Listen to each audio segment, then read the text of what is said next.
Battle Royale Dragon Ball Super is now available in PUBG Mobile. In this mode, players will experience a whole new kind of combat. Players can play as several Dragon Ball characters, compete in intense battles to see who will be the final victor. If you're trying to win, try going to an energy zone and see what random buff you get. If you get a health recovery buff, then it's a good idea to stick around and fight. Even without any recovery items, you'll be able to maintain a decent amount of health. During a match, players can also use attacks while battling with others. These attacks require ki. Players can collect ki from the map. They can also choose to replenish ki by charging it up themselves. Players also need to be on the lookout for upgrade materials. These are used to level up attacks. Attacks have a total of 5 levels. Level 1 to 2 only require basic upgrade materials to level up. Level 3 and above require advanced upgrade materials. The higher an attack's level, the more damage it will deal. There's also various support items that can be found in the map. For example, the Buku Capsule and Smoke Capsule. After using a Buku Capsule, you'll be able to fly a certain distance. It's really useful for initiating battles or running away. But be careful when you run into Piccolo. He has an attack that can snipe you from far away, as well as a dash that can quickly close the distance. Smoke Capsules release ball-shaped smoke which can obscure enemy vision. This smoke screen can help you retreat or relocate. Don't forget about accessories. Accessories can also make your attacks stronger. More advanced accessories provide better buffs. If you play as Vegeta or Ultimate Gohan, who can already attack pretty quickly, you can enhance it with an accessory for an even greater advantage.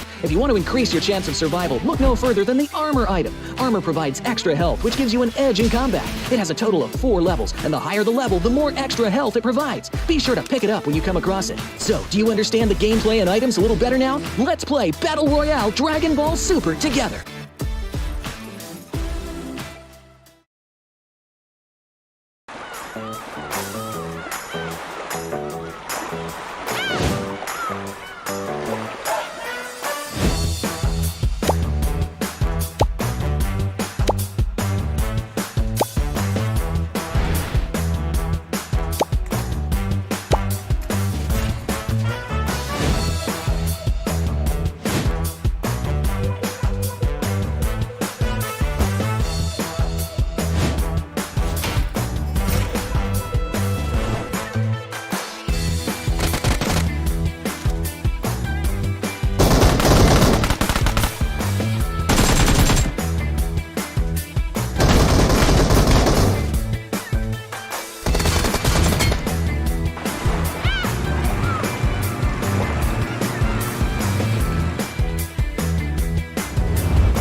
The depths of the ocean can be beautiful and terrifying.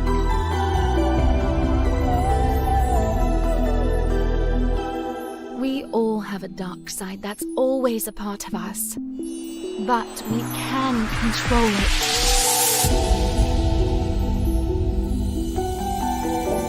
I don't care what others think. I'm only concerned with my one.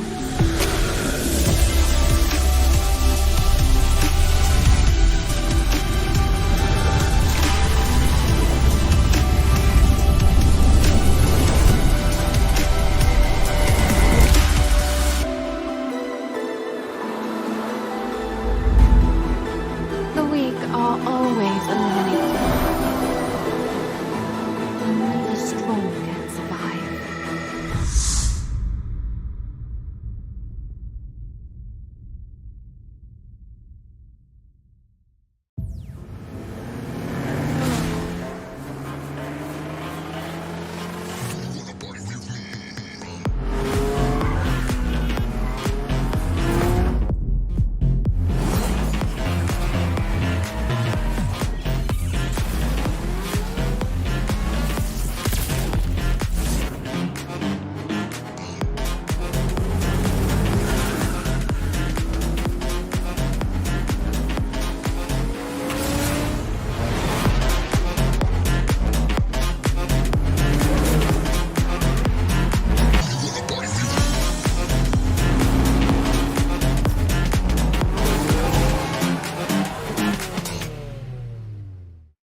Here's a ticket for you.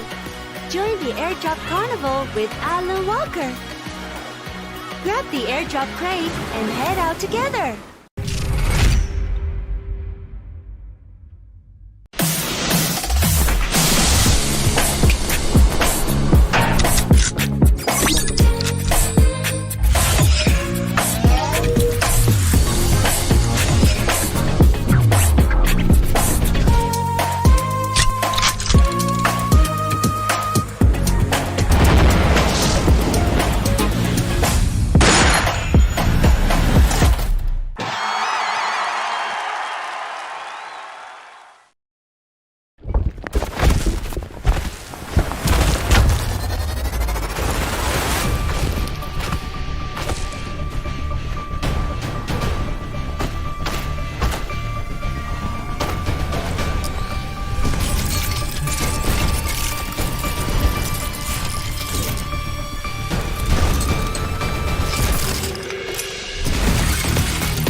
Battle Royale Dragon Ball Super is now available in PUBG Mobile. In this mode, players will experience a whole new kind of combat. Players can play as several Dragon Ball characters, compete in intense battles to see who will be the final victor. If you're trying to win, try going to an energy zone and see what random buff you get. If you get a health recovery buff, then it's a good idea to stick around and fight. Even without any recovery items, you'll be able to maintain a decent amount of health. During a match, players can also use attacks while battling with others. These attacks require ki. Players can collect ki from the map. They can also choose to replenish ki by charging it up themselves. Players also need to be on the lookout for upgrade materials. These are used to level up attacks. Attacks have a total of 5 levels. Level 1 to 2 only require basic upgrade materials to level up. Level 3 and above require advanced upgrade materials. The higher an attack's level, the more damage it will deal. There's also various support items that can be found in the map. For example, the Buku Capsule and Smoke Capsule. After using a Buku Capsule, you'll be able to fly a certain distance. It's really useful for initiating battles or running away. But be careful when you run into Piccolo. He has an attack that can snipe you from far away, as well as a dash that can quickly close the distance. Smoke capsules release ball-shaped smoke, which can obscure enemy vision. This smoke screen can help you retreat or relocate.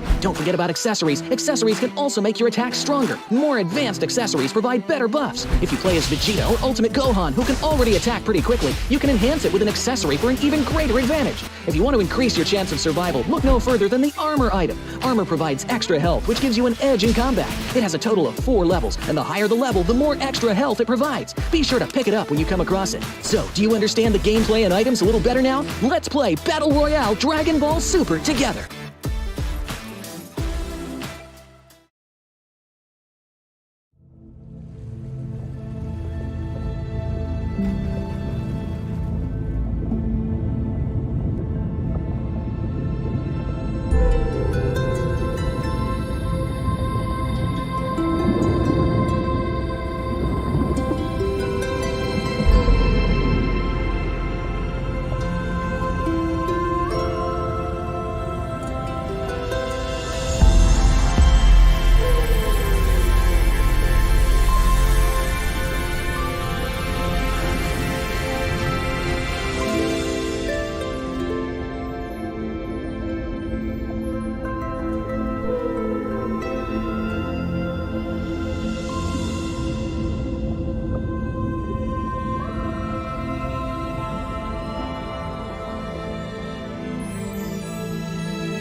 depths of the ocean can be beautiful and terrifying.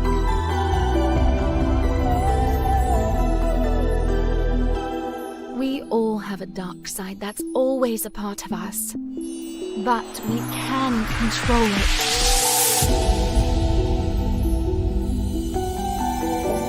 I don't care what others think. I'm only concerned with my wants.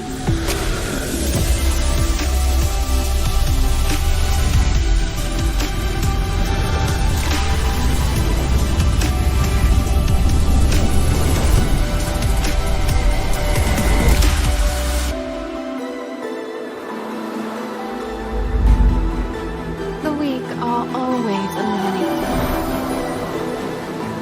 Only the strong can survive.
Hi!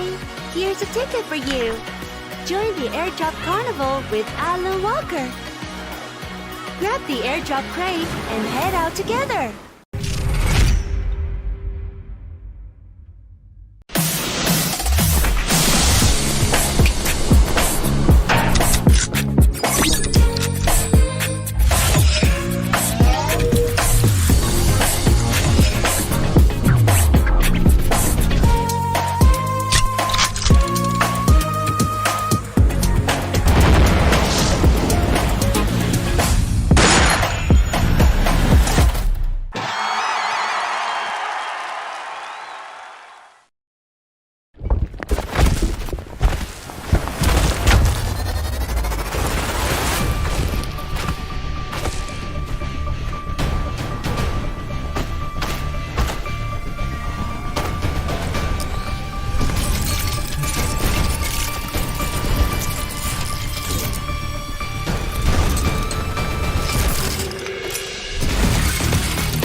Good evening, ladies and gentlemen, wherever you may be. You're currently tuning in to the PUBG Mobile Super League PMSL Southeast Asia Fall 2023. You're joining together with me, Flavor, as your host. And of course, it is a brand new day. Today is day number 2, week number 2 of the competition. And we're going to kickstart the first day off with some series of interviews, starting out with our all-amazing athlete here next to me, which is none other than Smile from Genesis. So good evening, Smile. Thank you so much for joining in for the interview. Now, first question off, let's kick in hot. Now, let's admit, Genesis did quite well at the start of the week. Yesterday, you guys managed to stay in some of the top teams in the competition in the top 6. And not only that, you guys managed to get your first winner chicken dinner. So what kind of adjustment did you guys make compared to the previous week, the week 1 of the competition here? မင်းတို့တဲ့ဝေတုံးပါတဲ့အချိန်တွေအများကြီးပိုကောင်းနေရဲ့တဲ့အရင်ဝီးထဲတဲ့ပြီးတော့မနေ့ရတဲ့ match stream မှာလည်းမင်း chicken ရခဲ့တယ်တဲ့အရင် we1 ပြီးတော့မင်းတို့ဘာအများပြောင်းလဲမှုလုပ်ထားသေးလဲတဲ့ကျွန်တော်ပြောင်းလဲထားတော့ကျွန်တော်စုံမင်းတာတွေပြောင်းလဲထားတယ်ကျွန်တော်တို့ decision တွေအကုန်လုံးချဝန်ချနေအကုန်လုံးပြောင်းလဲထားပါတယ် After we changed the way of we changed the way of entering the zone and we also make our decision more stronger Wow, all right. And it definitely reflects, definitely a much better play style. You guys perform exceptionally well. Not only a chicken dinner, but remember, on the first one, you managed to get top 4 twice, which is on map number 1 as well as map number 4. Now, continue on with that as well. Now, this is your second time being here at PMSL. Now, what is the difference between this season that Genesis is bringing compared to the previous season that you guys went through? PMSL SEA Fall လာပြိုင်တာတဲ့ဒါမင်းတို့တဲ့ဒုတိယအကြိမ်နဲ့အရင် season နဲ့ခု season ဘာများကွာခြားလဲတဲ့ဘာတွေကွာခြားလဲဆိုတော့အရင် season ကဆိုရင်ကျွန်တော်တို့ experience တွေတော်တော်မရှိခဲ့ဘူးဗျာဒါပေမဲ့ခု season မှာဆိုရင်တော့ကျွန်တော်အရင် season က experience တွေကြောင့်ကျွန်တော်တို့ကိုကျွန်တော်အများကြီး confidence ရှိပါတယ်The difference is we didn't have enough experience for last season, but for this season we have so much experience from last season, and we got so much confidence in this season. All right, so basically experience and confidence is what they're bringing here for this particular season for them. Now, last but not least, question for you guys, what are your new goals here for this particular PMSL, and what can all the fans out there expect from Team Genesis here at the end of PMSL? မင်းတို့ဒီ season ရဲ့မင်းတို့ရဲ့ target ကပါလေတဲ့ကျွန်တော်တို့ရဲ့ goal ကတော့ကျွန်တော်တို့ negotiation ဆိုရင်ကျွန်တော်တို့ final မတက်ခဲ့ဘူးဗျာဒါပေမဲ့ဒီ season မှာတော့ကျွန်တော်တို့ final လဲတက်ရမယ်ပြီးတော့ top 6 ထိလည်းပါရမယ်ပေါ့ For last season we didn't make it to the final, but for this season we have to make it to the final and top 10 in final too. All right, there you have it, ladies and gentlemen. You did straight from Smile from Team Genesis here. They're going to make it to the finals for this particular season, and we hope all the best, wish all the best as well. So to all the fans out there, be sure to root for your favorite teams here at PMSL SEA Fall 2023. And in a few short moments, we're going to be kickstarting our first map, Don't Go Away, and we're going to hand it over back to our amazing commentators to take on to the show.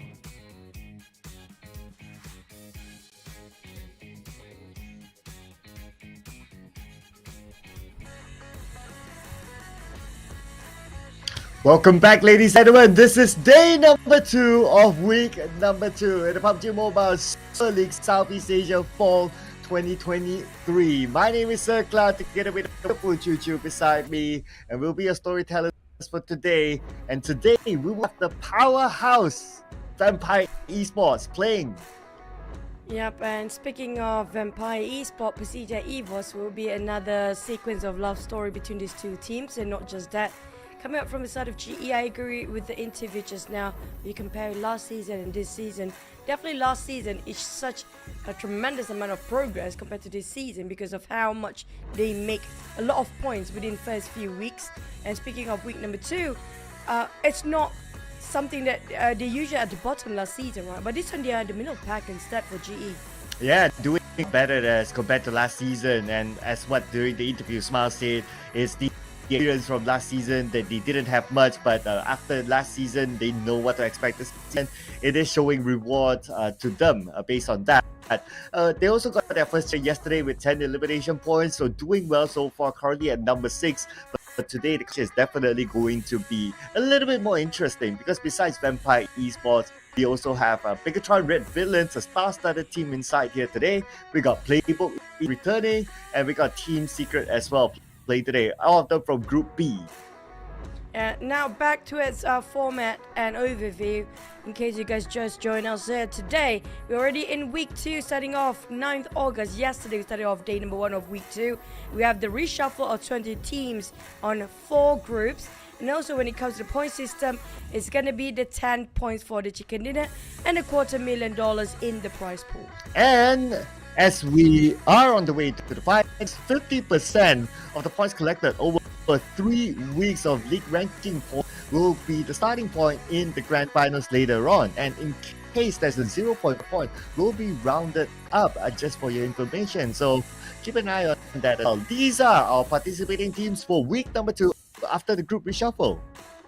Yeah, but when it comes to day 2 here, we don't have Group A playing, which excluding Sem9, Infinity, Box Gaming and BN United will not be playing here for our entire day 2, which we do have the introduction of Group B back. So Group B will definitely house some of the biggest teams around. But to recap before we go into our game, so yesterday we did see RRU topping the group, but Sem9's up there, top 3 no chicken, no problem. But on the other end, winners of week number 1, BN United is currently number 15. When it comes to, I mean, like, they came back last week as well, so I'm not surprised if they kind of start to fight back for the position when it comes to the middle of the week. When it comes to team summary here today, between REGUM, PERSIJA, EVOS, both hailing from the Indonesian region, but average damage wise, we have to give it to REGUM. They are more aggressive when it comes to approaching fights and trying to hunt people down. But so far, the players to focus on week 2, day 2 here is going to be Nepeko, Rosemary. Make it just Nepeko and Rosemary. Yeah, Nepeko being the heartbeat of RRQ, PMPS Asia, top eliminator, now back as the number 1 eliminator as now with 57 eliminations. Of course, we gotta have Rosemary in there, the guy that did a lot of damage for the team, but for Alter Ego, they need to rank in the elimination points as well, because right now, Alter Ego, they are at number 12. It's still not too late for them to start to fight back here. We have top sign-up performance when it comes to week number 2 so far. I have to say the Malaysian teams really played really fair when it comes to week number 2. It's just the start. I just wish they really can carry out the momentum for the entire week. So the teams to watch out: DBD, Vampires. You do have Sam9 in there. Yoodo Alliance on the other hand. I mean, like, DBD when it comes to strategy and hunting people down, they're pretty much balanced. But Yoodo Alliance, they're more to a strategic side, and Sam9, they're more about hunting people. But RRQ, this is the team that I'm watching out for today. Yeah, RRQ, keep your eye on them. They managed to get the today yesterday with 12 elimination points. Other than that round, they very balanced. They, even when they went out in number 15 in round number 2, still managed to get themselves 7 elimination points, which is pretty decent considering that you went out at 15. If not, it's like top 5, top 2 for them in almost round. So they did not exit the round without any points. Every team, they will ensure themselves a decent amount of points. But on the side of RRQ, I'm still waiting for that time for them to actually push more than what they used to break the record of Vampires, which we do have Vampires playing here today.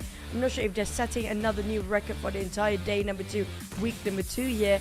But on the side of the other teams, GEEK fam is the one that we should concern about. Yesterday, they didn't even manage to break a double-digit point.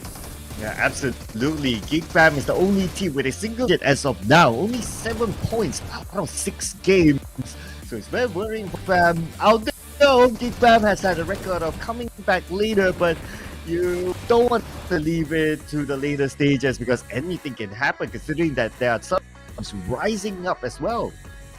But when it comes to the matches, we will not change the sequence of the map. Don't worry about that. It's still going to be the same entire league here. Starting off with first Sunhawk of the day, triple Erangel, and a double Miramar for our closing of the day. But also something we will not going to change in a short time, which is going to be reminding you guys about what's exclusive during this season. Yeah, the exclusive PMSL Southeast Asia limited skin series that's called the Dream Chaser, which comes with a set, suit, mask, gun skin, M16, all in game right now. And back about the Dragon Ball Super, available for you guys to play the Battle Royale mode, which is going to be exclusive in a very short amount of time only, and you don't want to miss that. Not just that, the Dandy Grifter Excite the Battleground also available for you guys in the first draw at only 10 UC, the very latest ultimate set available for you guys in the game right now. And so overall yesterday, it was a fairly fast day. Like teams really own a lot of fights from the early stages of the rounds up at the end, and a lot of the rounds we actually end up like what, stage 7, stage 8, even touching stage 9 for most of the rounds. So we'll probably can expect the same today, because it seems that a lot of these teams, they started to adapt to the game and they're playing a little bit more aggressive this. Depends on the dynamic of the rotations really, because we do have Group B coming in when it comes to week number 2. Now sometimes we thought, hey, Vampires should be more aggressive, right? But at the same time, it gives off a bit of the vibe that they have to be cautious for the other teams. So things might be a bit conservative as well. So we have to keep an eye out for all the teams out there who'll be rampaging, trying to take Vampires down possibly. But Vampires, PERSIJA, EVOS, and GEEK Fan for me, Team Secret for Cloud, MORPH, and Boomer. Explain your prediction first. Well, my prediction very simple. I took the team with the lowest ring of the league points last week, and then teams that obviously are playing today and not getting chicken dinner yet. So I have that calculation. That's why I'm putting my support for basically teams who need to perform today. If there's Box today, and Lucky Box is not playing, if not, you put up your prediction as well, right? But coming up from this, when it comes to Sunhawk map, it's kind of a wildcard map still. We did talked about no team seems to be dominating over this side. This season's PMSL, by the way, it feels like everybody kind of, how do I say, average on their battle power or their firepower when it comes to this season of PMSL. You don't see any team that feels like they might take the #1 spot all around, dominating over a certain map. And so far, it feels like everybody have a shot at it. Yeah, and to be fair, in the grand finals, everything will be reset except for only the points. So that's where, even if, like, let's say you are at number 16 based on the league, that opens up a lot of opportunity for teams to come back and catch up to that #1 spot. So, anything can happen at the end of the day. Yes, the league is important because of the points, but what is more important is, of course, the grand finals, whereby the champion will lift the league.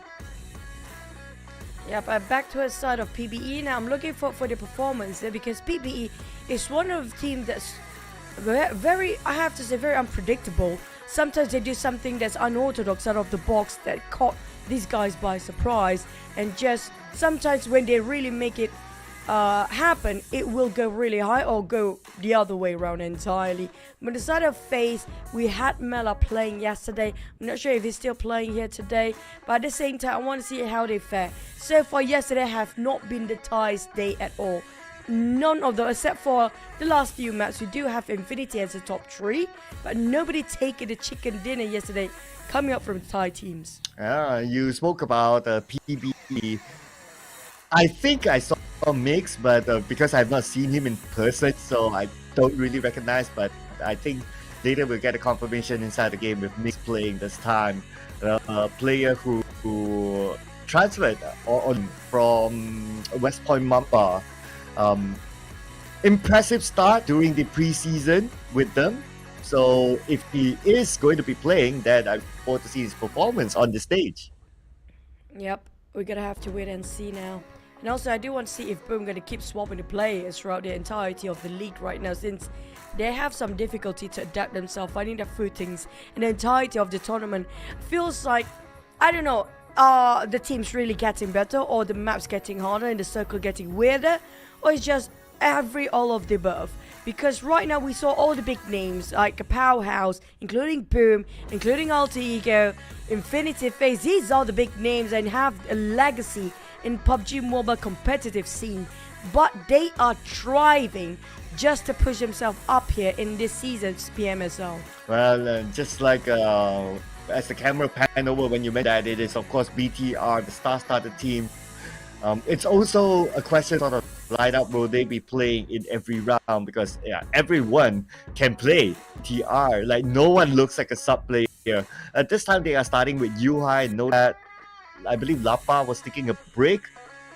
So this is of course round #1, but they have a tendency of changing players as well. Not as often as Boom, but they still have that tendency of changing players, probably depending on the map, probably depending on the players performing at certain game. So we need to see the trend of how BTR manages their lineup.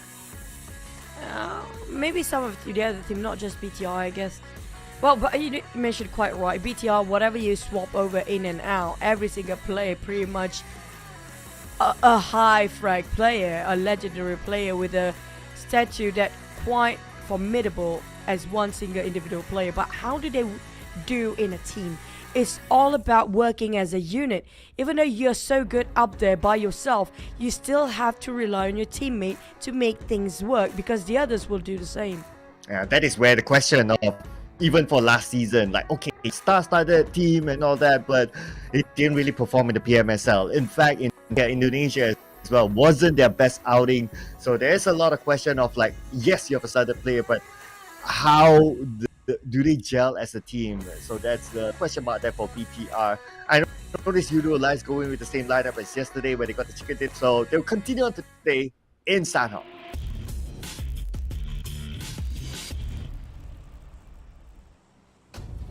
We're back in the smallest map of PUBG Mobile. Into Sanhok we go. I wish one day we got a new map here, hopefully.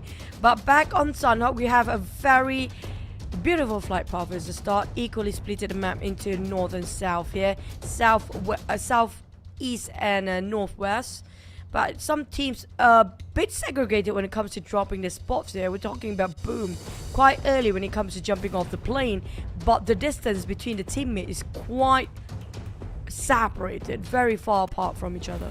I'm looking at Boom and Yoodo Alliance. Yeah, they're quite far. I see two of them though. Okay, the other two on the north side. So it's going to be a big split for them. But we already see the signal. So it looks like first blood in the town. Other than the Boom story, there's of course the Paradise Resort story because you got D Xavier as well as GE playing in the same map. So it's going to be the same clash again in Paradise. It's going to be a never-ending love story between DX and GE. I mean, like, GE love to fight a lot of teams out there, you know, on different maps entirely. When it comes to Miramar, it's going to be a different team. When it comes to Wrangler, it's a totally different team. It's like, they happen to be clashing all the drop shots of all the maps. But BTR caught Vampires at the back here. I'm not sure how and why, but Tony can happen to be alone here out there somewhere, and the rest of the team is nowhere to be seen. Maybe the strategy coming up from Vampires, when it comes to the small map, we do know it's not something unusual to split all the 4 members in a team to a different angles entirely and have a sort of a point of rendezvous for all the teams and meet up. Then they start to move as a unit from there on. A bit too early, some teams have been caught off guard, including Yoodo Alliance and Yoodo Alliance being bombarded by Boom early on. But nothing else happens after that. Yeah, I mean, a split during the start is rather common. You want to maximize the loot opportunity, especially if you drop not place that's like an entire town. Just like Boom's case, where they drop like scattered because like they depend on small houses to loot rather than like drop in like boot camp, for example, in like Paradise Resort, whereby everyone can drop and have same amount of loot. For Yoodo Alliance, I think they tried to pull a little bit of that, but unfortunately they were caught by Boom unexpected because before a Boom dropped somewhere down south around the area of Huari or Kampong and that area. But this time they happened to surprise Yoodo Alliance by up north instead because of the absence of DBD. Yeah, speaking of DBD, I love the performance yesterday. Hopefully they can bring the same momentum here today as well. They got themselves the first chicken of the day yesterday, but today has been a bit quiet so far. Maybe they change of strategy. You have to vary the strategy every single day as a player and as a team, because if you do the same thing every single day, you'll be counted by, I mean, like day 2 or day 3, because it's going to be a 3 weeks long league here. And if these guys don't get creative with their approach towards certain fights, they definitely will be counted on. So it's going to be a very challenging mission for the coaches, for the analysts to think of something new for the team throughout the entirety of this league. Well, arguably Boom has been trying to do something different almost every round. Yesterday, like different drop spots, like what we saw in Wrangle. Miramar might not be needed. Okay, yeah, they did change in Miramar, but still the results are as such. So I guess the other argument point is that yes, adaptability, versatility, trying out something different and so on is also like being able to quickly adapt to the situation they're currently in. Speaking of adaptation, now GEEK fam definitely fare better when it comes to yesterday compared 2 days of a difference between this team. GEEK fam, hopefully they can actually make it out when it comes to day number 2 here. They need the push. They only secured themselves 7 points of across the board. They are the only team in that starting off with day 1 in week 2 ended up with a single digit. The others all ended up with double digit. Nobody got a triple yet. It would be incredible if you can score 100 in a day. But back on the side of FaZe, after spotting out GEEK fam, they're trying to find another team, which is going to be XERXIA, if I'm not mistaken, across them. GEEK fam is right on top of Venturas right now. Mikas shooting out from afar. It's going to be around 200 meters apart. Still tapping it out against Venturas. And Venturas, he tried to lean out and try to pick, but I still got clip anyways. Yeah, long range warning shots from FaZe. And if you remember yesterday, I believe it was GEEK and FaZe Clan. They kept clashing into each other. Oh no, that was Sam9 and Clan. Yeah, inside of Mirama. Unfortunately for FaZe Clan, Sam9 playing today, so they might not be expecting that to happen. But instead, our Sandhawk, GEEK and FaZe Clan not letting go of each other. Long range knocks moment. But I guess they don't have the intention to really rush. It's more like warning shots from the high ground. Here comes DBD, GE. We do have side front. Split into 2-2 formation coming up from the side of GE. Are they walking into a trap for the side of DBD here? They're not aware of West, Carry and Smile. But will it be too far for West and Smile to actually push forward? They got bombarded. Yen down on side. He knocked down straight on his knees. The moment that hand grenade exploded, another one down. And a bit of a trading done between GE and DBD right now. But couldn't secure and translate into 1 point just yet from Manet. Manet setting off his first match for the day here. And coming up from the side of Aizen, spotting him out. Aizen was incredible yesterday. Can he pull another clutch for today, for day 2, week 2? Oh, I very focused onto Murnat, but the other members of GE behind. So it gotta be not to be backstabbed by the other teammates of Murnat. As Aizen now, DBS gonna go in all frontal fight with Murnat that's holding a vector right now. Into the building, will force him to come out, and Yen will be waiting for him on the other side. But Yen, as what we saw about the backstab from the other members of GE, West will come in to knock down Yen. Feels like both teams are losing 2 men there, coming from the side of GE and DBD at the same time. And then Molly will burn them alive. Was Kerry got barbecue. They need to go up. There's no fire extinguisher in the game, of course. DBD on the other hand, Isaac jumping off, trying to find for Smile. And on the side of DBD, they still have Jimmy OP to work around with Isaac. On the side of GE, not so much. They're leaving with only one last player, which is going to be Smile to pull it off for the entire team. Smile thinking and really try to think through whether to go back or just go in for the fight more. But he realized he cannot win this losing fight. Might as well disengage and leave it over to DBD to clean up the others and just do whatever they can. Well, GE just going to secure this position. Yeah, 1 elimination point from that fight after leaving Paradise Resort. And now Smile will be quiet in the middle of the circle. Not going to move that much. But speaking about movement, I see a lot of movement here from Boom as well. Xavier just next to each other with their respective vehicles. So there's a possibility of bash there, but the map is still big enough, so they can still hold on to their own position. I'll be a little bit more worried for the team coming from Painan. Seems to be a lot of them. Good luck, have fun there, because there's a lot of choke points on Painan as well. It's not just that very small bridge. It's along all the riverside of Painan. Whoever's actually have the inner circle, it'll be great. But back on XERXIA, Team Secret just going to rush in here. I'm not sure what they have in mind. But Helton try to help the rest of the teams. Roll and Helton try to pick up their members. XERXIA, SZ, Megamind. RNJ, Megamind taking the front line. SZ going for the flank side. At the back line, giving support fires. RNJ, as per usual, trying to take all the bullets by himself and bait them out of this compound. But Team Secret, will they retaliate or will they just bow down, or will they just go parting ways, disengaging, realize this is gonna be a fight that's risking them too much in the start of Sunhawk? No, turn back now, because if they do, another team will be waiting. Putra knocked down by Nane, Megamind with the name of his own, but he's been shot from behind from MORPH GPX, butting him from the ground. But there's a road separating the both of them, by MORPH GPX can get a couple of knocks, maybe will be the one to rush in. SZ. Back to the side of MORPH. MORPH, on the other hand, the bystander. Try to play the third party coming up from the sidelines. Zero. Razai. SZ getting on Putra right now. Team Secret. It's not just them anymore. XERXIA being surrounded by the side of MORPH from the outskirts. Boo starts to open fire, and now XERXIA realize it's a bit too late for them to actually have their backs covered.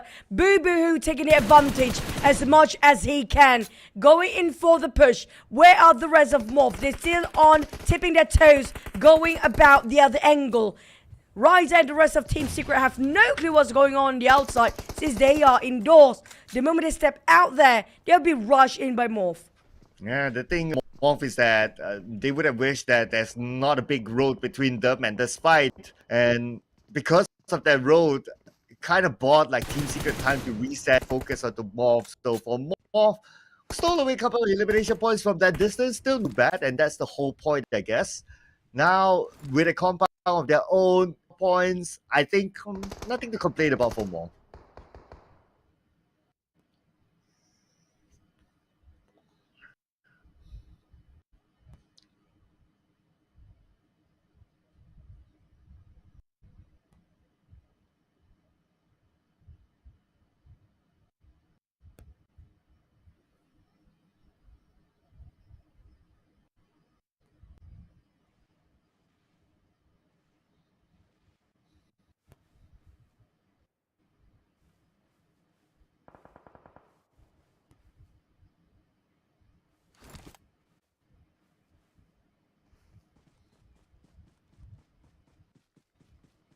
And that means the teams on the north side, boom, DBDDZ, PERSIJA was needs to move since they're furthest away from the circle.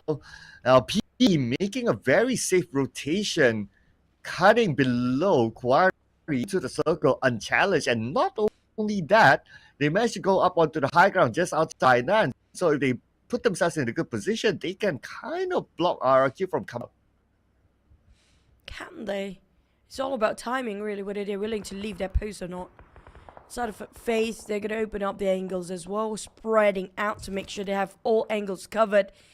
All entry in and out will be secure, but MORPH spotted out. There's going to be the last play of GE. It'll be second team to go out into the lobby. And they ended up with a 0 score as well. And that's going to be unfortunate inside of GE as a start here. Yesterday was brilliant for them. They got themselves that chicken today. Not so much. RQ, on the other hand, the trio opened up a triangle. The one that will start to challenge them is going to be GEEK Fam. But GEEK Fam is on the other side of a hill still. PBE, on the other hand, usually they have been super busy in Sunhawk. But this time they're starting off very quiet on PBE. A bit unusual. Yeah, this is based on how they move earlier on. They take the south side, cut across Quarry into the circle. Quarry is not the most popular spot. Not many teams play there because it's easy to get caught out. So they took that route, the route less taken, not as safe in the circle. But what's not safe is going to be GEEK Fam against Alter Ego as lose Audrey to Rosemary. Fnatic trying to secure 360 degrees if there's any breach on top of that flat plane. The GEEK Fam, you mentioned Audrey already lost in the hands of the players. A lot of teams starting off as trio here, while the one with the full squad still staying this quietly. Knowing they do have the circle, they don't need to move as much. And the side of Alter Ego trying to push himself a bit of a help to flip over the car. It's going to be a Rosemary shot from afar by that tap. Coming up from Mod of RRQ, who was trying to help his friend, be taking advantage of the side of RRQ. And Mod, that was precise, efficient shot from afar with a 6x scope and that M416.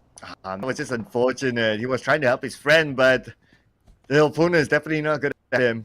Now for Yoodo Alliance, Olio all alone. Boom, he's behind him. Okay, that name did not connect, but for Olio, unfortunately, he's not inside the quarry. So he needs his teammates to give him cover fire for him to escape. The good news is that still in the circle, praying for the next phase of circle to run to him. If not, trying to get out is going to be tough. We do know for a fact Sunhawk is very circle dependent sort of a fight if you want to win over the chicken in here. GEEK Fam getting himself in the center, gonna fight against Alter Ego. Right now they're shooting against them, and RRQ happen to be breaching in as well. It's gonna be a lot of war on the side of GEEK Fam because all the teams coming out from south moving towards their end. Vampires are crashing into the side of GEEK Fam as well. I'm not sure where they at, Well, maybe it's gonna be right on top of everybody else. While you have Corey a bit fun as well. DBD and Vampires having a go. Okay, only left with Stone. You blink and you miss. Stone gets 2 in the back. And now he's the last member for Vampire Esports. Hopefully he comes to his shack. It's all alone right now. He's spotted out by MORPH GP on the other side, but the MORPH GPX still in the comfort of their compound. Not going to leave that spot as Stone hopes to buy enough time for him to start gaining placement points. Vampires just start heading into this. Now have to play a bit quiet for a bit. DX taking on BTR now. And DX do have those elevations to work. The problem is they don't have the circle. They need to make an entry, but the fan out coming up from BTR, taking mostly on the left side of the map, make it difficult for DX to have an easy entry. And REQ still eyeing out to the side of Alter Ego. They fought back, and one knock on the side of REQ. Hexas on the ground. Rosemary trying to find for more in case somebody tried to get them off angle. He tried to secure the position to make sure their safety is their priority objective right now. And Alter Ego, they do have those elevation, but the curve of the terrain would not be easy for them to pinpoint the exact position of the enemies as their rivals. And on his way to come pick up Hexas, cover fire by Nepeko. Hopefully he's able to revive his teammate. Looks like he's able to, thanks to the help from Nepeko. Nepeko retreat through the circle, but beautiful shot from Yoru from the other side, knocking out Rosemary. Do you a favor. Need the help to save Rosemary. We do know Rosemary playing such a big part of the side of Alter Ego to make the call shots, or maybe just going for the entry frag. Yoodo Alliance taking on PBE BTR. There was a close nade, 1 HP left on Purgin. Satada was a precise calculation. If they don't have the visualization on what's on top, still managed to land on 1. Yoodo Alliance still fighting against PBE on this warehouse, an open field warehouse, not having that walls to cover as much. But PBE, they lost 1 man. Yoodo Alliance, same case for them. But the worst part is the blue starts to shrink now. Oh, Leo knocks down 1. His teammates on the way though. They must win this fight again to go now against PBE. Yoodo Alliance charging in with that 1 knockdown. Now raining his spot and knocking down Leo instead. So there's going to be a counter, but can they win the fight? That's going to be the bigger question. As they look knocked down as well. Where did they come from? Probably from range now. 2v1. Flex needs to clutch this against B. Oh, Yoodo Alliance. This feels like going down for Yoodo Alliance. Flex. Clutch a 2v1 just now. Make it happen. The survival of Yoodo Alliance will last a bit longer. But they need to get out from the blue zone and just join the rest of the team to fight in the circle. Man, I'm losing count. How many times Flex has clutched for Yoodo Alliance to save them? And it happened again this time. And Yoodo Alliance, they can reset right now as a trio, just like how they started out, Red Bull Boy. And now with that win, they should be able to get into the circle. BT on the other hand, trying to keep whoever in the blue zone at bay, making sure they will be denying the entry for all the teams. BT are in trouble. I'm not sure how many of them left or the entire team being obliterated. I have a feeling there's no more BTR in here. We're gonna have to wait and see for the official scores later on. But on the side of Boom, they're playing too much in the blue zone as well. Team Secret, I mean, he's playing a dangerous game for Putra. He knows for a fact he's in the blue zone as well and trying to take advantage of whatever's left of him to make sure that at least we'll go with at least 1 point. Boom on the other have to cut across MORPH, but the problem is the wall is going to be a hindrance for them. And it's only Pawnbed left for Boom, but we have Team Secret circling around instead. Pawnbed 50 health, almost nailed down, but Team Secret has arrived on the other side. That's going to be Putra. Same time, Pawnbed will push up in the blue. Pawnbed, 1 knockdown. Can he get a second one? The answer is no. Oru survives, and he gets into safety.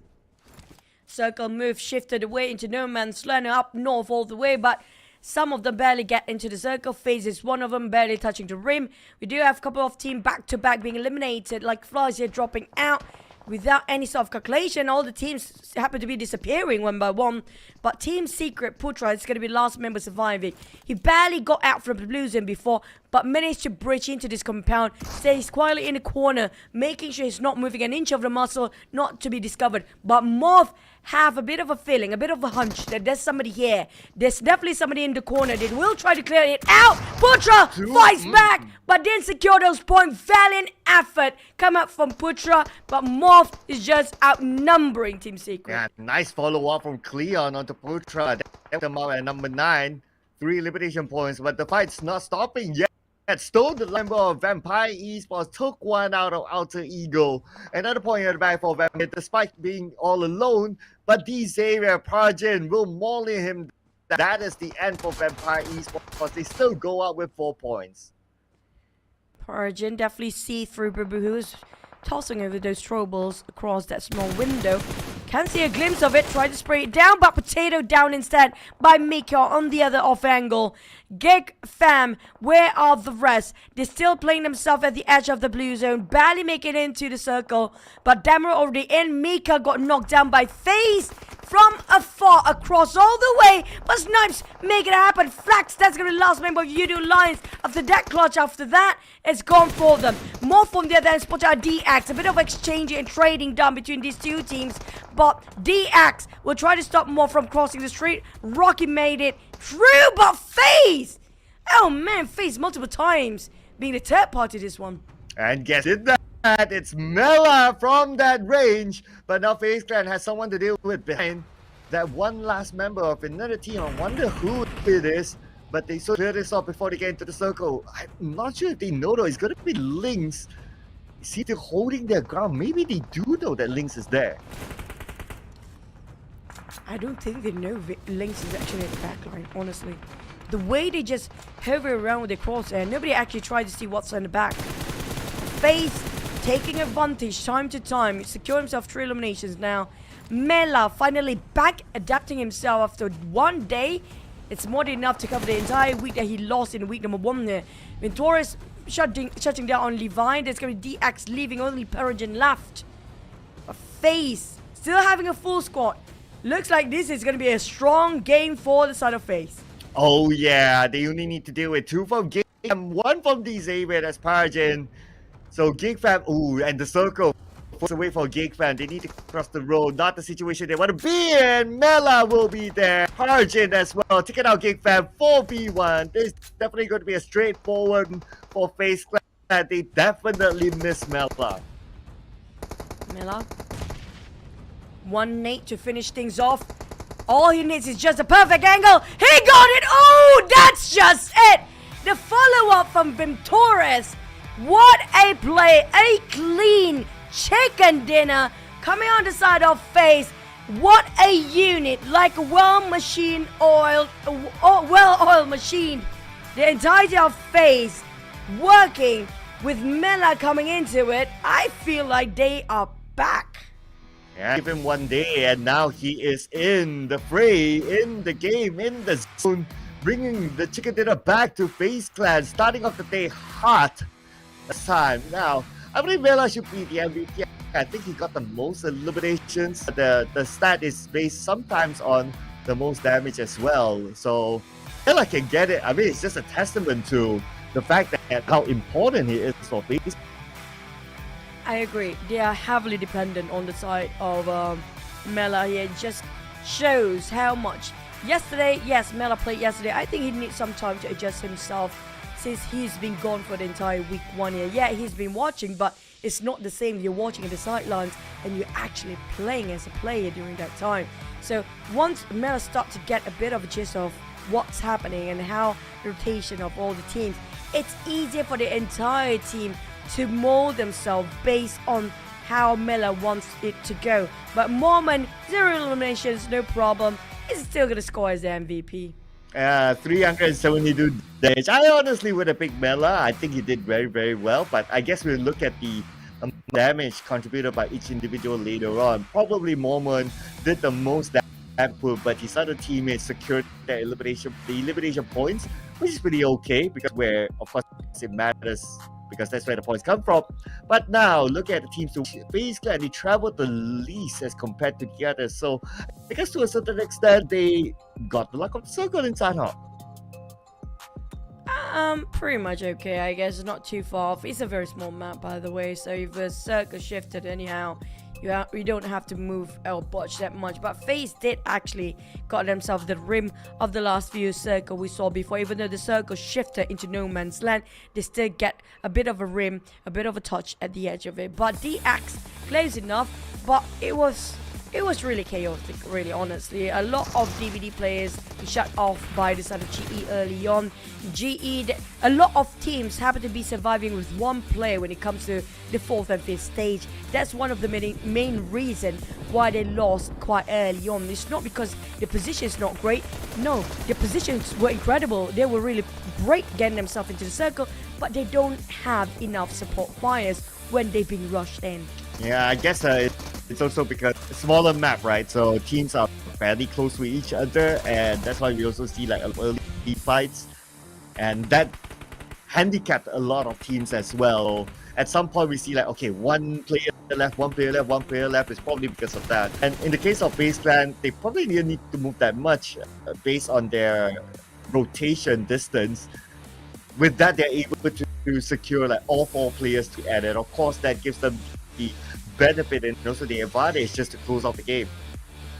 It's kind of true. But I'm loving FaZe today.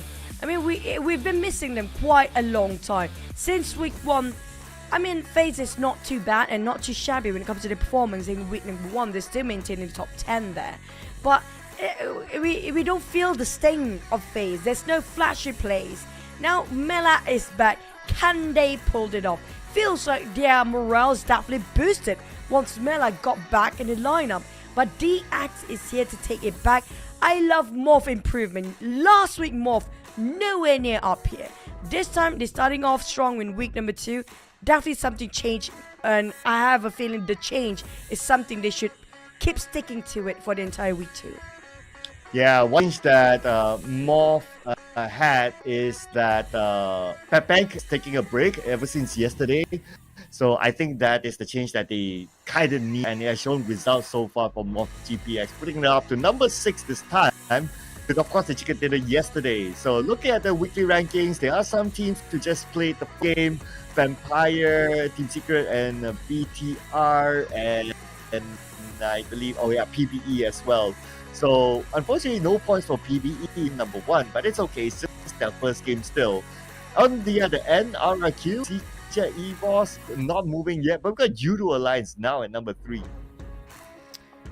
Well, for the teams not playing here today, definitely they'll be pushed down since we do have a different group joining. But so far, the gap between Yoodo Alliance, PERSIJA, EVOS, and RRQ, not too far big of a gap here. Definitely when it comes to the first page, they can catch up, especially up to the 8th place, but GE being pushed down instead. So, PB, I mean, like, that's something we can cut some slack on for the side of PBE without any point, because it's just the first map of the day, right? But back on the side of MORPH and PERSIJA. I mean, PERSIJA yesterday has been incredible. He's definitely got himself quite a number of highlights yesterday. PERSIJA, Tom, and also, who else yesterday? Izane. They were top players yesterday. Now, Yoru, on the other hand, can he match up to these teams or the players when it comes to their performance? I think we talk about like top survivor for MORPH GPX is definitely Boboku. To talk about like top firepower, I see a lot of Yoru in the highlight, or even when they win fights or take fights. So definitely Warren himself there. But now we're done with Sandhawk, so we move over to Erangel. So we got the topmost here, BN United, Xavier, PERSIJA, EVOS, and Sem9. Some of these teams not today. So Sem9 is taking a break, BN United is taking a break. So we might want to keep on to Xavier and perhaps PERSIJA, EVOS. Now, if you can push another 2 teams, since the other 2 are not playing here today, right? Who else will we put up for the top performance in Rango so far, in your opinion? With any stats, I would say probably Vampire. Probably Vampire there, because I believe that they got the most eliminations. That was in Iraq, if I remember correctly, last week. So that's definitely one of it. I mean, I'm not gonna even talk about skin anymore, because I mean, like, you guys should know by now. Like, we've been repeating ourselves almost, like, what? How many? 6 times per day, almost every single hour. We remind you guys. But I love this. I love this. The Yak suit is just incredible. I love the trailer of it. I just don't know how it will actually do in the game. Have you seen one in the game, Cloud? In the game, not yet, except for the trailer during the break time. So maybe if you have it already, you can make a content tag us. I would like to see it inside the game. But we'd also like to see you owning this as well, which is the Aston Martin X PUBG Mobile exclusive color scheme available in game. And if you've already got it, well, show it to us because we would love to see it. Yeah, because it's all about the bling bling and the ka-ching, and we cannot afford that. You guys can. So do tag us. We do want to see. I want to see the accent definitely, because actually it's like what, 2 years once. Do we have every? I don't think we have it every single year, right? It's kind of a rare occasion sometimes, just like how the cosmetic of the sports car. Now back towards the teams that you mentioned before, Vampires because of high fragging. But if you compare with last week high fragging teams, I think there's Vampires. Was it RRQ as well that actually do have high volume of elimination? BN United. I'm like, BN United, where are they? Yeah, where are they? Well, BN United stopped playing, so yeah, so that's the answer. So obviously for their points, they will not move, meaning that there will be possibility for teams like GEEK to overtake them, and that's why you got GEEK in your prediction today. And I mean that round, yes, previous round you got third place, so that's an improvement. But it's all about consistency for the next 5 rounds. But for me personally, I put GEEK because I want them to really, since, you know, we talked about how they do have the drive, since they lost a lot yesterday for the side of GEEK. Now, because they already being left behind, they definitely have the pressure to force themselves push more, because they don't have a choice anymore. If they being left up to the 3rd day, that's going to be the middle of the week, it's kind of a hard to catch up. It's just cannot.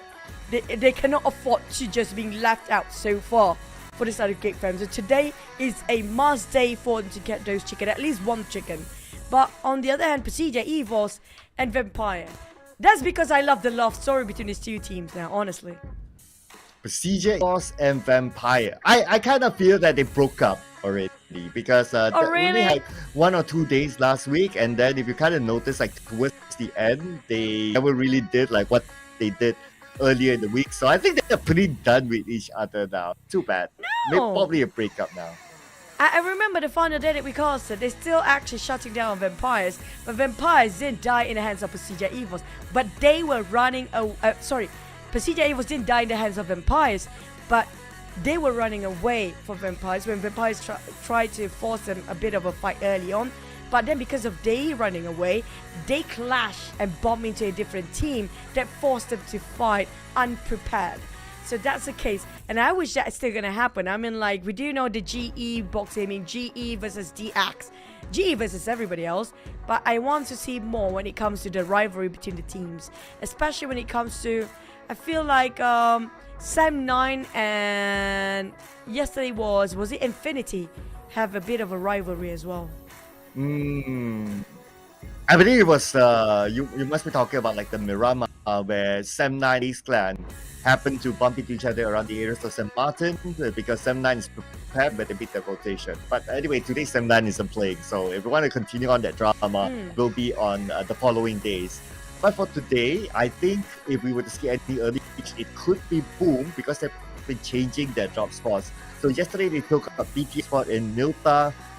This time BTR is playing, so here will be the question mark of where Boom go. I'm sure it will depend on the flight path, but if they were to go to that place, particular place wherever it is, and there happen to be another team changing the draw slot, maybe depending on the flight, then we're going to see an early love story. Possibly. But maybe there are some teams that have to change drastically, like 360-degree drastic here. We're going to have to wait and see, especially the teams that didn't perform so well when it comes to week number 1. Definitely they will change up their gears when it comes to week number 2 and forcing themselves to do something that a bit quite uncomfortable. If it works, it works. That's the magic of PUBG Mobile, by the way. But speaking of the clashes here, I want to see as well will be with a lot of the circle coming up from Merengue on the on the northern side, and the fight path will happen to be more in the southern part. If that happens again today and happen to be only one direction of the flight path and the circle, like it or not, we do have early skirmishes just like how we did yesterday, where 7th stage pretty much done for the entire map. I think we can expect that throughout the day. No, look the trend. The team seems to be getting comfortable with each other. Even like the interview, GEK based on past experience and now what they learned, adaptation and so on and so forth. I think we can expect more of that later on. So keep your eyes peeled, ladies and gentlemen. Some of you like to join live stream like towards the middle of the game. That's where you miss a lot of early action. So make sure you stay tuned for the start because expect the same amount of action as what happened yesterday as we jump into the game in the Erangel with B.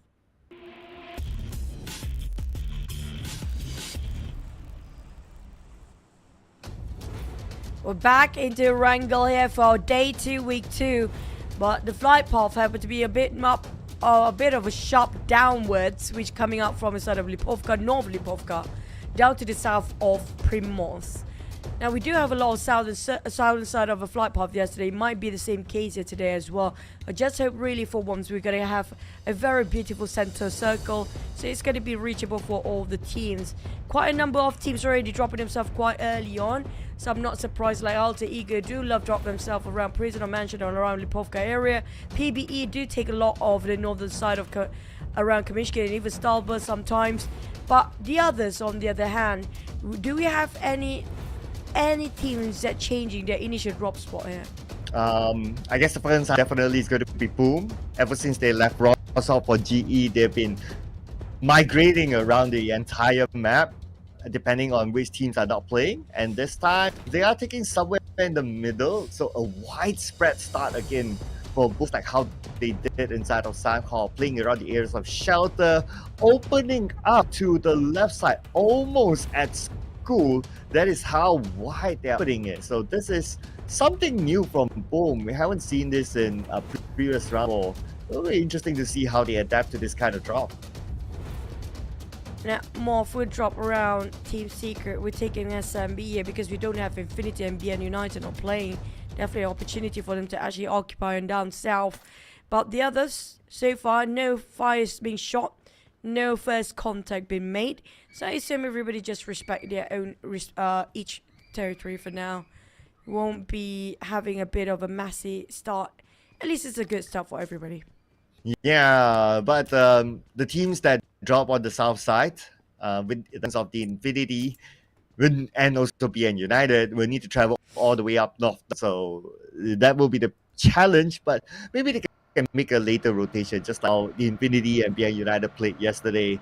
When they did that, like, there were any teams gatekeeping them, unless, like, because BTR is playing and they choose to play the gatekeeping role since they didn't play yesterday, and they can absolutely do. So, I mean, that's always the risk if you drop inside military base island. You can probably have a good start because there will only be 2 teams and they'll be quite far apart. But the follow-up after that is always the puzzle that is the challenge for these teams. Speaking of challenge, well, it's all about adapting, adjusting, and it's a lot of burden, honestly, when it comes to the pressure for the team, it's particularly in this season of PMSL, because of how insane or how bizarre the circle has been. A lot of pressure on the side of IGL to call it the shot, especially when it comes to the timing for them to rotate towards this next stage. It have to be perfectly calculated. If not, it will be just the downfall of a team if the call shot is being made at the wrong time in the wrong place here. So IGL for this season in particular is so crucial these days. Oh, absolutely. At some, well, to some they might argue that, oh, you don't need IGL. You need, like, okay, 4 players to really play it. But I think that based on the number of teams with an IGL and plus success and so on and so forth, just like some rough observation, I would say having a strong IGL still plays a bigger role. And that is where, like, if you don't know what to do, then that's where IGL will finally call the shots. And also the other thing is not easy to train a new IGL. That's why you can see, like, a lot of these teams, they stick with the same IGL for quite a long time. Like Ripple Boy has been with Yoodo Alliance for the longest time. Then you got you got Ravenclaw for Vamp Esports that been sticking around for a long time. So these are some of the examples of how the important IGL is. Yes, shooting is important, but being able to make decisions under pressure, if you're like taking fights, if you're under fire, that is where the IGL really proves value. Honestly, I feel like IGL is the pillar for the team. It's not just the pillar, it's basically the monument for the team to actually win the chicken dinner, because it's down to the IGL.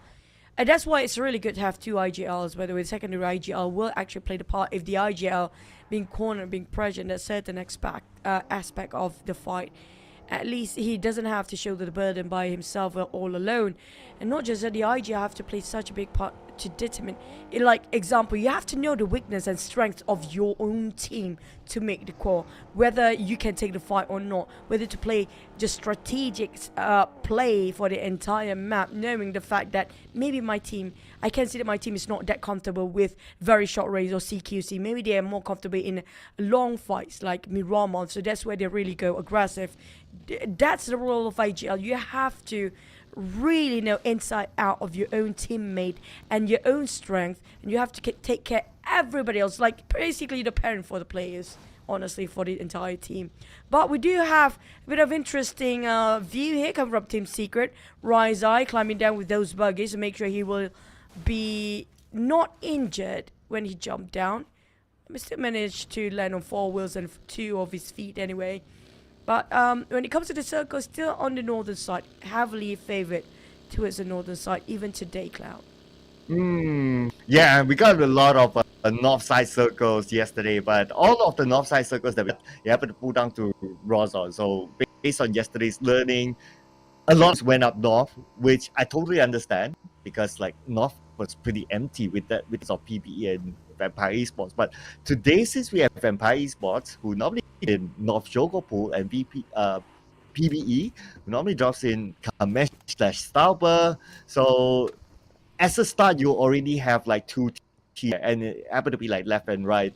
So we might see a difference this time of majority of teams playing from the main peninsula and deal with circle shift if it goes up north later on.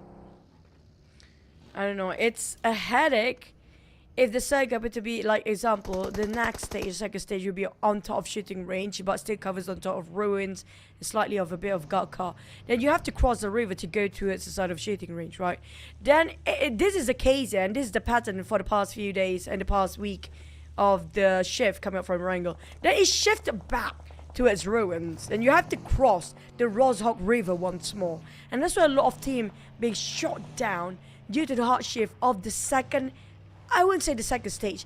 Possibly it's because the hard shift come up from the third and the fourth stage that make it so difficult for the teams to read it out and to stay alive. Make sure they got themselves the center all the time. One of the teams that can actually read out the map and the circle pattern really nicely, one of them I spotted out yesterday was PERSIJA EVOS. Now I do want to see, can they actually do it again today?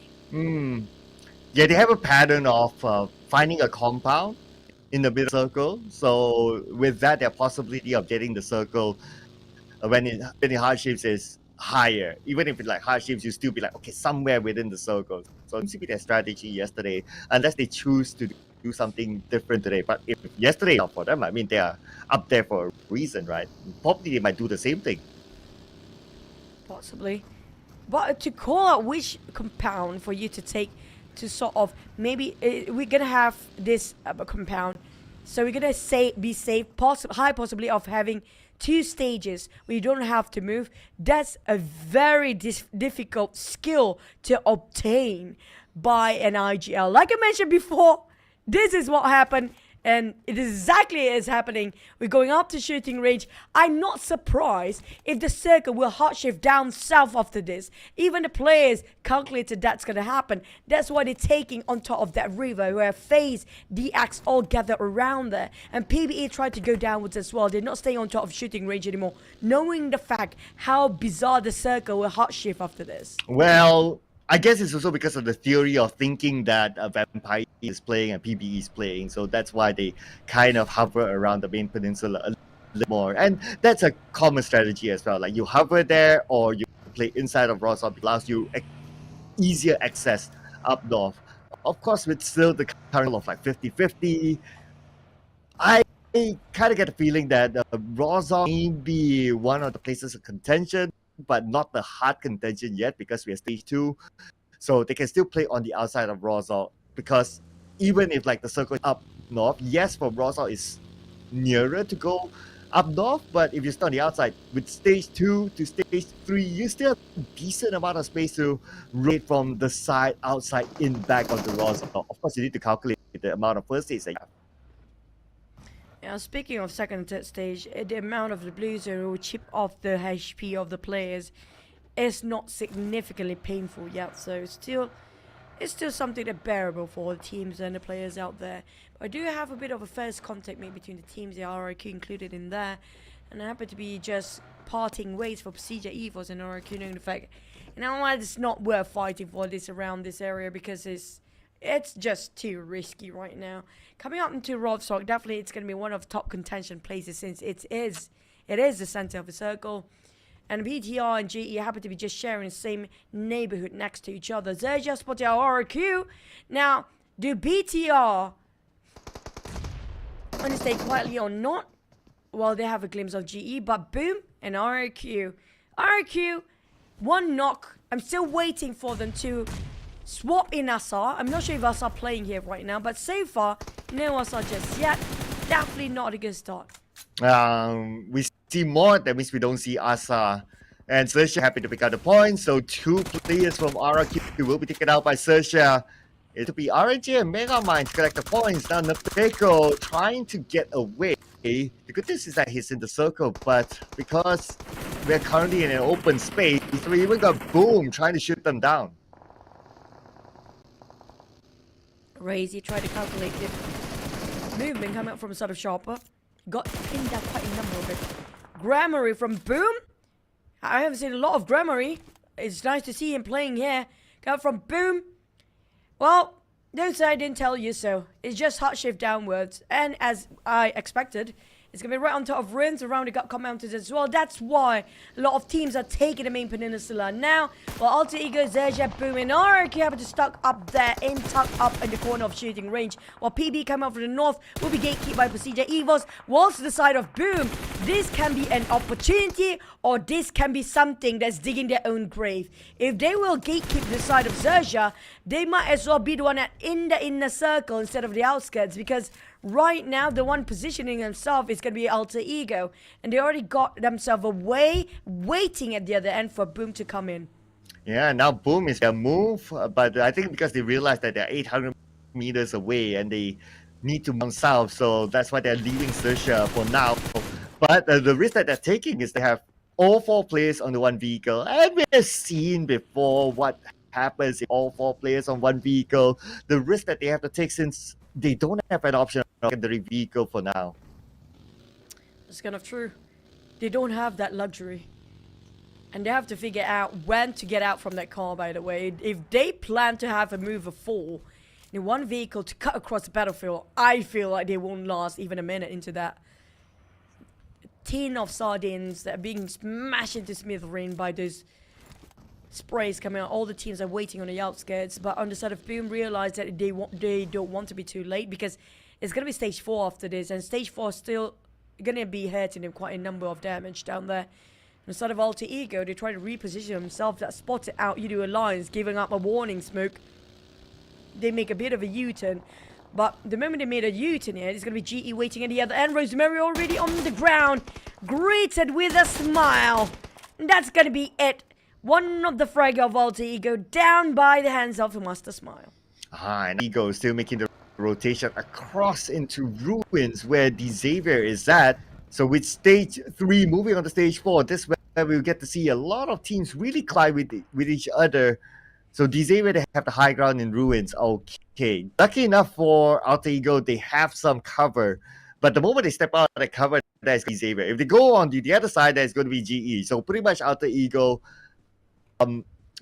will need to be prepared for either side. But I think they have enough of the circle now to last one more stage. It's pick a poison. go left or go right. That's the end of the day. You have to pick the fight anyhow.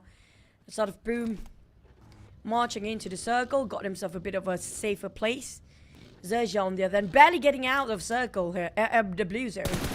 They don't have enough. They do have abundance of first aids in their back, but it's not going to be worth wasted for when it comes to just taking out the blue too long.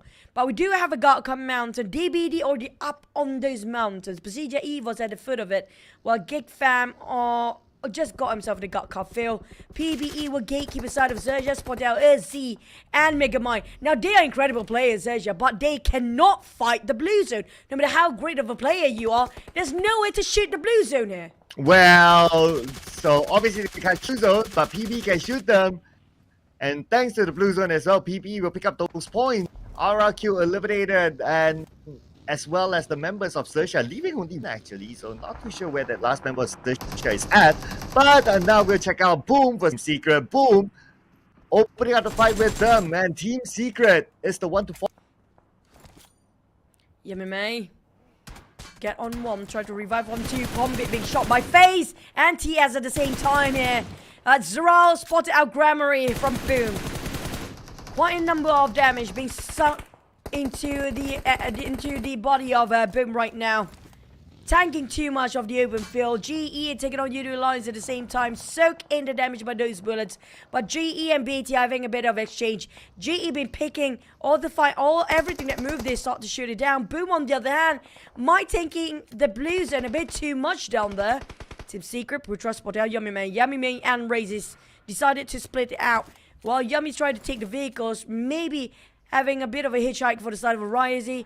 But inside of Team Secret, they don't have the visualization over this side of a mountain. Lucky enough, the terrain will help them. But PBE on the other end. Boom! Oh boy! PBE will not have been fired. Lucky enough, they're still going to survive. But Team Secret realized they overextended their stay too long. Now Boom knowing at this timing they cannot cross through the bridge because FaZe Clan will be waiting for them. If it's not FaZe Clan, it will be another team. But FaZe Clan still got them pinned down. They saw go in the water.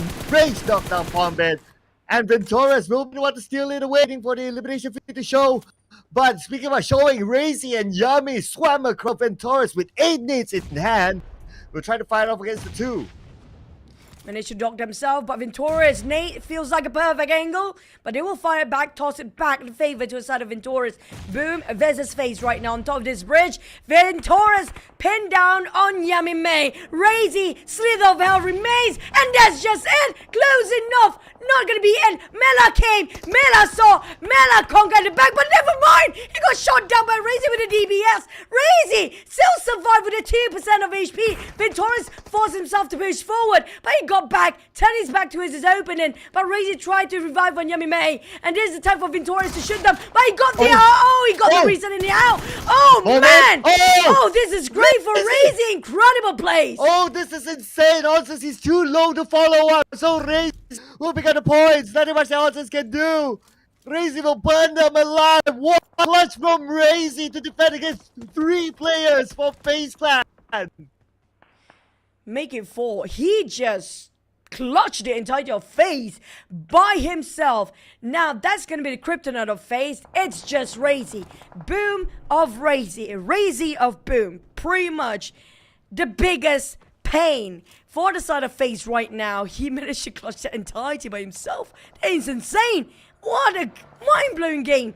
But next, the circle just have to be on top of this Garcon mountain. DBD and PERSIJA EVOS start their fight, trying to show who's the alpha, who will dominate over, capitalize this area of the compound. And DBD not willing to give it away. PERSIJA EVOS starting off the foot of the mountain, now already hike up. But Vampires just gonna shut down inside of Boom. That's gonna be the last member of it. But Razy, what a play before he goes down. Short-lived celebration for Razy, but what a play. 9 eliminations. Boom. Not bad, I must say, at number 11. Now, not only the 2 teams, DBD and PERSIJA EVOS, but we got Alter Ego on the other side.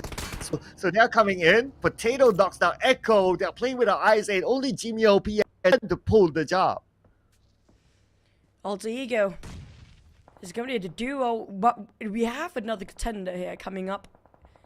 It's going to be possibly another team at the foot of the mountain and can't have a glimpse of who they are at yet. It's going to be PBE possibly. I think. Not really. The other side. Another green color team. But PERSIJA EVOS spotted and MORPH. MORPH happened to be just passing by. They just hike up and now they have to go down. The blue zone is here. Yoodo Alliance being eliminated by PERSIJA EVOS, MORPH and DBD. Sharing on top of this GEEK mountain. It's not going to be enough for 3 teams now. A bit crowded. A bit rowdy. Yoodo managed to close it off. This is why he's one of the top 4 players to be watched out for. Absolutely. 4 elimination points only for Yoodo. A total of 7 points now for MORPH GPX, and they can still reset it as a full set. And they're currently in the circle on the other side. An advantage for them since DB is now busy with GEEK Fam, who wants to come up to the high ground. DBD got the capitalization of this GEEK mountain temporarily, but we do have MORPH coming out on the different end. Well, GEEK Fam and Alter Ego realize, you know what, we can't contest this anymore because the entire DBD is up there. So you're going to stay at the brink of it, just at the slopes and around the slopes of the hill. But on the side of DBD, they cannot waste all their resources too much because the mountain don't have anywhere, any place for them to replenish the resources. Back on the side of DX, they have on ground battlefield going on. BTR and DX. They knock on one. They will go for the push. Oh, here we go. Speaking of pushing, looks like these Xavier's time to push. They're on the outside of the circle and they need to cross the road. And there's another team in front. There's opportunity for them to start to pick fights. As we go back onto the high ground, the mountain of Gatka, look at MORPH GPX there. They spot our PBE on the other side. In the compound, only the 2 of them popping up the smoke, giving away the position of GPX. And if they don't get the circle next, then MORPH GPX just need to wait for exit the compound and collect the points. But honestly, when it comes to the circle, right, if the circle shifted away from GEEK Mountains now, that's going to be tough for DBD to climb down the hills from there on. Because we do know it's kind of a open field, everybody to visualize whoever's trying to climb down of it. Now, lucky enough, they still got themselves the circle. It's going to be the GEEK Mountain all day long. MORPH, DBD, and GEEK Fam, even Alter Ego, have to fight each other out. While DX at the foot of the mountain, not being spotted out just yet. Vampires coming out from the north. Nobody going to stop them coming in.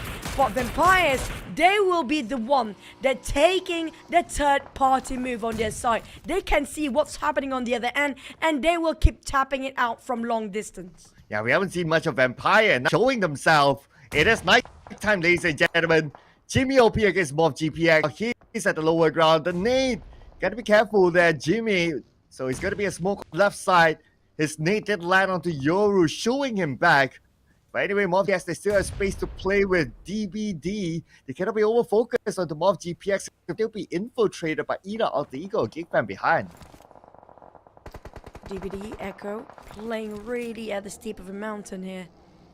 Bit slippery, yes. Vampire split into 1-3 formation. Ravenclaw just gonna feeding them information from the back line, while the rest of them start to push up. They know the terrain's hard to visualize on the other end, but they need to shut down PBE. If I spotted them out, it's going to be just one more on the side of PBE. They know for a fact if they don't shut down the flank side, it's going to be difficult for them to hike up. So they know their main focus and their main mission, while the other player, Ravenclaw, the IGL himself, feeding off the information what's happening on top of the mountain as well. Rocky on the side of MORPH, taking advantage of the misfortune happening to the side of Vampires. Even Ravenclaw joining in at the back line.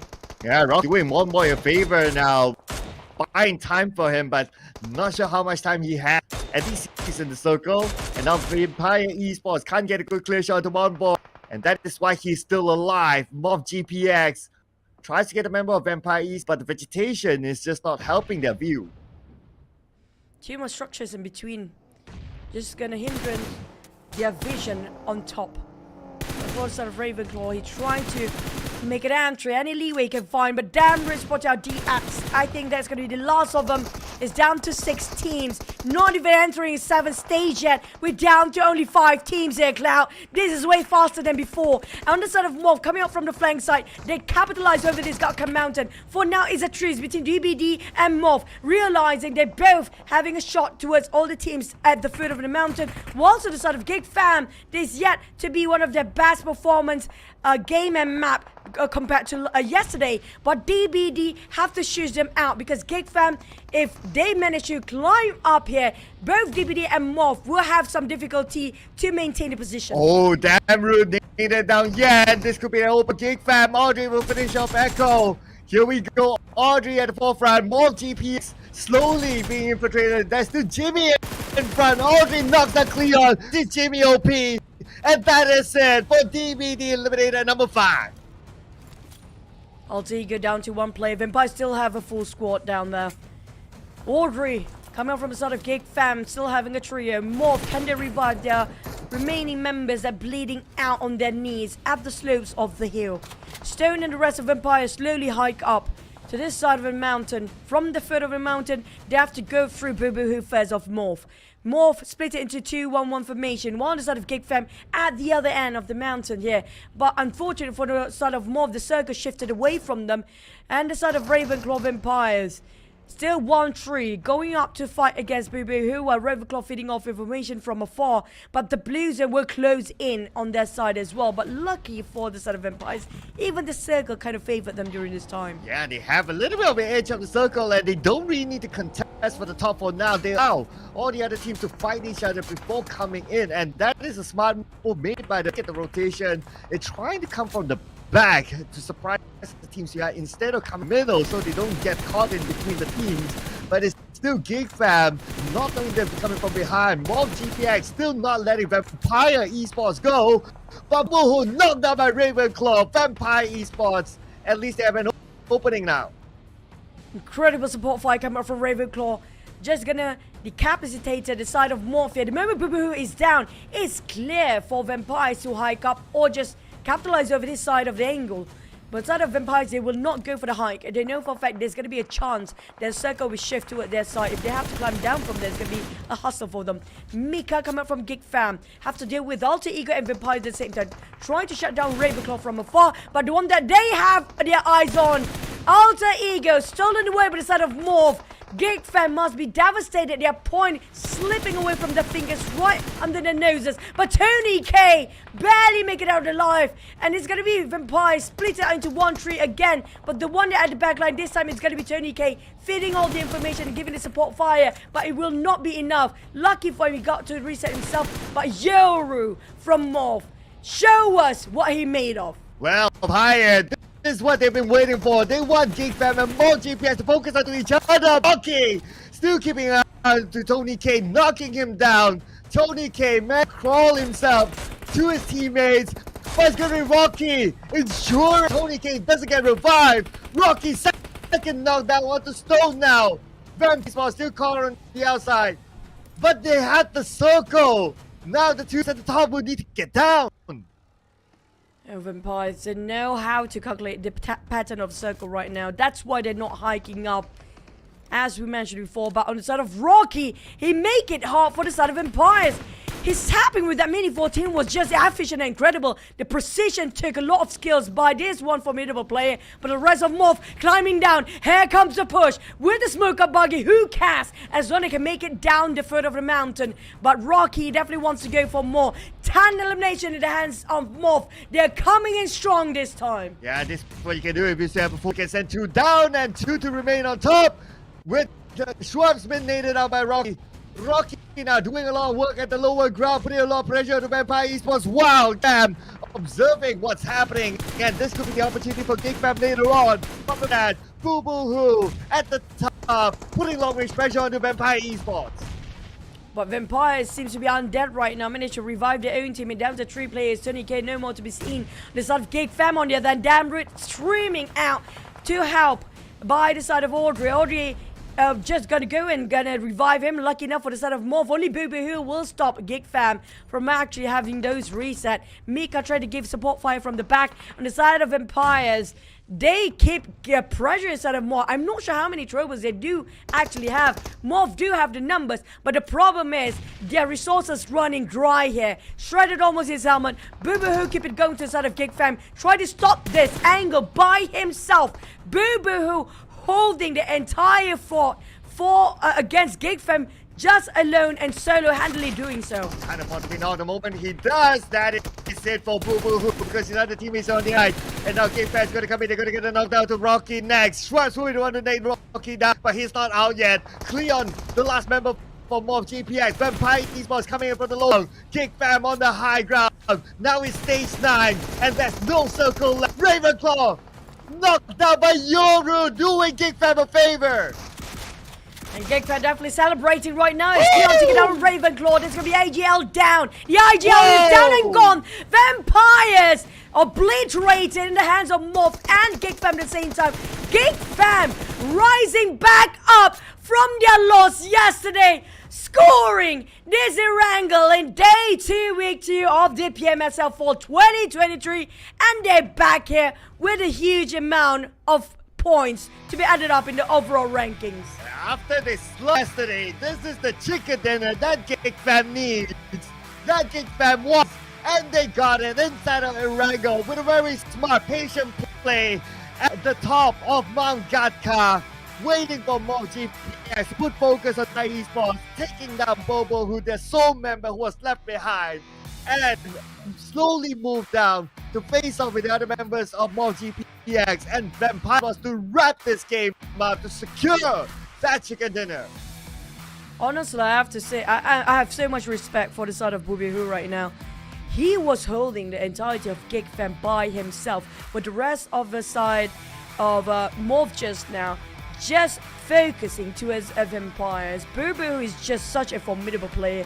I wish Bubihu, same goes for Rosemary and Yummy May, can actually form a team. I will be one of their biggest fans down there. But MVP this time, we have to give it up to Audrey. I mean, like, Audrey is such an important asset being added on in the lineup of GEEK. He just shows how big of a value he is for the entirety of this PMSL. Absolutely. That's what they say. Once a GEEK, always a fam. Even though you're from GEEK Indonesia, you come to GEEK Malaysia, and this is the performance that you put in. You are still within the GEEK family, putting up a GEEK performance. And GEEK fam, with that chicken dinner, this is a big boost for them. And look at this. Full squad time, they have one of the least 16 minutes and 40 seconds, but still able to get the chicken dinner, and they traveled amongst all the other teams, so it wasn't an easy rotation for them, but they still did it. I think because GEEK when it comes to the least amount, almost same goes for the side of Boom, is because of the contention of the Gatka Mountains. We do know for a fact these 3 teams, including Alter Ego in the fray there, tried to capitalize over the Gatka Mountain, realizing, like how I mentioned earlier on, the ping pong of the circle, how bizarre the circle heart shift. If there you saw, it's going to be on shooting range, but the pattern for the past week just shows it will bring back the entirety of the circle back towards the main peninsula, and hence they try to sit on that Gatka Mountain. And because of how many teams try to share those Gatka Mountain, most of them didn't have a full squad to survive, and some of them have to climb down. Example in this case here, it's going to be GEEK. They got themselves on top of the mountain before, but they have to pull back all the way. Same goes for Alter Ego, realizing the fact it's too much people up here. It's not worth to staying up here too long because it's just too crowded right now. But at the same time, the side of GEEK this is definitely the chicken that they need, but you have to give it to MORPH. Their elimination is a total banger number. Yeah, they have been working hard at the top of the Gatka Mountain, showing off teams from the really top of the mountain, and also taking advantage of teams still on the ground, namely PBE, namely Vampire Esports. They suffered from MORPH Jackson. It's a pin down. They didn't even let go of those teams at the low, not allowing them to come up. At the same time, being able to focus on the other side where teams like DBD, Alter Ego wants to climb up. So what an amazing defense for MORPH GPX in this round. I agree. Every single person of MORPH just doing all their roles respectively, and we can see how well their communication is going on, because every single player of MORPH kind of follow up what's happening around the entirety of that Gatka Mountain. Knock, the other one, will support fire at the backline as well. And because of that synergy going on inside of MORPH, they pushing themselves. Last week, they are one of the last team down there. This week, they're pushing up the numbers to number 1. 71 points in the lead here. Well, PERSIJA and REGUM do have a bit of a tiebreaker down there. Yeah, I mean, one chicken dinner pushes them up to page 1. And this second place finish with a lot of elimination pushes MORPH GPX to that number 1 spot when they were one of the bottom teams the week. So MORPH GPX, this refreshed lineup for them worked really well ever since yesterday. So way to go for MORPH GPX. This is now the team to be feared with this lineup. With Pepe taking a break, no disrespect to him, this lineup is just showing and putting in the numbers. Just to recap what really happened last week here, MORPH basically ended up at 17th place and they climbed back up to number 1. But we want to listen more from the host side and I think they are ready for the interview. So Flower, take it away.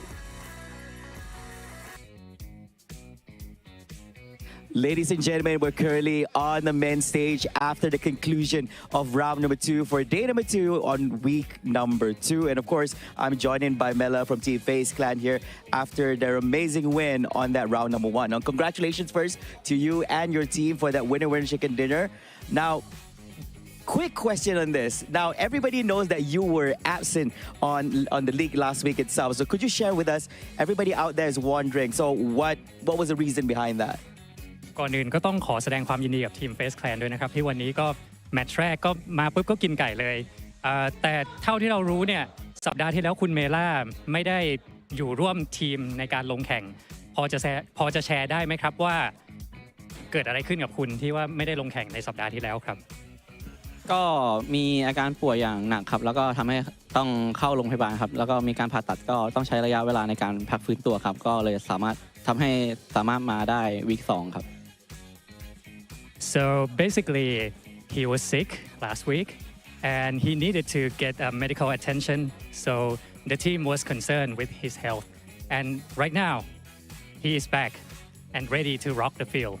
All right, he is back, most definitely. Of course, a very good start to the week itself. Now, here's the thing. Now, last week wasn't quite a good week for the team itself. So was there any changes that you made with the team to make FaZe Clan perform even better? Or is the answer just Mela being back? ก็ทีมนี้เนี่ยฟอร์มมาดีเลยนะครับสำหรับทีม FaZe Clan แต่ค่อนข้างที่จะมีการเปลี่ยนแปลงจากสัปดาห์ที่แล้วอยากจะทราบว่ามีการได้ไปคุยอะไรกันหลังบ้านไหมครับที่ทำให้แบบperformance ของทีมเรามันดีขึ้นนะครับก็คงจะมีคุยกันตามปกติแหละครับจริง performance ก็ไม่ได้ดีขึ้นมากขนาดนั้นครับก็ต้องใช้ระยะเวลากันต่อไปครับก็ต้องปรับจูนกันนิดๆหน่อยๆครับ So basically they didn't talk much just go with the plan that they already planned but yeah they just try to do their best and give all they've got to the game. Yeah. Okay, all right. Despite lack of communication, I'm a little bit concerned, but things are going well, so I'm not going to say anything about it. And last but not least, now so far, we've seen that teams that performed in the first week last week and the ones performing this week are not the same. Now, that means that there is still a fighting chance for FaZe Clan to bump up back into the competition and come back this week. So any words that you would like to give to your teammates, you know, to boost up their confidence for this week's performance?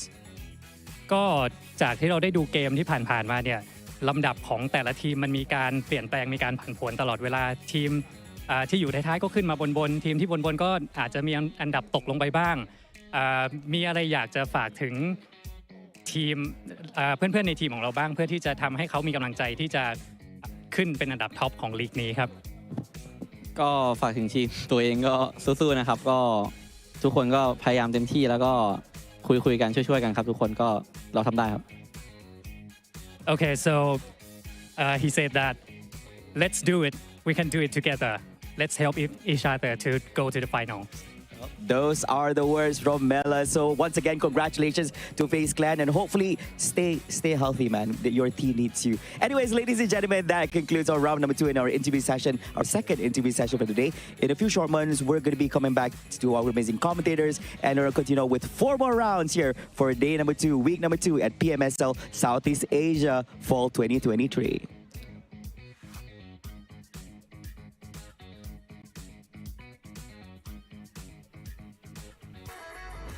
Always a humble man, Mela. I was hoping he would say something like, "Don't worry, team, I'm back. We can win now." You know, it would be really cool if he actually say something like that. But it actually is true. FaZe do perform way better when Mela's in it. Yeah, I mean, it's clear, right? If I were to look historically, so there was one season that FaZe Clan did not have Tony K because he left for Vampire Esports, and that season they actually relegated until the following season when they got Mela to face Tony K, which is, yeah, obviously he's a key player. They are back somewhere up there. So it is clear that they need that key player, and it happened to be Mela. True enough, when he's back, they do well. That's kind of true. I mean, like, I wouldn't say they are depending too much on Mela, but that's the missing puzzle for the side of FaZe, because all the others have different role. But I do score one today myself. I score quite a number when it comes to their circle prediction as well. But yeah, speaking of circle, we still have a northern circle a lot, just like yesterday. The stage number 6, we had 5 teams, Cloud. This is way faster than yesterday here. Yeah, one thing also, because circle was brutal, right? So we got a lot of teams eliminated, especially at the stage fast. And by the time we reached like stage 7, stage 8, and that's where 5 teams left, and that's where it all wrapped up. So another fast day. I think we somewhat did talk about the potential of having another fast day again today, and through this happening, looking at how aggressive these teams can be. When one fight starts, all the fight starts at the same time. Yeah, I mean, like, can we keep track? What's the fast? I mean, can we have even like stage 4 and down to only 5 teams? That would be incredibly fast, right? I cannot wait to see how much of a Royal Rumble that will happen. But you guys at home are watching with us on the stream. Don't forget to keep track with us. What's the fastest game by far? Okay, back to as our top performer. Damn, squeezing in. But Yoru, I have to say, Yoru is one of the greatest asset of MORPH right now. And he can be polished more. It feels like we just discovered his potential, and he's like a raw diamond that still have not been polished entirely. Yeah, that's why I have Yoru in one of my highlight plays. But yeah, that was since last week, by the way. But anyway, next match is going to be back angle. So we got FaZe Clan and GEEK getting that chicken dinner today. But you guys can also do this in game, which is the first PMSL Southeast Asia Limited Skin Series inside of the game. So join the event, get the skin, and join the club.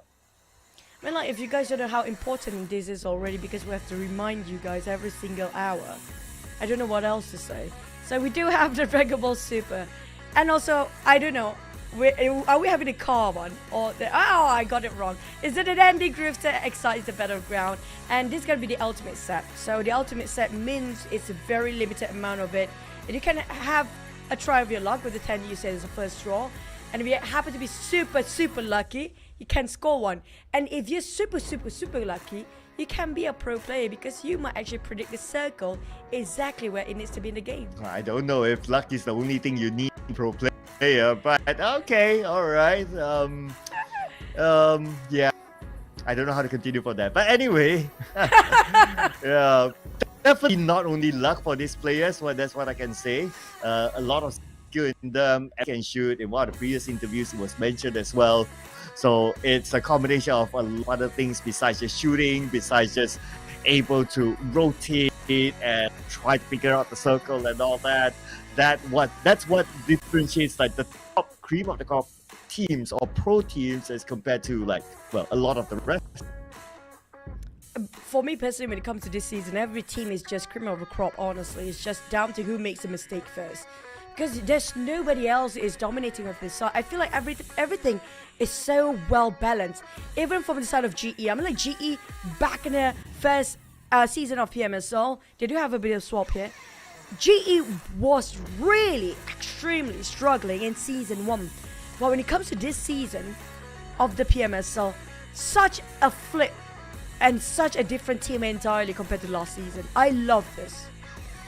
Oh yeah, absolutely. One of their big changes, besides what they mentioned about experience or is Murnak coming in, giving them more flexibility, more flair in the lab, giving them the option to swap in and swap out players as well as when they need. So it's been showing a lot of value to the team, and with of course the PMC in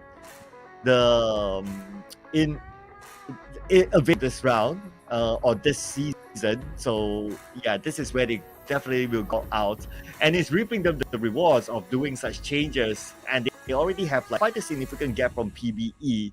If they get a top 6, it's going to be a big bonus for them. That's kind of true. And don't forget, it's not just at PMSL that a lot at stake, including the prize pool of $250,000. It's also at a lot at stake we're talking about, including the PMGC, just like how we mentioned before. And speaking of which, some teams kind of got their position in PMGC, but some of them still can have that slot depending on how much points they collected to the entirety of PMSL. Now all gears up. We see the players already have their headphones on and all their earplugs, and it means that the game is going on. This is going to be the second wrangle before we head into the long break. Let's fly into it. Who will get the chicken this time?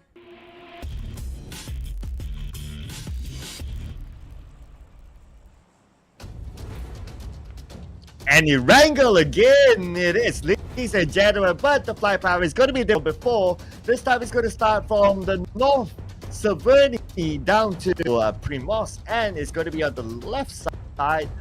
So mid to the base, Novo, because we don't have BN United, the Infinity, expect Team Secret to still go there. The biggest question is where will Boom go, because they are now migrants in the land of Irregular. They don't have a space to call home. Last we saw them, they opened up in the areas of shelter, but this time since shelter is far away, will they force their way to go there, or will they change to somewhere else? Or they're dropping themselves quite early, so I assume it's going to be on a bit of the left side of Quarry if they want to. It's not really quite vacant down there, but at the same time, I'm kind of worried for the side of Boom. But Boom, I mean, like, they are the team that love to experiment. We saw them before in last season. They keep on changing all the players every single map. Even the teams out there, as we start questioning them.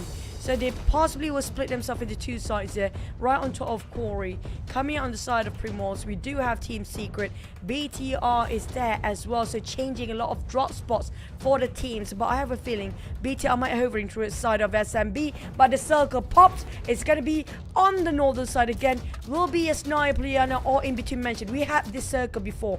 Definitely it will shift it up to Stalber. Then maybe it will yo-yo itself down in between mentioned and Yasnaya Poliana down there. But there are going to be a couple of teams that are interested going on the down south all the way.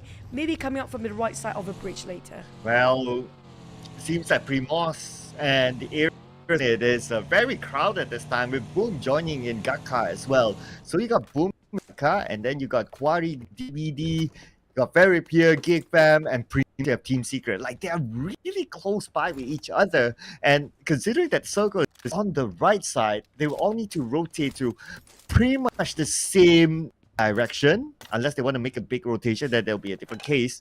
But then that means they'll bump into other. So there's a lot of if here, if there. But if it's like a straightforward line that we draw for teams, then it's going to be clash between all of those teams, and all teams are heavyweights. It's kind of true. Heavy hitters that side. But GE just crossing to the side of Rostock. Spotted XERXIA, who's trying to pull away themselves from the rest of the team and just want to go for looting. Will be stopped by the teams like RIQ and GE along the process. I'm not sure where are the remaining of them. Well, they're still, yeah, the entire team is here. It's going to be 2-person in one UAZ. Another 2 is going to be in the back line of UAZ as well. But some players decided, some team decided to go for a bit of a boat ride. Gen Force is playing for side of BTR. So we have Boy Chill Satar and Gen Force. And one more is going to be U-High. So the one is actually not playing here. They'll be swapping quite a number as well for the side of BTR. So Keenan and Lapa. We haven't seen Keenan for the past 2 days. I mean, for the entire day here today because BTR just tapped in. I'm not sure if they're going to swap me Keenan later. Maybe. I mean, BTR also has a record of swapping out players. 2 members who used to play for Void last season. I'd be surprised if we see them playing later on, or maybe even after the break. Normally after the break is where we start to see like swaps happen. Maybe because of the extended break, they have time to really check on with each other to see whether you're okay or not. And from there on, they make that decision to make the swap. Boom Esports, obviously, those are the teams that really likes to swap as well. Expect this lineup to change the breakthrough. Oh man, kind of worried for them to be crammed into one vehicle for the entirety of Boom here. Couldn't find a second vehicle to go on to. So whilst they're trying to find vehicle, might as well just compound hopping at the same time. Make a bit of a U-turn. Yoodo Alliance is that side. They found himself a buggy. That's the good news. He's going to split it himself into one person. Palmbit will take the lead when it comes to scouting in the front. Yoodo Alliance breathing behind their backs for the side of BTR. Sorry, for the side of the team just now. But back to the side of BTR. Gen Force happened to be Doc himself and the rest of the entire team just arrived on the... I think this is somewhere down south all the way. Is it around farm? Oh no, it's actually SMB entirely. They've arrived in was Milta, it? basically their house, Oh, yeah, their home. all the way so far. Yeah, and I guess it makes sense because by the time they land into SM area, that's where the zone already shown itself, and probably they're like, oh, okay, might as well by the bay anyway, and there are boats there. Might as well straight go to their home grounds, Milta, instead of still looting on SMB and making the rotation to in which they might clash with another team that could take Novo instead of taking their risk. Might as well go all the way. I have to give it, it's genius coming from GEEK fam, knowing for the fact that not many teams are actually taking the right side of the map right now due to how the flight path was away from the circle. But Team Secret have the same sort of a mindset and idea, just like how BTR did just now. So they're going straight, cutting across those double bridges between the main peninsula and SMB. And this time it's going to be a bit risky for the side of TS because it's a bit later and a lot of players happen to be around the coastline of down south of the main island, mainland. So it's going to be cutting across Farm Milta around the area still, unless they just want to go towards that side of a bridge, the right side of a bridge. There's not many people down there. FaZe, on the other hand, we do know their usual drop spot is always going to be Joggle Pool, always around Hospital.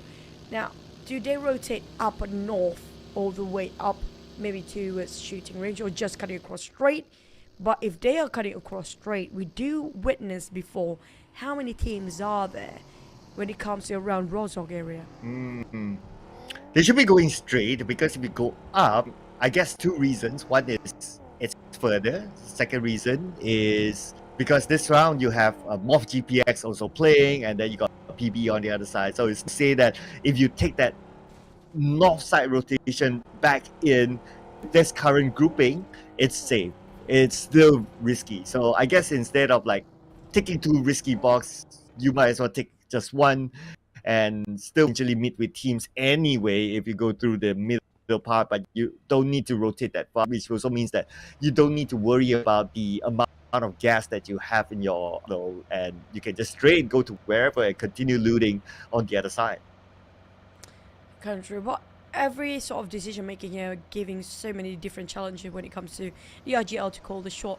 But I agree when it comes to try to decrease the amount of risks that you're taking as an entire team and to jeopardize the entirety of the operation when it comes to moving as a unit for the team here. Some teams decided to take around chinky fuels. That's decided for some of the RGLs. But on the side of MORPH, they just got themselves what they needed, the push, and they are placing number one. I mean, like, they are from nobody to somebody when it comes to this week, and definitely will boost up their confidence with the way they challenge up PERSIJA EVOS links, got the information needed, fitting back towards the rest of the roster, and from here on they will reassess what to do next, whether to go into fight MORPH, who try to challenge up, or they just part ways, decided, you know what, it's not worth, you know, taking the taunt coming up from the side of MORPH because it's just too early. And Team Secret safely arrived at the farm area. So as long as the Yoodo Alliance is not in this area, now that they're doing the scouting, if you see Yoodo Alliance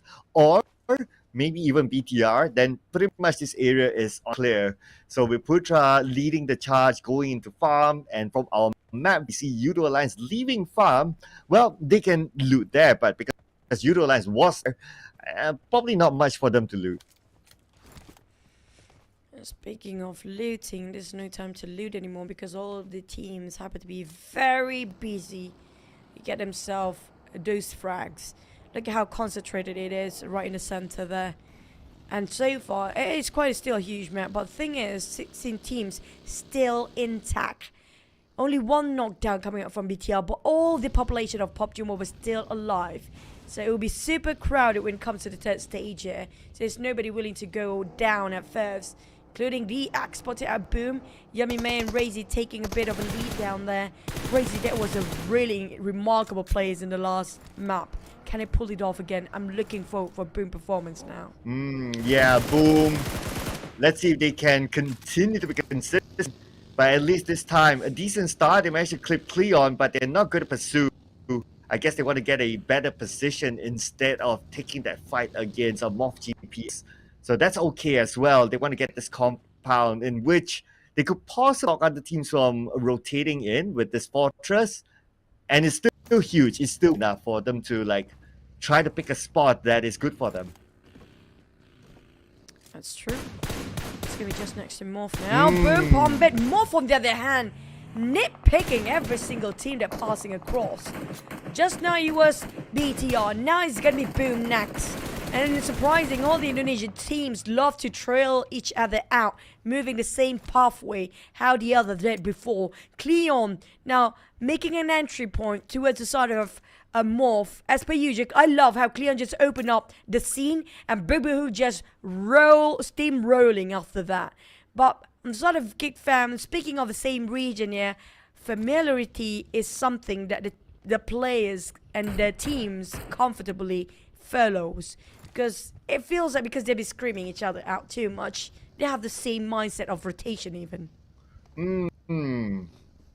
I guess they also came from the similar direction, so it just so happened that to be the case. But for at least for the past couple of rounds, like we don't see GEEK fam taking early fight. I guess it's because something that they have already discussed from what they've learned yesterday, that maybe taking early fights didn't really work out for them. Yesterday, we recall then they took like a couple of early fights, but they lost majority of them. So I guess this time around they're switching things up. And this is what's great about GEEK fam is that they're able to like, okay, next day we readapt. Next day we switch up. Next day we do something different. And at least for today, it has been working out a lot better than yesterday. I agree. This is definitely the game they've been looking forward to. Maybe yesterday some teams are actually trying to revise about the others regarding the reshuffle of the grouping is one thing, and to have to reassess the rotation, what they had before, into a different thing entirely since the dynamic changes is another problem for week number 2. JE spotted as the entirety of BTR passing across them on the other end, which is going to be around 300 meters apart. Ambitious spray from GE, valiant effort, but it will not clip or will not connect to a side of Auric and BTR. It's just too far right now.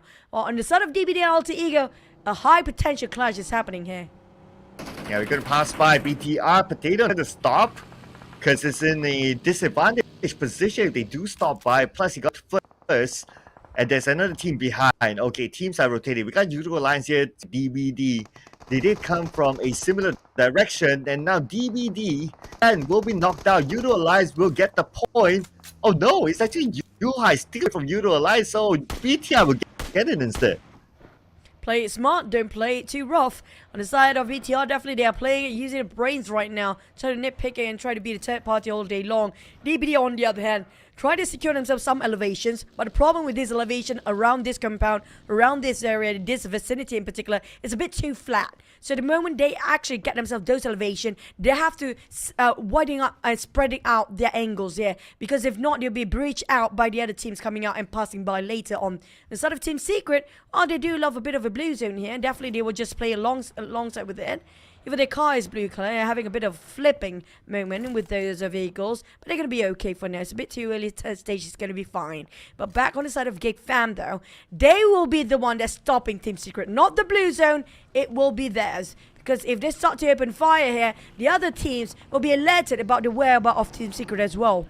Well, at least for Team Secret, they went to the circle first. And they managed to find a cup for now in which they're going to play around the areas of Mansion. GEEK fam, knowing that Team Secret arrived onto the compound first, looks like they're not going to pursue. But for Xavier, this rotation from GEEK fam, they're shooting on the car onto the front, and they managed to get Mika. So now Mika, he's in trouble, but Boom steals it away from Xavier. With a good number of stealing away eliminations this round. Crazy has been delivering for the past few maps here. So keep popping on the kill. Fit and GEEK fam.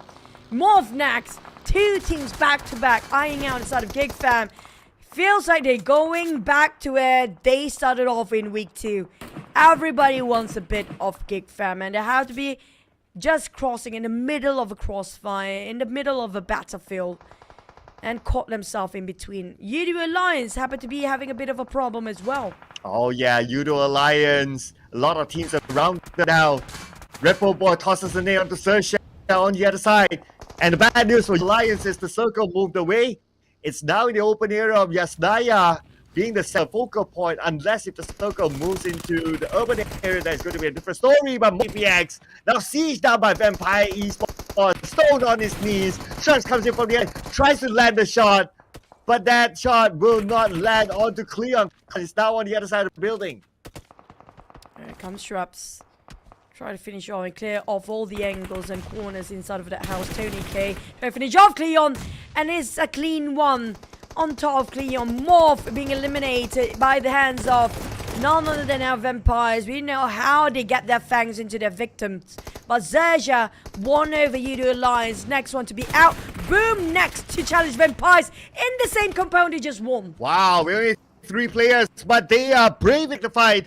And now, boom, 1 player on his knees. Shrubs goes in at the forefront. By Yummy with the DBS, but Yummy counterfired by Stone. And Stone is at follow-up. This is still alive, but not for long. And Stone will clean up Boom Esports. Standing quite strong. What a defense from Vampires. Have overtake the side of Boom before.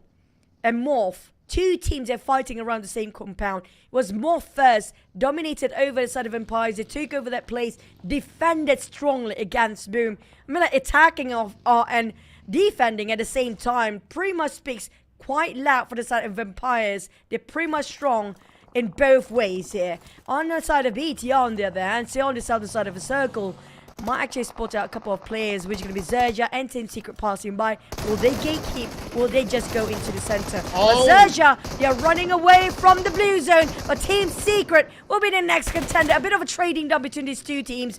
But RNG! Oh, a brutal rundown. Oh, but Zra last out. No, and the same time, the blue is just right behind him. Megamind will arrive. 1 more Megamind will take out Team Secret. 4 points for XERXIA. Team Secret, who has been rotating non-stop in this round. Unfortunately, the travel ended at number 13. Who needs rifles or DBS or hand grenade if you can just use your vehicle? Nothing to charge with, no resources except for the fuel needed, and that's just it. And that's just what the specialty of XERXIA for now. On side of Vampires, on the other hand, DX Chua in the center of XERXIA, and maybe on the side of Vampires, DX. Are they aware to be charging here? Shrubs coming in and being a bit of a spray, a bit of a trading done. Where are the rest of DX? A bit too far. Vampires already capitalizes over this compound. Now Levi will try to save. Same goes sort of a side of Paragen on flank side. But Tony K is aware what's happening on the outskirts here. He tried to stop them from saving their friends. And that was incredible. Long shot of nades coming up from Tony K. I don't know how he did it, but he did it anyway. Well, beautiful off angle. That's the game from Tony K. But they're not done yet, though. They have 1 more to go. Okay, Chua looks like he bailed this and tried to play for placement points, going straight into the middle of the circle. Pray he's not shot at, and praying that he gets the next piece of the circle as well. He should, as he is somewhere in the middle now. But for Vampire Esports, the 3rd team that went to that house or had that house, they met Ben, and they still maintain a full squad. My Vampires, how strong can they get? BTR, boy chill. Spotted out DBD, Jimmy OP quite low right now. But if BT are not being careful, the Blues start to close in here. They need to move. It's less than 30 seconds. No more time to dilly-dally. No more time to extend this fight. They have to get into the circle. It's going to be stage 6 next. More than 1% of HP will be deducted every single second. Maybe up to 3% here. So they need to make a move. Same goes for the side of DBD. Do they have the vehicles ready? If they do, how many vehicles do they have left? Because I just saw one buggy coming up from the side of DBD. BTR side, the moment they just tap into it, XERXIA will start to fire. But the one that have to be watched out for is going to be the one that gatekeeping the inner circle, including Vampires here. They are hunting people down, might just as well breaking their own record because right now the number's going up to 11 eliminations. Well, yeah, they only need 10 eliminations to break their own record. Let's see if they can even break the solo record at the same time. For XERXIA, they're not breaking records, they're breaking their backs right now, trying to get into the circle, but he is caught on the outside. The blue just right behind him. At the same time, BTM rotate from Vampire Esports, and they say thank you very much for the point. Feels like they are just ranking up the numbers without any sort of contention on the side of Vampires. They're making it, everything looks easy. Feels like they're not breaking their sweat at all. Vampires, Tony K's on the ground with 4 eliminations. Ravenclaw next. The moment we praise them, this is where things get really rough. Alter Ego shooting them amongst the cloud, amongst the smoke. It's going to be Alter Ego be the next contender. Stone and Tony K. Tony K bleeding out. Stone hesitating. Which one's to save first? Is it going to be the IGL? Is it going to be Tony K? Going back and forth by himself to save the entire team. There's going to be a lot of work coming up from the side of Empires there. But on the side of Alter Ego, they might shift over their focus towards GEEK fam since they opened fire just now. But if they actually not switching over their focus to a side of GEEK fam, they can shut down the entirety of Empires. But feels like Vampires do have more attraction than the others. Even GEEK fam want a bit of Vampires now. Well, with Damroot shooting far, showing himself, that would pull attention onto him. And Alter Ego happened to be there. Let's see what Alter Ego will do. Will they go for it or not? I guess because they don't have the information that Damroot is alone, so they hold ground right now. And Damroot not able to secure any elimination points. So now Vampire back as a trio. 13 eliminations now for Vampire. And if they're stopping now that they don't have a full squad. Slightly tipping their toes for side of Tony K. Like Vampires, every single individual, even though they are a trio. Look at Tony K, easily knocked down in their Peko. We could barely get a glimpse on their Peko from this distance, but this guy making it like he's not even having difficulty to see what's happening on the other end. But Vampires got one knocked down. Now RRQ kind of hammed down between two teams here, GE and Vampires, but Alter Ego's next to Vampires as well, so they might actually switch their objective to a side of Alter Ego, who left with only 2 players since they start off their vehicles. Damroot have to play this very slowly by himself. GE spotted out the rest of RRQ, but tried to transition himself inside of a circle, trying to stop them, but a bit too late now. But Rosemary and Alter Ego having a bit of a situation. Not really a situation. Easily done finish off the axe. Yeah, it was Chua all alone. So as long as Alter Ego had burst, then they'll be able to take out Chua. And now they have the middle of the circle instead, together with the Shag. A small bunker to call themselves home for now. But look at Yasnaya. We got like 4 teams inside of the city of Yasnaya now, including PERSIJA EVOS, who uses Yasnaya as their home, now been infiltrated by the other in the same area. Yep, for PERSIJA EVOS, they have been super quiet since the start until now. Only got themselves 1 elimination, but GEEK fam feels like a bit too much for them to handle right now. A bit too crowded, a bit hammed down, cornered out. There's no way out for them. Vampires, on the other hand, they are the undead. Even though they lost 1, they got 1 more. Rosemary got a glimpse of the off angle. Tony K, he knows exactly the spot of his rivals. That's where he starts shooting and start poking, jabbing from side. FaZe spotted out RRQ as well, and MORPH having some problems. It feels like the entirety of RRQ being obliterated by now. PERSIJA EVOS spotted out the rest of the entirety of Vampires, try to stop them from advancing, but they don't get that warning. It doesn't matter. Stone is going to push up anyway, even though they lost Tony K and Stone at the same time, leaving only Ravenclaw to do all the work. Yeah, it's either Vampires was pressured by the blue or they try to take the fight, and they took the fight. Number 7, but it's okay. It's still 14 eliminations for Vampires. That's still a huge number, especially if you go out at number 7. But the fight stopping, yeah, PERSIJA EVOS, as what you mentioned, they didn't move that much within them, and that's because the circle happened to be the area of Yasnaya, their home ground. So long as they can defend this area, they'll be cool. But they need to do it against like 4 other teams. Another problem with PERSIJA EVOS is because the moment the team step in here, the entire team didn't have the time to reunite as a unit. They split themselves into 2-2 formation across another road, a different building entirely. So they have to guard themselves safer. That's why they got themselves on the top floor if somebody climb up, they can hear it quite clearly. But on the side of GE, spotted the entirety of Alter Ego spreading out quite thin. But Mane, well, you reap what you sow, and he just shot a lot of number of sprays to the side of Alter Ego. They shot him back, just counter fire, giving the favor that he's been giving them as all this while. GE leaving with only Master EJ and Mane down here. Smiles on the ground, bleeding out. Onzens and the rest of FaZe taking a bit of shelter on top of this building. But the circle will shift in less than 5 seconds now. It's all down to who will be favored here. If GE being favored, great. But the problem is they don't have the numbers and they are quite in an open field. And they happen not to be favored as well. And FaZe barely touching the rim of the circle. The one actually in the center. It's gonna be, I think that's gonna be the PBE or Alter Ego.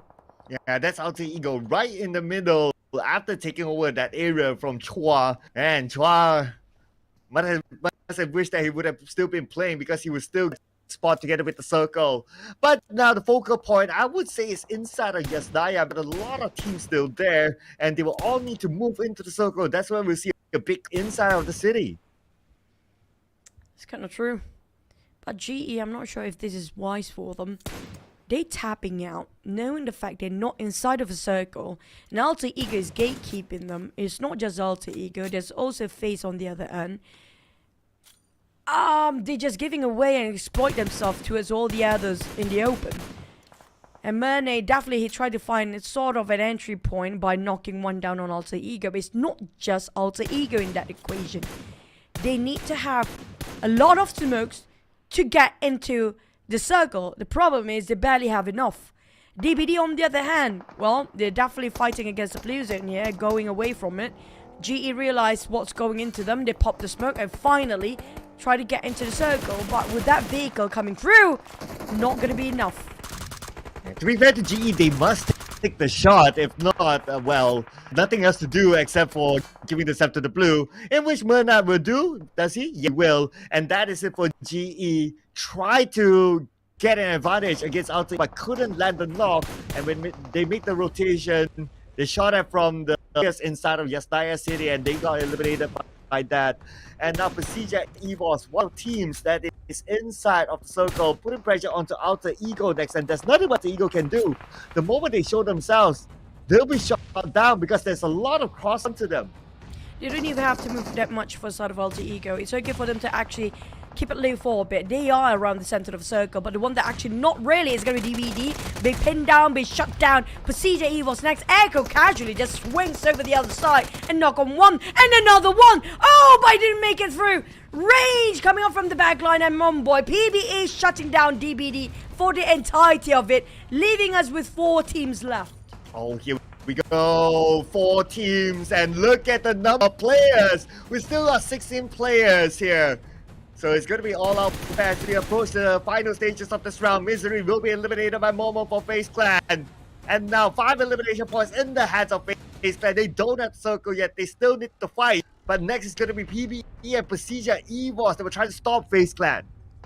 PERSIJA having a trio, the others having a full squad. FaZe, Alter Ego, and PBE definitely have the number, so it's going to be everybody's game now. Whoever actually being favored by the blue zone and not be closed off their end first might actually have a shot at winning it, because whoever take the initiation to push first and start the fire, they might actually attract all the attention to the side, including FaZe here and PERSIJA EVOS. Lynx managed to shut down on Mela, and there was a clean elimination outside of PBE, stolen it away by the hands of the side of Alter Ego and PERSIJA EVOS.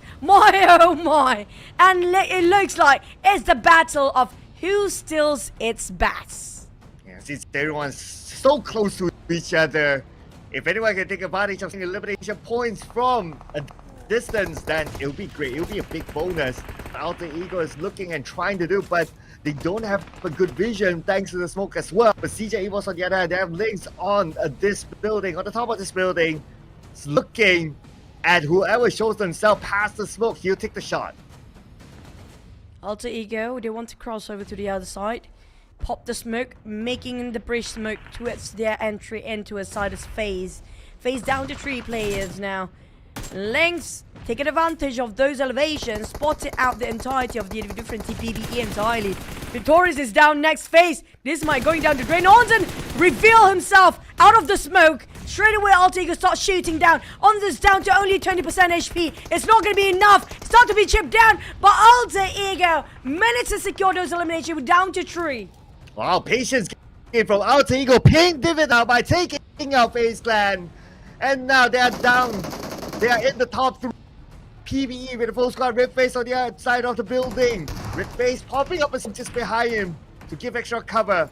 But where is PvE going to go now? They're going to play the patience game now. RedFaZe waiting for the right moment on the other side of the door. But Rymer spots up Potato. So now they know Alter Ego is getting closer and closer.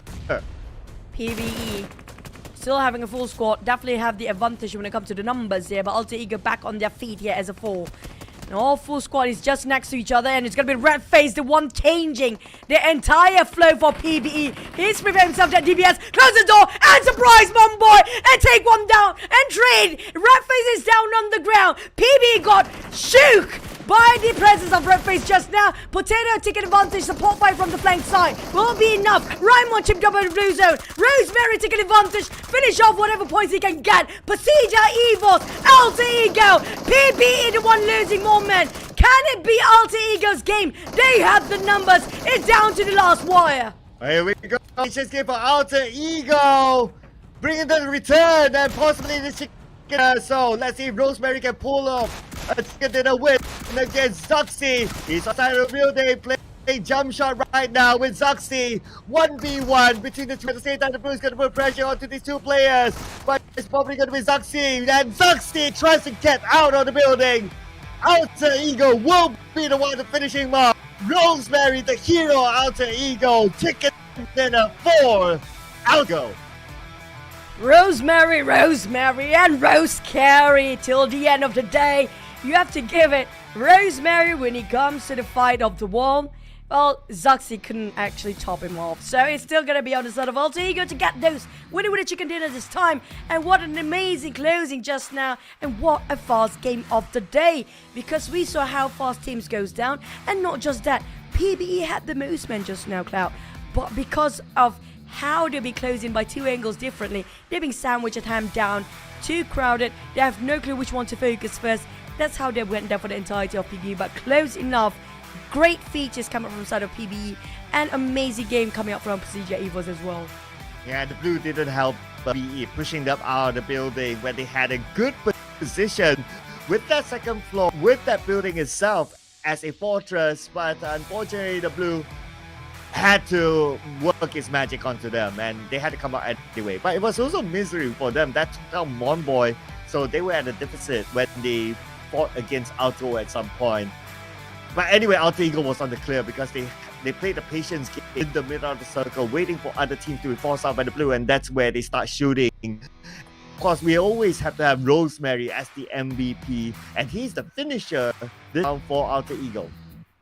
I mean, like, this is definitely our best player when it comes to last season. Definitely he is back when it comes to week number 2. We haven't seen a lot of them when it comes to week number 1, but they always come back when it comes to week number 2. It's no surprise anymore. With 800 damage, 872 damage, and coming up with 5 elimination. I mean, like, that's quite a fair number coming up from this guy. And the damage dished out, not the most, but definitely he's playing smart as well with that 5 eliminations. But so many third party coming into this map just now. Coming back to our team stat, Rosemary, pretty much everything is on his side, and that's why he got himself the MVP. But over Potato and Fnatic is playing here, and I love the combination between these guys.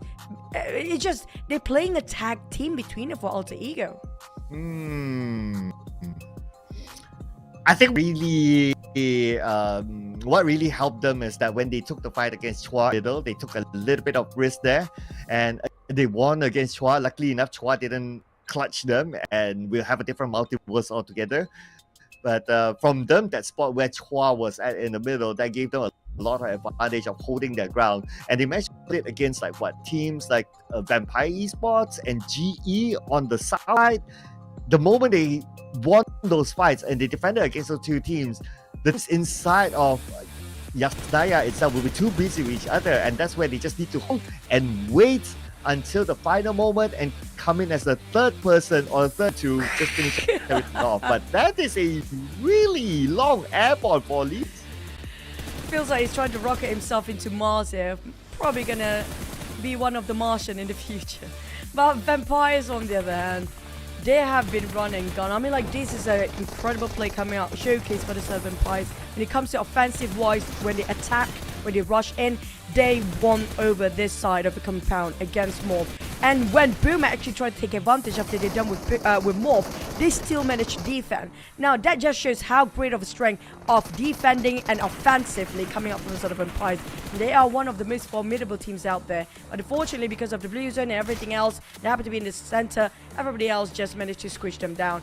But Alter Ego just now, I mean, like, it was incredible plays coming up from these guys. It's all down to 1v1 between that wall jump. It can go either way. But Alter Ego got himself 20 points. If Vampires, even though they're being a bit early out, but who needs the placement points when you can get 14 eliminations?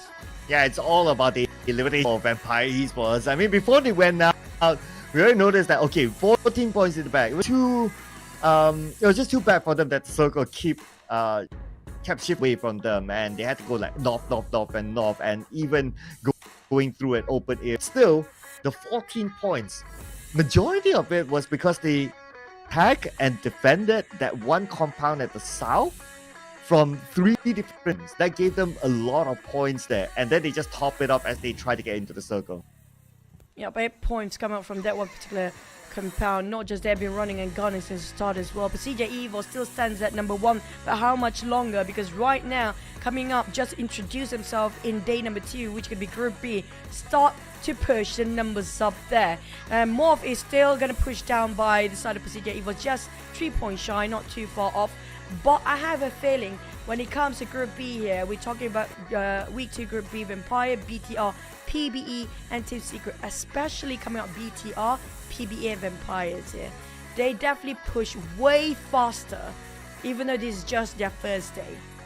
Yeah, even for Boom, despite them yesterday and also today, but Vampire Esports, who just played today, overtook them. So, I don't know, Boom, drawing board, painting board, whatever, sketching board, whatever, they need to go back at their boards, because there's something really wrong with Boom that I just can't figure out. Swapping in and out players, they've been changing draw spots, but almost nothing has been working out for Boom. And now, even Vampire, who played just today, has overtaken them.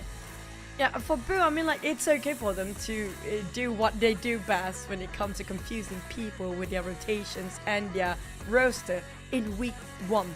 But this is already Week 2, Cloud.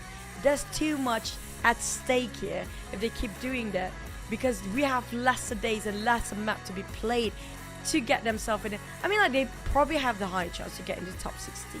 Maybe they try to get their footings when it comes to their plans for the grand finals, you know, just thinking positively right now. Yeah, so we can't deny that there is still a starting point inside the grand finals. So, I mean, as far as I've interacted with Coach Ken, he's not happy with current performance, but let's see if they change anything when we come back from the break. So, we'll be taking a little bit of an extended break because of the Margaret time. We'll see you after this. Battle Royale Dragon Ball Super is now available in PUBG Mobile. In this mode, players will experience a whole new kind of combat. Players can play as several Dragon Ball characters, compete in intense battles to see who will be the final victor. If you're trying to win, try going to an energy zone and see what random buff you get. If you get a health recovery buff, then it's a good idea to stick around and fight. Even without any recovery items, you'll be able to maintain a decent amount of health. During a match, players can also use attacks while battling with others. These attacks require ki. Players can collect ki from the map. They can also choose to replenish ki by charging it up themselves. Players also need to be on the lookout for upgrade materials. These are used to level up attacks. Attacks have a total of 5 levels. Level 1 to 2 only require basic upgrade materials to level up. Level 3 and above require advanced upgrade materials. The higher an attack's level, the more damage it will deal. There's also various support items that can be found in the map. For example, the Buku Capsule and Smoke Capsule. After using a Buku Capsule, you'll be able to fly a certain distance. It's really useful for initiating battles or running away. But be careful when you run into Piccolo. He has an attack that can snipe you from far away, as well as a dash that can quickly close the distance. Smoke Capsules release ball-shaped smoke, which can obscure enemy vision. This smoke screen can help you retreat or relocate. Don't forget about accessories. Accessories can also make your attacks stronger. More advanced accessories provide better buffs. If you play as Vegeta or Ultimate Gohan, who can already attack pretty quickly, you can enhance it with an accessory for an even greater advantage. If you want to increase your chance of survival, look no further than the armor item. armor provides extra health, which gives you an edge in combat. It has a total of 4 levels, and the higher the level, the more extra health it provides. Be sure to pick it up when you come across it. So, do you understand the gameplay and items a little better now? Let's play Battle Royale Dragon Ball Super together.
The depths of the ocean can be beautiful and terrifying.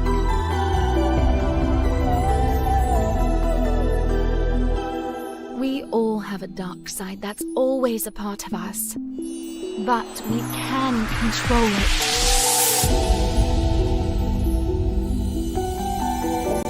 I don't care what others think. I'm only concerned with my wants.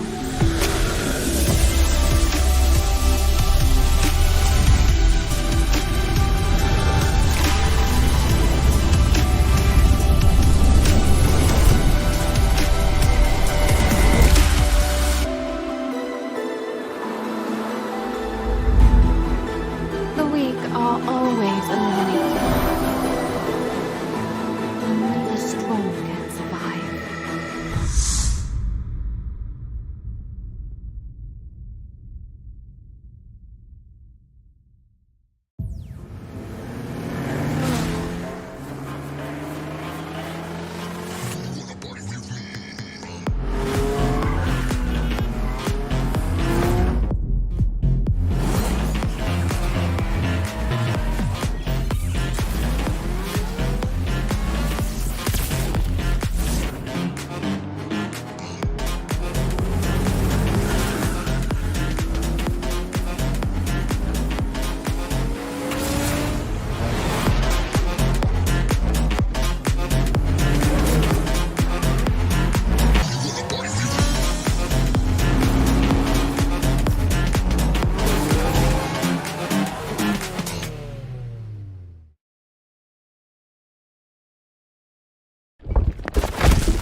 airdrop carnival with Alan Walker. Grab the airdrop crate and head out together.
And we're back, ladies and gentlemen, here at PMSL, the PUBG Mobile Super League Southeast Asia Fall 2023. You're joining by together with me, Flavor, and of course, yet again with another interview session, and this time with none other than Kentang. Okay, initially he was supposed to be called Potato, but then Kentang from Team Alter Ego, and of course, our amazing translator and their Mr. Jangs. Now, congratulations to Alter Ego for winning your first winner chicken dinner here for week number 2. Now, how is the team feeling when you witnessed Rosemary having that 1v1 situation against PERSIJA EVOS in that final few moments? Jadi tahniah atas pencapaiannya, udah mendapatkan WWCD di hari pertama ini. Buat kalian kan hari pertama kan, jadi gimana kak kondisi tim saat itu ketika menyaksikan Rosemary 1v1? Perasaan kami sih sempat dibuat deg-degan ya sama Rian, karena kita udah tahu itu udah posisi Rian banget lah, udah posisi menang juga, cuman Rian mungkin ada gerakan tambahan, untungnya bisa benar-benar di-secure lah, jadi sempat dikasih deg-degan dikit ya, surprise dikit. So the teams actually felt a bit surprised is because of the team know that that is a Rosemary play style, and they actually think that Rosemary will get it done, but then Rosemary is trying to give a sneak peek or maybe like a surprise for them, and yeah, they finally secured the winner chicken dinner. Yeah, and I think that's the most important part, that you guys did manage. Well, congrats. Well, if you didn't, then that will be very concerning. And of course, now we saw in your preparation video for today that Octa is enjoying his own time with music. So is that the reason why he's not playing today? And at the same time as well, is that the reason why you guys won that winner chicken dinner? Jadi kita ada nonton di salah satu video yang Octa itu lagi menikmati musik lah. Itu apakah gara-gara itu yang Octa nggak main karena dia masih lagi nyantai dengar musik? Dan apakah itu juga salah satu hal yang bikin kalian WWCD? Enggak sih, buat Octa nggak main emang karena keputusan coach kita ya. Mungkin karena kondisi Octanya juga lagi nggak sehat mungkin. Jadi dia emang lagi diganti aja. So actually the reason is because of the coach has been selected the players that they need to play on this week, and maybe it's because of Octa is feeling unwell. So yeah, maybe that one of the reason why Octa didn't play. All right, so actually that explains a lot. And of course, your team currently, despite having that very convincing winner chicken dinner, your team is currently placed in 8th place. Now, what is Alter Ego's target for this week number 2? Ya, posisi kalian saat ini adalah hashtag 8. Apakah target kalian buat minggu ini? Buat target sih tentunya kita tiap game memaksimalkan poin. Jadi buat pembelajaran juga, jadi kita preparation buat grand finalnya, jadi setiap game kita maksimalin untuk top berapanya, kita pasti ngejar yang top 1 lah. So they actually target to get a top 1 for every week, but then to be specific, on each game they want to maximize their point so that they can prepare really well for the grand final. Yeah, and most hopefully that they're able to actually achieve what they're trying to target for this number 2. Thank you so much. Thank you to the amazing Kentang, aka Potato, for actually the amazing interview. Thank you so much, Junks, for the translation as well. Ladies and gentlemen, we've just concluded our interview. In a few short moments, we'll get kickstart yet another round, so don't go away. We'll be right back in a few short moments with more PUBG mobile actions here at the PMSL Southeast Asia Fall 2023.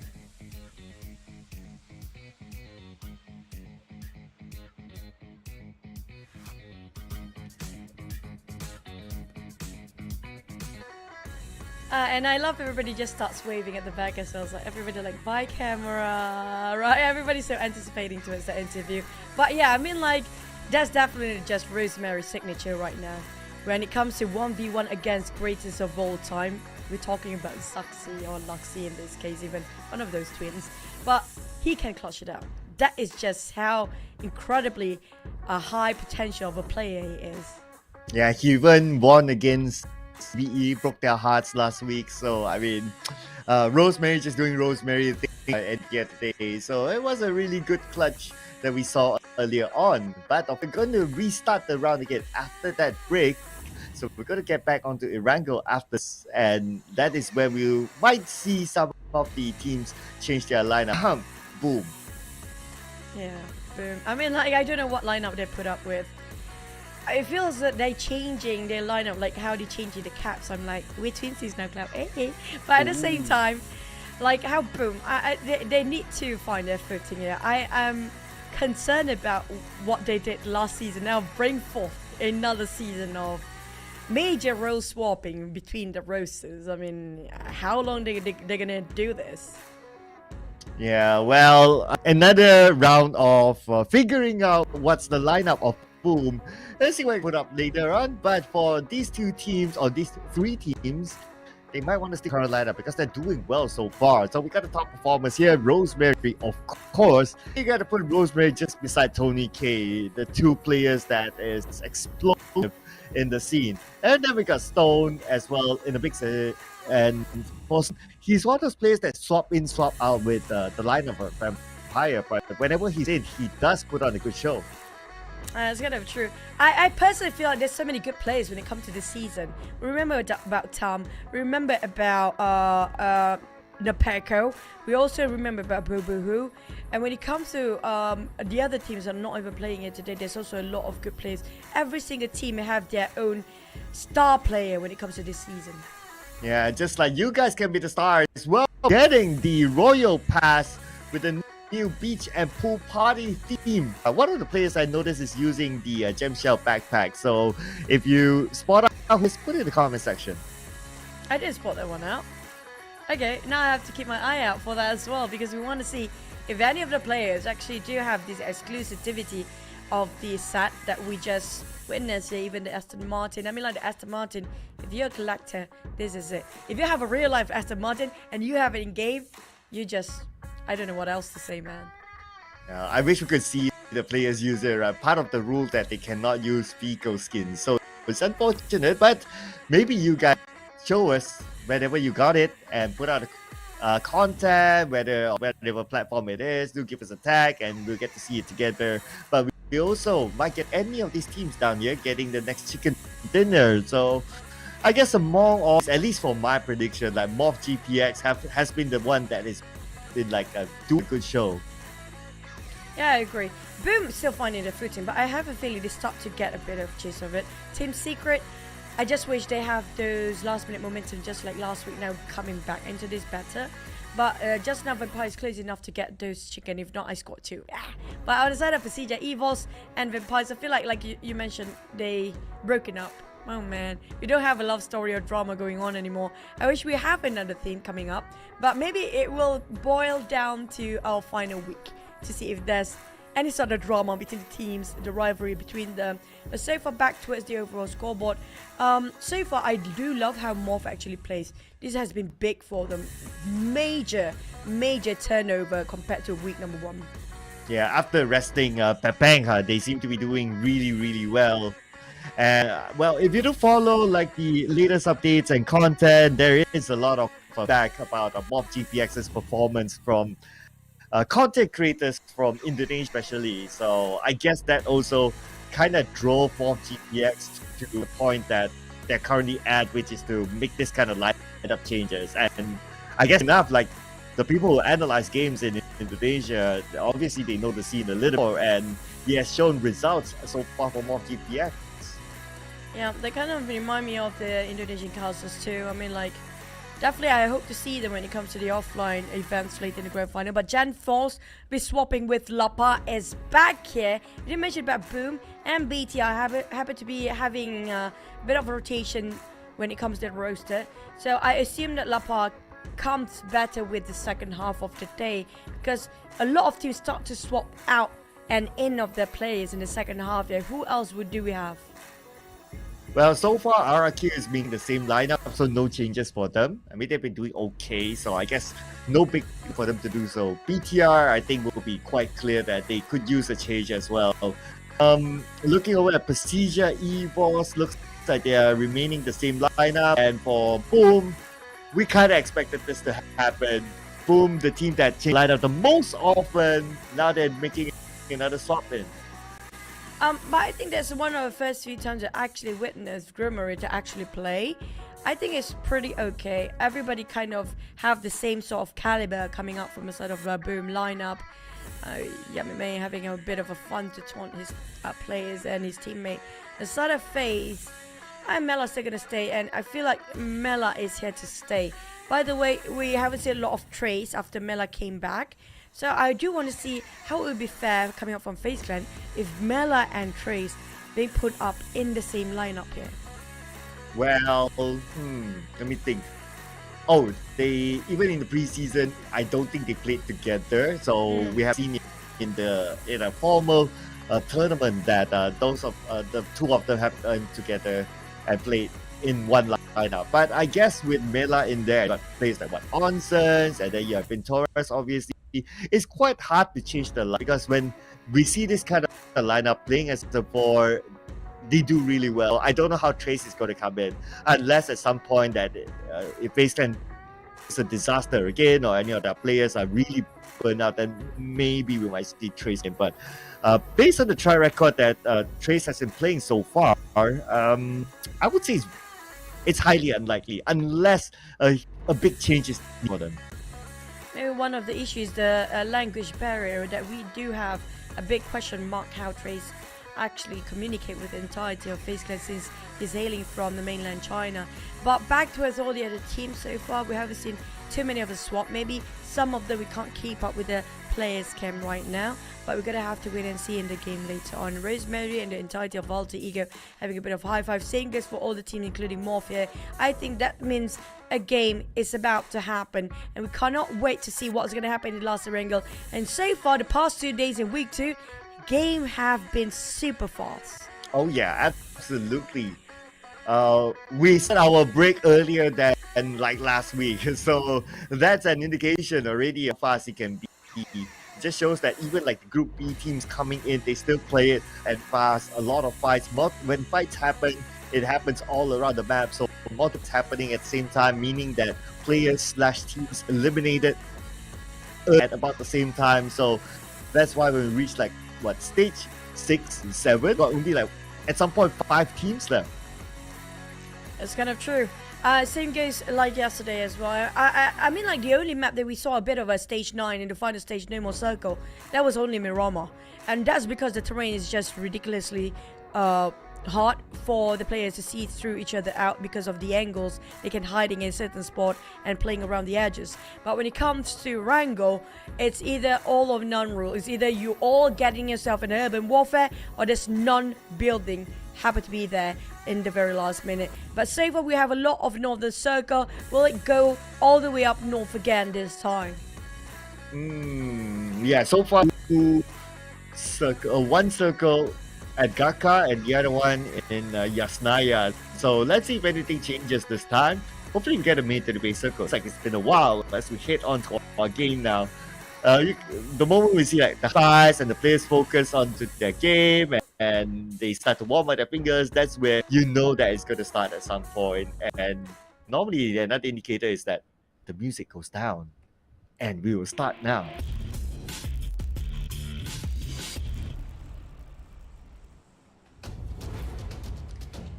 And we're back for our last Erangel map of the day here, which is going to be super interesting because the flight path already showed itself to from the side of SMB up to Kamishki and cutting across this Nayabulina, but I have a feeling it might be on the left side because that's how the flight and the game love to play around us. It's not going to be that generous to you, but it's going to be alright on top of this flight path. High chance we might ended up around the Medusa intersection and maybe ended up just like how we saw the Yasnaya circle ended up before, in between Yasnaya Mansion and just on the outskirts of Yasnaya. But a lot of teams dropping quite early, including Vampires here, because Vampires going to drop himself around Primos or maybe on the top of Gory, just around the coastline. And GEEK fam as well, as per usual, they're going to drop themselves around Ferry Pier. You do have Team Secret dropping at SMB, and MORPH, they're not dropping around SMB this time. Where would they go? Boom, not a fan mid to the base island, knowing that PN United is not playing, they're not heading to Novo. They're going back to the area of shelter with that big spread, it seems, since the flight path is just on top of it. So leaving the entire SM possibly for Team Secret. But they have DBD just right beside them. Interestingly, they did not go back to Quarry where their normal drop spot is at. So they got the island with a Team Secret. Unless DBD just grabs a vehicle and goes to somewhere else. But we'll keep an eye on that. on hand, it's going to be the circle on the right instead, on top of the flight path. So happened that majority teams are in that area. Man, I feel like I'm hitting a lot of good spots here today because it happened to be all my calculation about Sergio has been right on point. Maybe I should be hired as an analyst now. But yeah, back to it. I mean, like, sorry guys. But at the same time, about the circle, like you mentioned, majority of the players happen to be dropping in right in the center of the circle because the flight path is right on top of it as well. So it's within their reach. They don't have to move that much unless the team that dropping themselves quite away from those circle, including in the case of Vampires, GEEK Fam, Team Secret, will actually have to go a bit of longer rotations to get into the center of the circle here. In the case of MORPH, now they didn't drop themselves early like how they did in the previous map in around Novo or SMB. They're dropping themselves quite a bit later, right on top of Yasnaya Bridge, which connecting itself to Roshok. Now, do they want to really fight here, or do they want to move away? It feels like they know for a fact this is not their usual place, and FaZe Clan happen to be nearby as well. But I guess it's still like everyone's like finding a spot to loot first before focusing onto the areas that they want to be in the circle. As long as they're able to like have a good spread, number one. Number two is that hoping that the other teams like MORPH GPX for example got the vehicle, no weapons. Whatever happens, they will just drive by. That is still okay. I would say that probably we will still stage 2 maybe, or stage 3 even. That's where we see like the multiples happening across the map at once.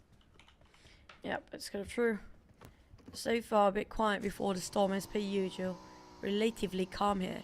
Vampires just gonna take their own time. Their per usual drop spot around Primos. Nobody will contest them around this area. I do miss the days where some teams love to clash and just to drop themselves, making it a bit harder for the teams that have their initial drop spot a bit too peaceful, just to have a bit of a ripple effect for them. XERXIA coming up a bit. I would say they're dropping themselves quite as per usual around Milltop Power too. And surprisingly, I do wish actually PBE tried to contest back Milltop Power. If not, these days they have dropped themselves around on the northern side around Kamishki, just on the outskirts of Yasnaya even, because Milltop Power used to be theirs once upon a time. Yeah, but based on recent records, like PBE don't do well like contesting top spots. So I guess that's where so happened that the flight just right on top of Kameshki. So I guess there's no reason for them to really contest Milta.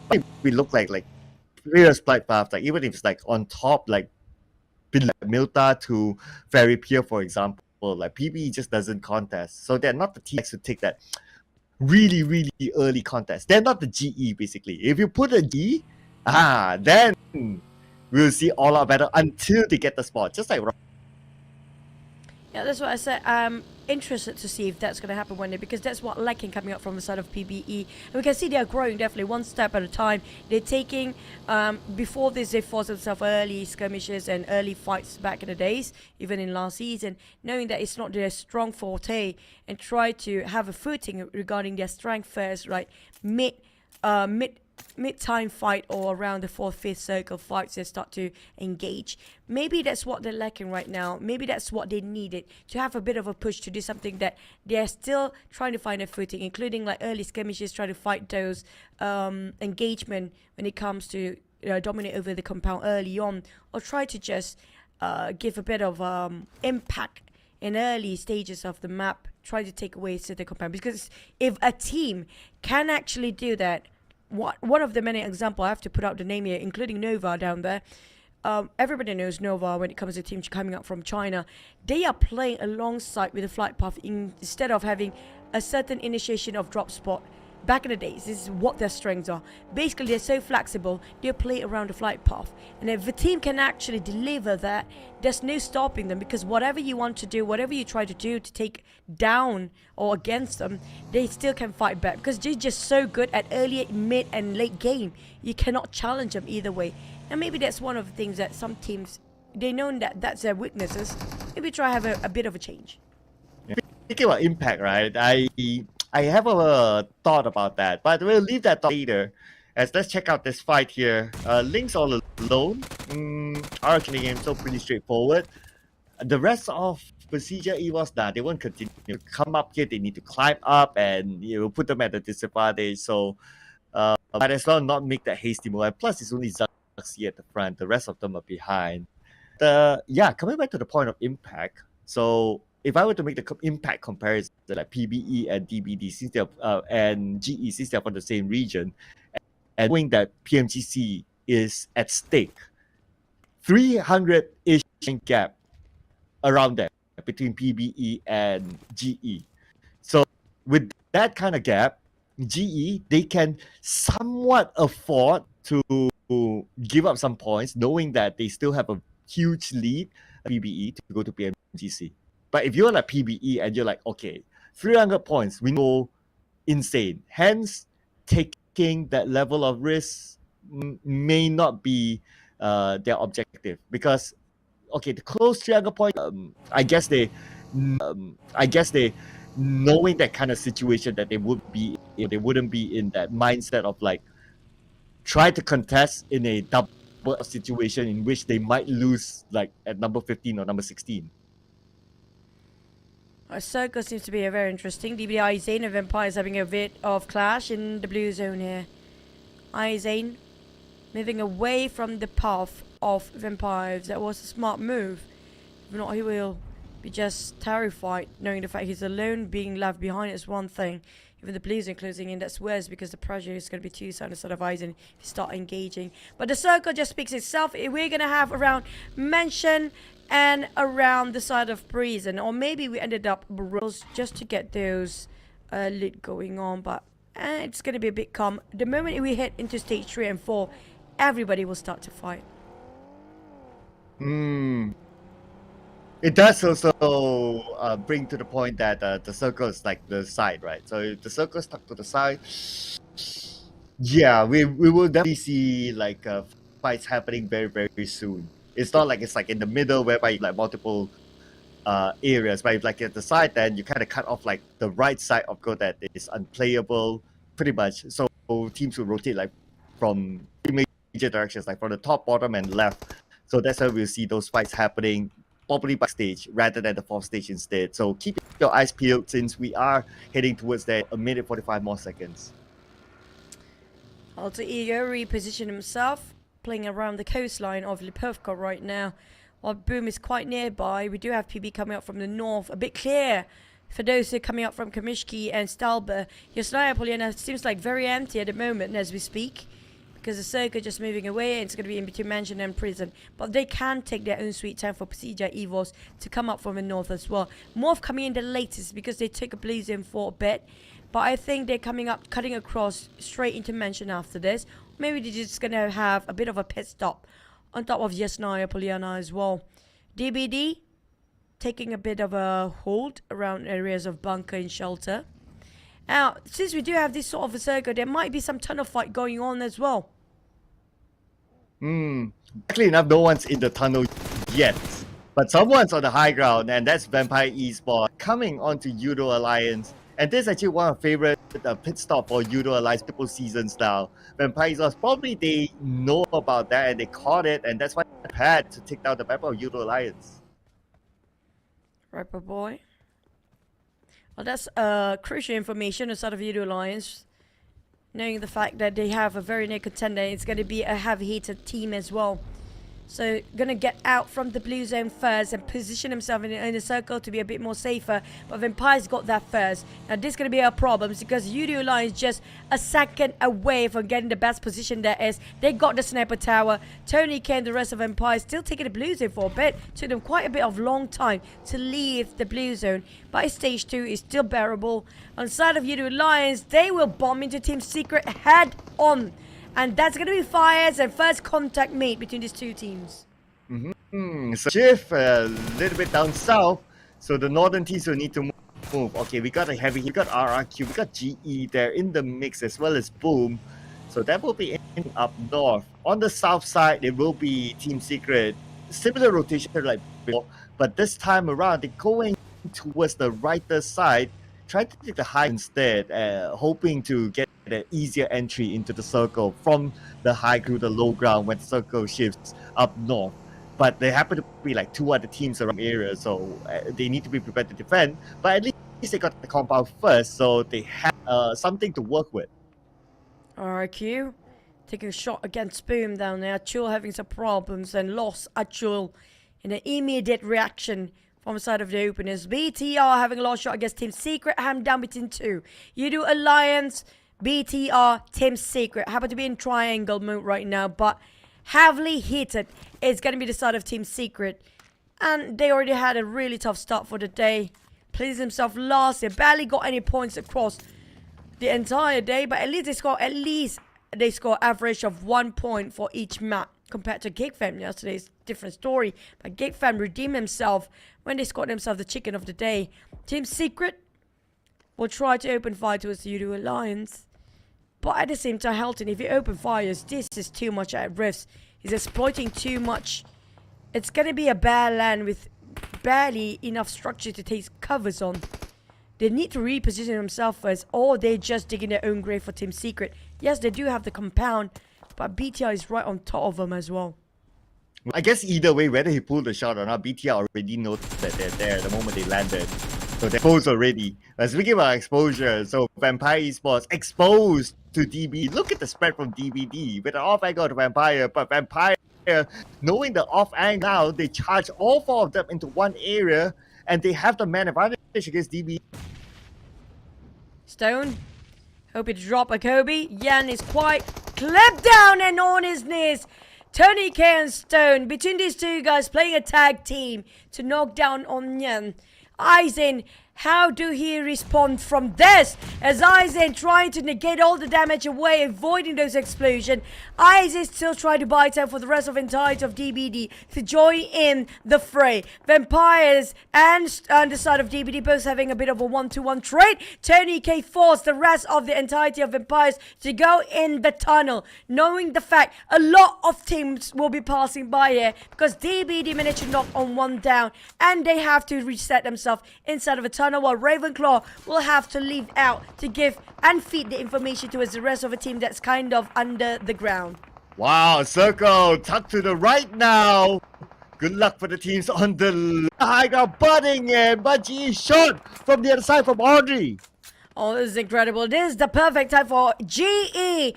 Impeccable timing. Speaking of stealing away and taking all the misfortune of 2 teams at the same time. Ravenclaw trying to fight back. Shot down on 1 and a jump shot. What a flashy finish from the side of Ravenclaw. But GE, they had it in their hands and they let it slip by. Well, GEEK Fam's not going to let this slip. Now that the name from that route landed onto Aizen, there's an opening for GEEK Fam to finish up the rest of Vampire Esports. Aizen eliminated by Damroot.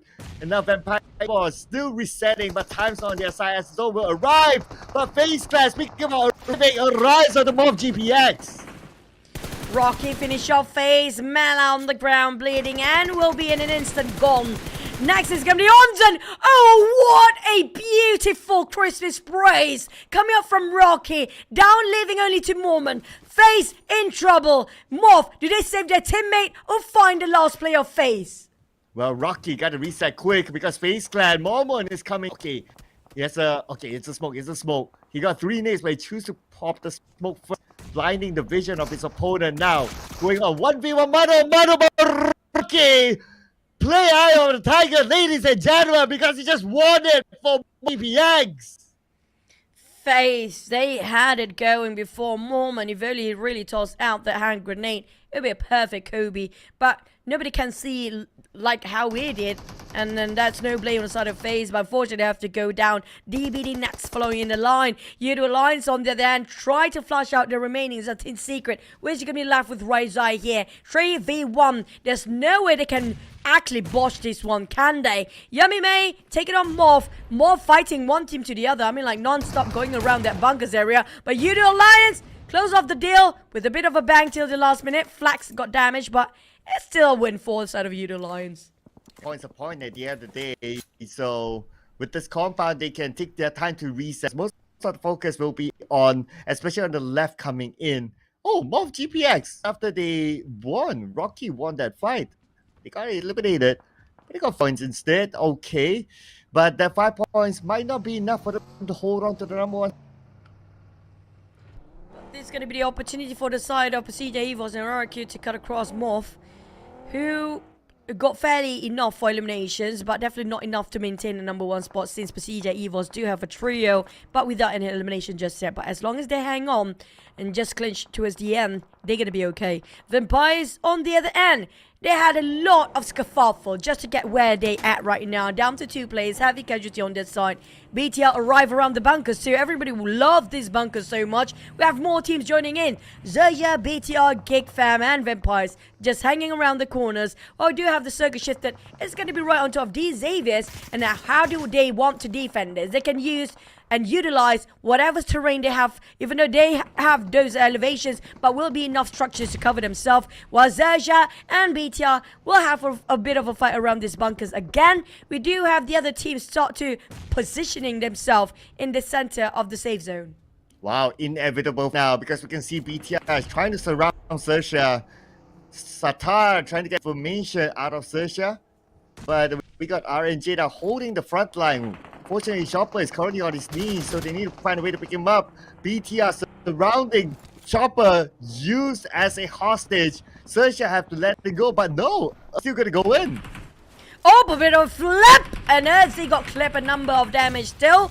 Back to us, what's going on, XERXIA? I mean, Erzi just arrived, but warmly welcomed by the hands of Satar with those fires going on, and the kid was spraying. BTR Satar, calmly and composed, just react to the situation given to him. But now here comes Megamind, burn off the rest of remaining of Yuha here, being barbecued, roasted out, and fried. There goes XERXIA, Megamind with the big brain plays. Yeah, although Megamind, his molly didn't go in, the door was just in time, but it stopped his opponent from coming out instead, pinning him in, and that's how he finished him off. But speaking about finishing, you see the Schweppes on Mika now. Last kick off hand, Schweppes will win the duel against Mika.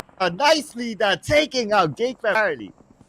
Slither of Health remains running low when it comes to resources, but Schweppes, he got that last first aid, hoping to find more where he got none in that last box that he tried to reloot from. Boom, on the other hand, shutting down to his RRQ contention. Yeah, they can't even advance. XERXIA, on the other hand, managed to reset their entire team. It's undead. They are zombies. They were down to 1 player, now back all 4, and they have the reset perfectly fine. Alter Ego getting a bit of a coastline contention and a bit of a across the river war against PBE, but those actually do have those elevations. It's gonna be these Xaviers. We mentioned about these Xaviers do have those elevations, and in the center of the circle, they can efficiently, just slowly taking out all the players out of equation who happen to be around the coastline and on the lower grounds. Well, there's nowhere for Schweppes to go except front, and that's where Boom is waiting for him. Vampire Esports out. This is a revenge for Boom, as in the previous round, Vampire Esports was the one to hit Boom. But instead, this time, it's going to be Boom taking them out. So now we have 8 teams left. And with RRQ, looks like there's only one last member of RRQ. Yeah, in the middle, playing that safe route, hoping for teams to not come by. PERSIJA EVOS also remains with 1, and while the other teams do have a trio, except for 2 squads there. XERXIA and PB having a full-man lineup.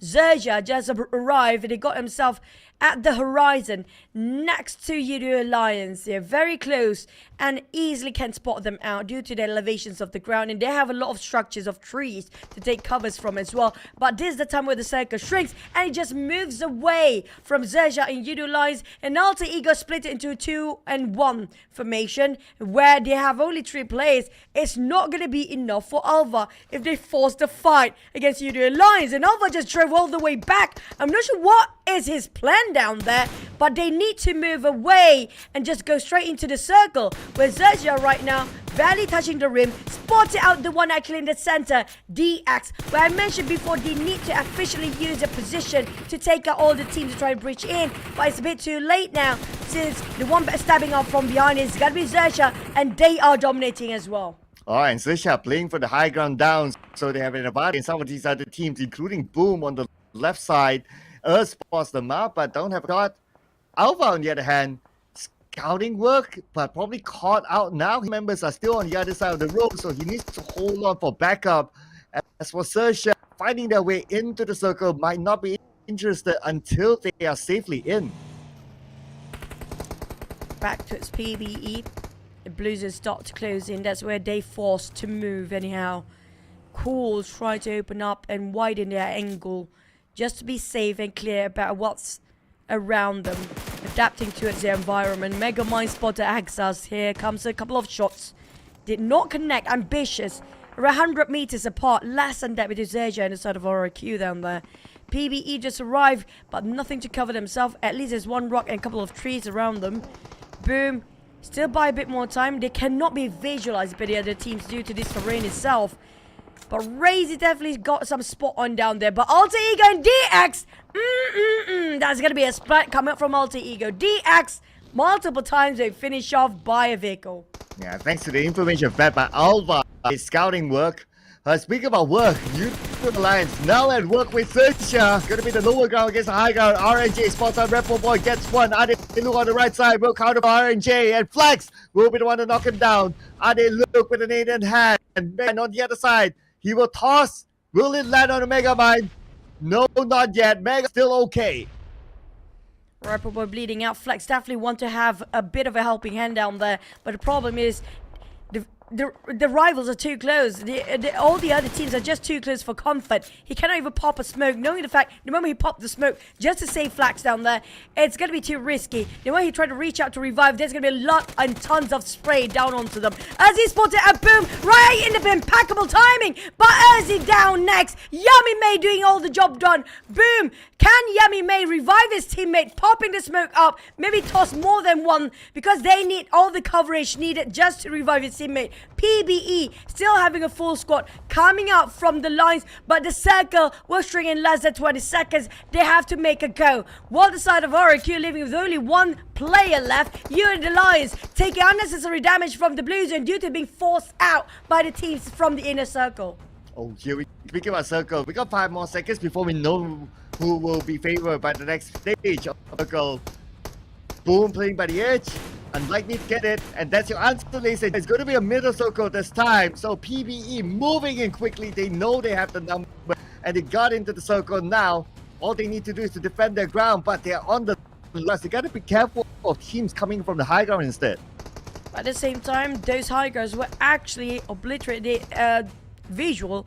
The teams cannot see them coming up because it's just a sharp, steep sort of a landslide for them to actually visualize PBE. It will buy them a bit more time. Alter Ego just spotted out the last remaining member of RRQ. That's going to be down to 4. But PBE with a full squad to fight against a trio. All the other 3 teams having a trio right now.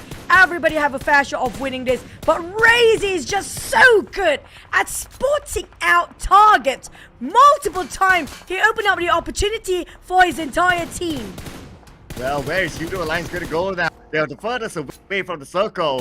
Adilu knocked down by Razy, as what you mentioned, and now Razy notices Alter Ego on the other side. But we got the members of Boom, one of them moving towards Yoodo Alliance. But the team that's on the clear right now is going to be PBE. Have an off angle from the outside of the circle.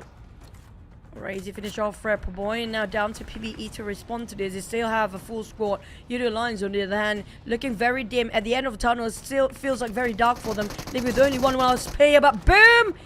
They just gonna crush the dream of the last player of Yoodo Alliance. Are placing down to 3 teams.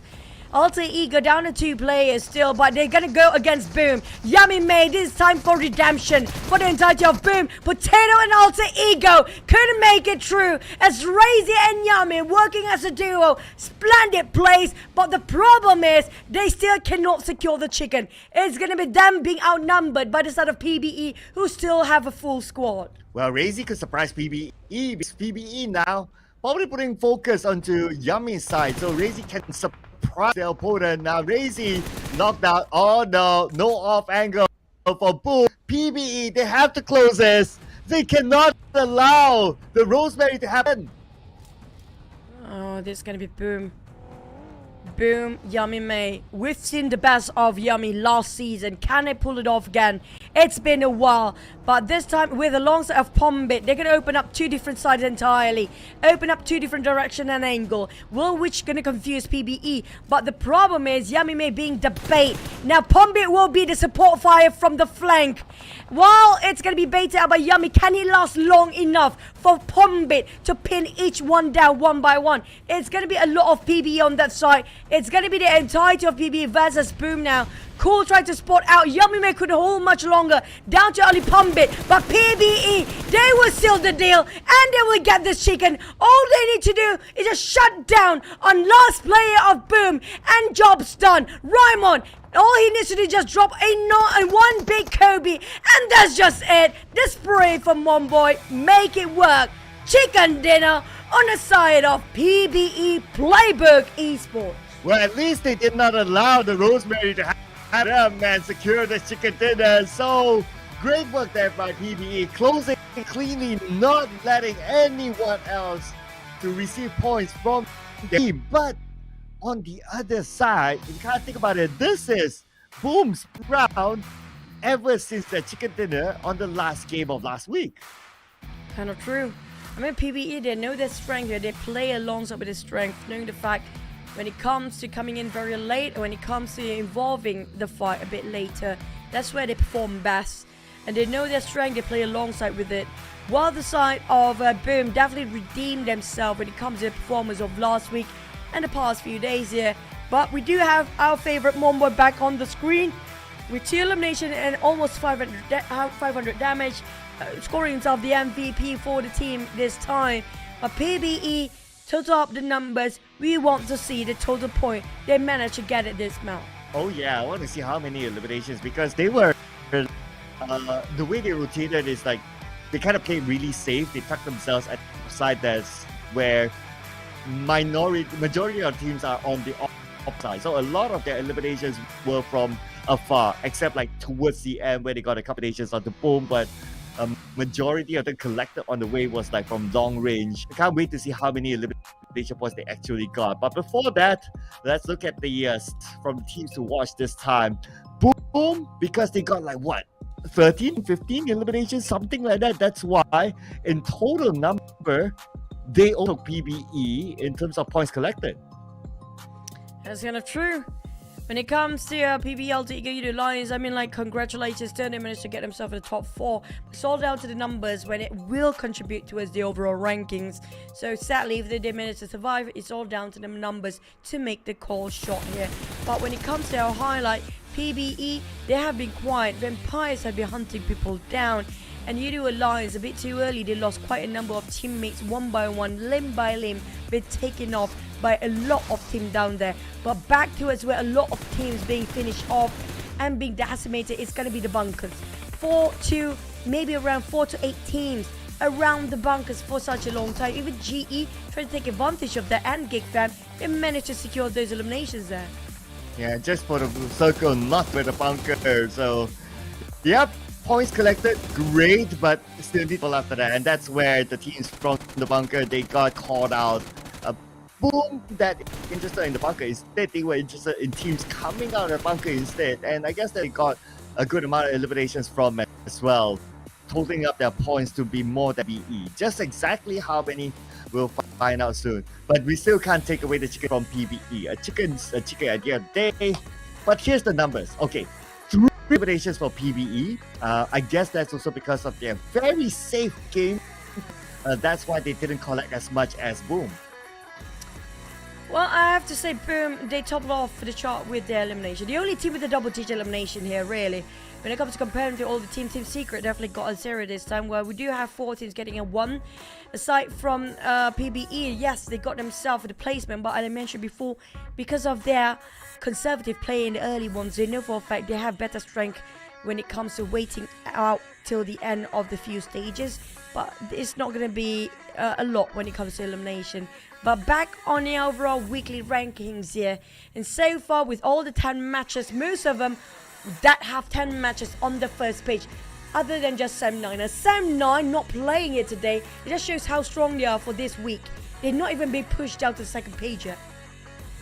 Yeah, I mean, in one day, like 59 points, which is almost an average of 10 points per round, so that's huge for 9. Even though they push to the second page, they still have the game hand, so they still be okay. The top team with the least amount of games played in page is going to be Sam9. On the other end, we still got a PBE down there despite chicken dinner, but it's still okay for them because they just started their campaign today. But of the amount of eliminations that was gotten by Boom in that round, like a lot. So they got the top performers here, 2 of them. So Yummy about how Razy played, so he's up there together with the main fragger too. Of course, you have a party without Rosemary in the charts, right? That's kind of true. Well, and when it comes to that last map of Orengo, that kind of concludes our Orengo run for the day. Next, we're heading into Miramar, where the eyes should be on top of these 4 teams: D Xavier, XERXIA, DBD, RRQ. And all these teams are playing here, if I'm not mistaken, here today. So keep your eye out for these guys because they will be the fangs when it comes to Miramar. But don't forget, Vampires used to love Miramar when it comes to week 1 as well. Oh yeah. So nice summary here that we have. So we got different regions from different regions getting their own chicken today. So we have GE playing today. So we still got GE potentially filled in. And one more would be from... Okay, we got Thailand, Asia, Malaysia. Where's the one more again? Oh, Vietnam. Yeah.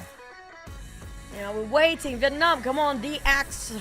Try to score that one. And also, a reminder for you guys, as always, going to be the PSA of today, where we do have the PMSL skin exclusive during this season. This is the first ever PMSL skin. Make sure you grab it as fast as you can. As usual, another PSA. Dandy Grooves, the excites the battleground is in the game right now. Do get it. Only 10 UC for your first draw. You could potentially get the M24 or the ultimate set, Dandy Grooves the set entirely within the game. Don't forget, we do have this limited amount of time exclusively. A different mode entirely, the Battle Royale of Dragon Ball Super. So make sure you relive your childhood and the nostalgia will kick in, but have fun with it. Speaking back about our chicken dinner so far, we have alternating of flags flying around. We're still waiting for GE, and we're still waiting for, hopefully it's going to be the Vietnam team. One of them anyhow will be great. But coming out, it's also a Vampire's favorite map, and so far, I don't know, I didn't hit PERSIJA, but so far I got 1 Team Secret. On the other hand, what's the problem here, Cloud? Well, key problem is that they only have 4 players and no one else. So that is already the first issue. I mean, I think that was so widely discussed even before the season started when they announced the roster, and they, when they're at this point where they're at the slump, they have no other option to change except for themselves. So what can they do about it? I mean, it's in a very tough position, to be honest. Like, I don't know what else they can do. I agree. I mean, like, should they start to, you know, grab people off the street just in, you know, do you play PUBG Mobile good? Would you stand in for us at this point? But it's a bit too late now. But they know what they signed up for. I definitely feel like they know what they signed up for. Even though they have only 4 players, there's a reason why they didn't actually add up another number when it comes to getting into this season. Yeah, I hope they are doing okay. But for the side of Team Secret, definitely it feels like they're heading a mental wall where it's just not improvising. At the same time, it's just their performance is just way being pulled down for this entire season. Once upon a time, they were a legendary great team, but now no more, and they lost that grace of that. But when it comes to Boom, slowly rising up, didn't score a chicken, but definitely got a number 1, so I think you score 1 as well. Oh yeah, but just now when you mentioned about that, my first like, do they really know what they signed up for? We will talk about that in our post-game podcast. But anyway, so looking at the lineups, I'm looking to see if there's any changes. Okay, since Boom did well, I guess they're not going to change. Like, if it's not broken, we'll change it, right? So I think that Boom will keep with their lineup despite them having a trend of like changing players. But yeah, I mean, second place with that amount of elimination point, Boom is going to stick with it. That's kind of true. I mean, but the thing is, just now the lineup was great, but it's going to be a different map entirely. I just hope it's going to fare well coming up from the side of Boom here, because they need that. They really need to push themselves up the numbers. Aside of GEEK fam, well, I think they're pretty in the safe zone for now, but they still need to bump up the numbers. GE, now, they're definitely trying. You can see that, are they trying a bit too much now? Because they'll be forcing too much early fights. GE, well, that's always a trend. If we kind of think about it, like the raw salt thing, and then the raw salt thing, the Paradise Resort thing, and the San Martin. It's like they're like the gangsters of PMSL now. It's like, I want this, irregardless, I will get that slot, irregardless of who it is, whatever team it is. You know, no questions asked. If they want it, we'll fight for it till the end, until the other team just leaves. Just like how they sent off Wolf, sent off Box Gaming, and that is just GE doing GE things. Well, GE, hopefully what they do, their things right now will actually fall into place when it comes to Miramar map here. But aside from that, Vampires, definitely they are hunting people down. You can see how aggressive they try to force all the fight down there. But, I mean, they're chasing the numbers for eliminations. I mean, a chicken would be a bonus for them.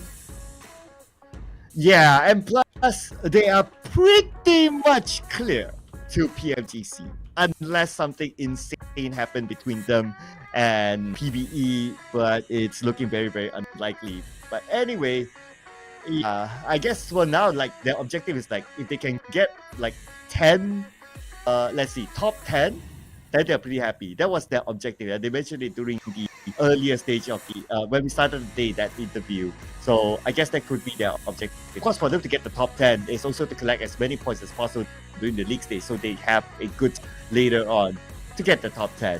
They get it, great for them. Objective, management, happy.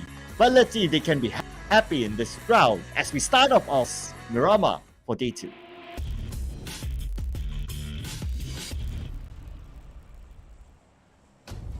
Here comes Miramar. It means that we have 2 more maps to go and we're gonna close and wrap the day off. And we do love this kind of a flight path. It's not too far up north, but it's still within reach for the teams that want to go all the way down south. Coming up from Al-Azhar down to us on the outskirts of Monte Nuevo, a bit down south to us El Pozo as well. But the circle, there's a high chance. So far, we have so many circles on top of Chumacera when it comes to this season's PMSL. Will be the same case here, because if the fight path contradicts the circle, usually that's the case. But I don't want to be urban warfare, definitely, because we are on the highs these days, Cloud. And the game have been fascinatingly fast. Yeah, urban warfare will just slow the ending down. That's what we almost got at Yasnaya there, but the circle was like kind of 50-50. But anyway, so this round, so GE is definitely going to take San Martin. Nobody's going to be around them. We don't have Box Gaming today, so we won't see that early clash for the power grid area. Plus BTR is there. Not sure if Box Gaming really wants to contest that. We don't have Sem9 as well, so yesterday, whatever that we learned, Sem9, and 2 times they blocked the rotation of FaZe Clan. So without Sem9, might not see that case again today. So yeah, so I guess when it comes to clashes, might not be as obvious until some other team does something different. It's kind of true. And we do have on top of Chumacera circle once more. I feel like I'm an oracle for the day. Man, I feel so good now. But at the same time, when it comes to this sort of a circle, we know for a fact whether to occupy on the high grounds or the high mountains of Chumacera, or will it be better to stay on the low ground? Because we do know when you go for the low grounds, there's a lot of compounds to take covers from. You can wait it out, but you cannot engage way too early compared to those actually in the high grounds. So really, it's down to the preference of the teams to how they want to go. But coming up from the side of Empires, I have my eyes onto them because they definitely on a hunt today, and I have a feeling they want to go for the hunt the moment they already lit up, even on stage 1. Yeah, the circle is not too far, so they normally drop around the areas of the north of Los Leones, which happen to be beside PERSIJA EVOS by the way. But since EVOS nowadays they start to go back inside of Los Leones, they should have an okay start. But Team Secret and GEEK, close by. And managed to shoot them away, but they got the vehicle instead. As long as the vehicle's not smoked out, they'll be fine. It's going to be the minivan, the slowest of them all, and he's hiking up at a 60-degree slope. Just hope and pray for Rizai and both the players of Team Secret will make it safe out there. Vampires, like I mentioned, they are on the hunt. Definitely Ravenclaw will start fires about all the teams that start to move. But it's going to be a very long shot. Ambitious, yes, but valiant affect coming up from the side of Ravenclaw. But Vampires, they show such resilience today, such tenacity to last as long as they can. But in the meantime, they are separated. Maybe it's going to be, they have sort of a second checkpoint where they will meet up each other out and start to move as a unit. Team Secret running away from another team before, and now jumping straight into GEEK Fam's sort of parameter. Damn, it happened to be here alone. I'm not sure where are the rest of them, but I definitely did not that far off. Well, who needs the rest of GEEK Fam, right? Root now with the first knock. But that alerted the rest of Team Secret. Let's see how they deal this. Looks like the answer is yes. Probably Ryza is not prepared with his weapons. Arguably even like the one that's knocked down is not ready with the weapons as well. We got the rest of them. Okay, I see a UMP in hand. Ryza might not anything yet. Okay, he has an M16. I'm not sure if there's any bullets though, but at least others with the UMP is coming by. Putra, definitely one of the important players for Team Secret, so they need to try to save him. Zeral. There's no way to save Putra. It's too open for the other teams to peek out or even pop a smoke there. Damn Root really locked and loaded on the side of Putra just now. That's going to be an extra consolation prize for the side of Damn Root. Got there by himself and didn't even have to wait the rest of a teammate to arrive here. But surprisingly, Team Secret, not knowing that Damn Root is just alone, they're just going to go part ways and just taking the high grounds and moving away from that compound. That's going to be a win, a big win for GEEK Fam. Yeah, one elimination point, not going to complain about it. I understand why Team Secret didn't go. Because yes, you might think that, okay, only Damn Root one person there, but you don't know where the others are. They could be at an off angle. So that's like they didn't really rush onto Damn Root thinking that, okay, there could be other people there. That's number one. Two, maybe they're not looted up just yet because I saw a M16, not the most famous of weapons. So if they are forced to kind of use an M16, that's some indicator that they're not looted up yet. And now we have view of Ryza. He clearly has nothing onto him for that factor. So that's where Team Secret decides to just leave this and loot somewhere else. But unfortunately, they bump into RRQ. Nepeko almost knocked down Ryza, but lucky enough for Ryza, he's cleared. In secret for the Pam to the Fire, and not just Pam to the Fire for the Lions, then to the Wolf Den, and maybe a Dinosaur Dan after this. I mean, they keep running away from fight. Before this, it was GEEK Fam. One player, Damn Root, shutting them down. Next one is going to be another one. It's going to be a tough decision making for the IGL where to drop next because they happen to be occupied everywhere when they thought it's been vacant. MORPH, on the other hand, Sender the Patron it is. It happened to be a very clear day for them. FaZe just going to move and migrate himself to the circle to whoever got a glimpse of circle because it's still not transitioning to second stage.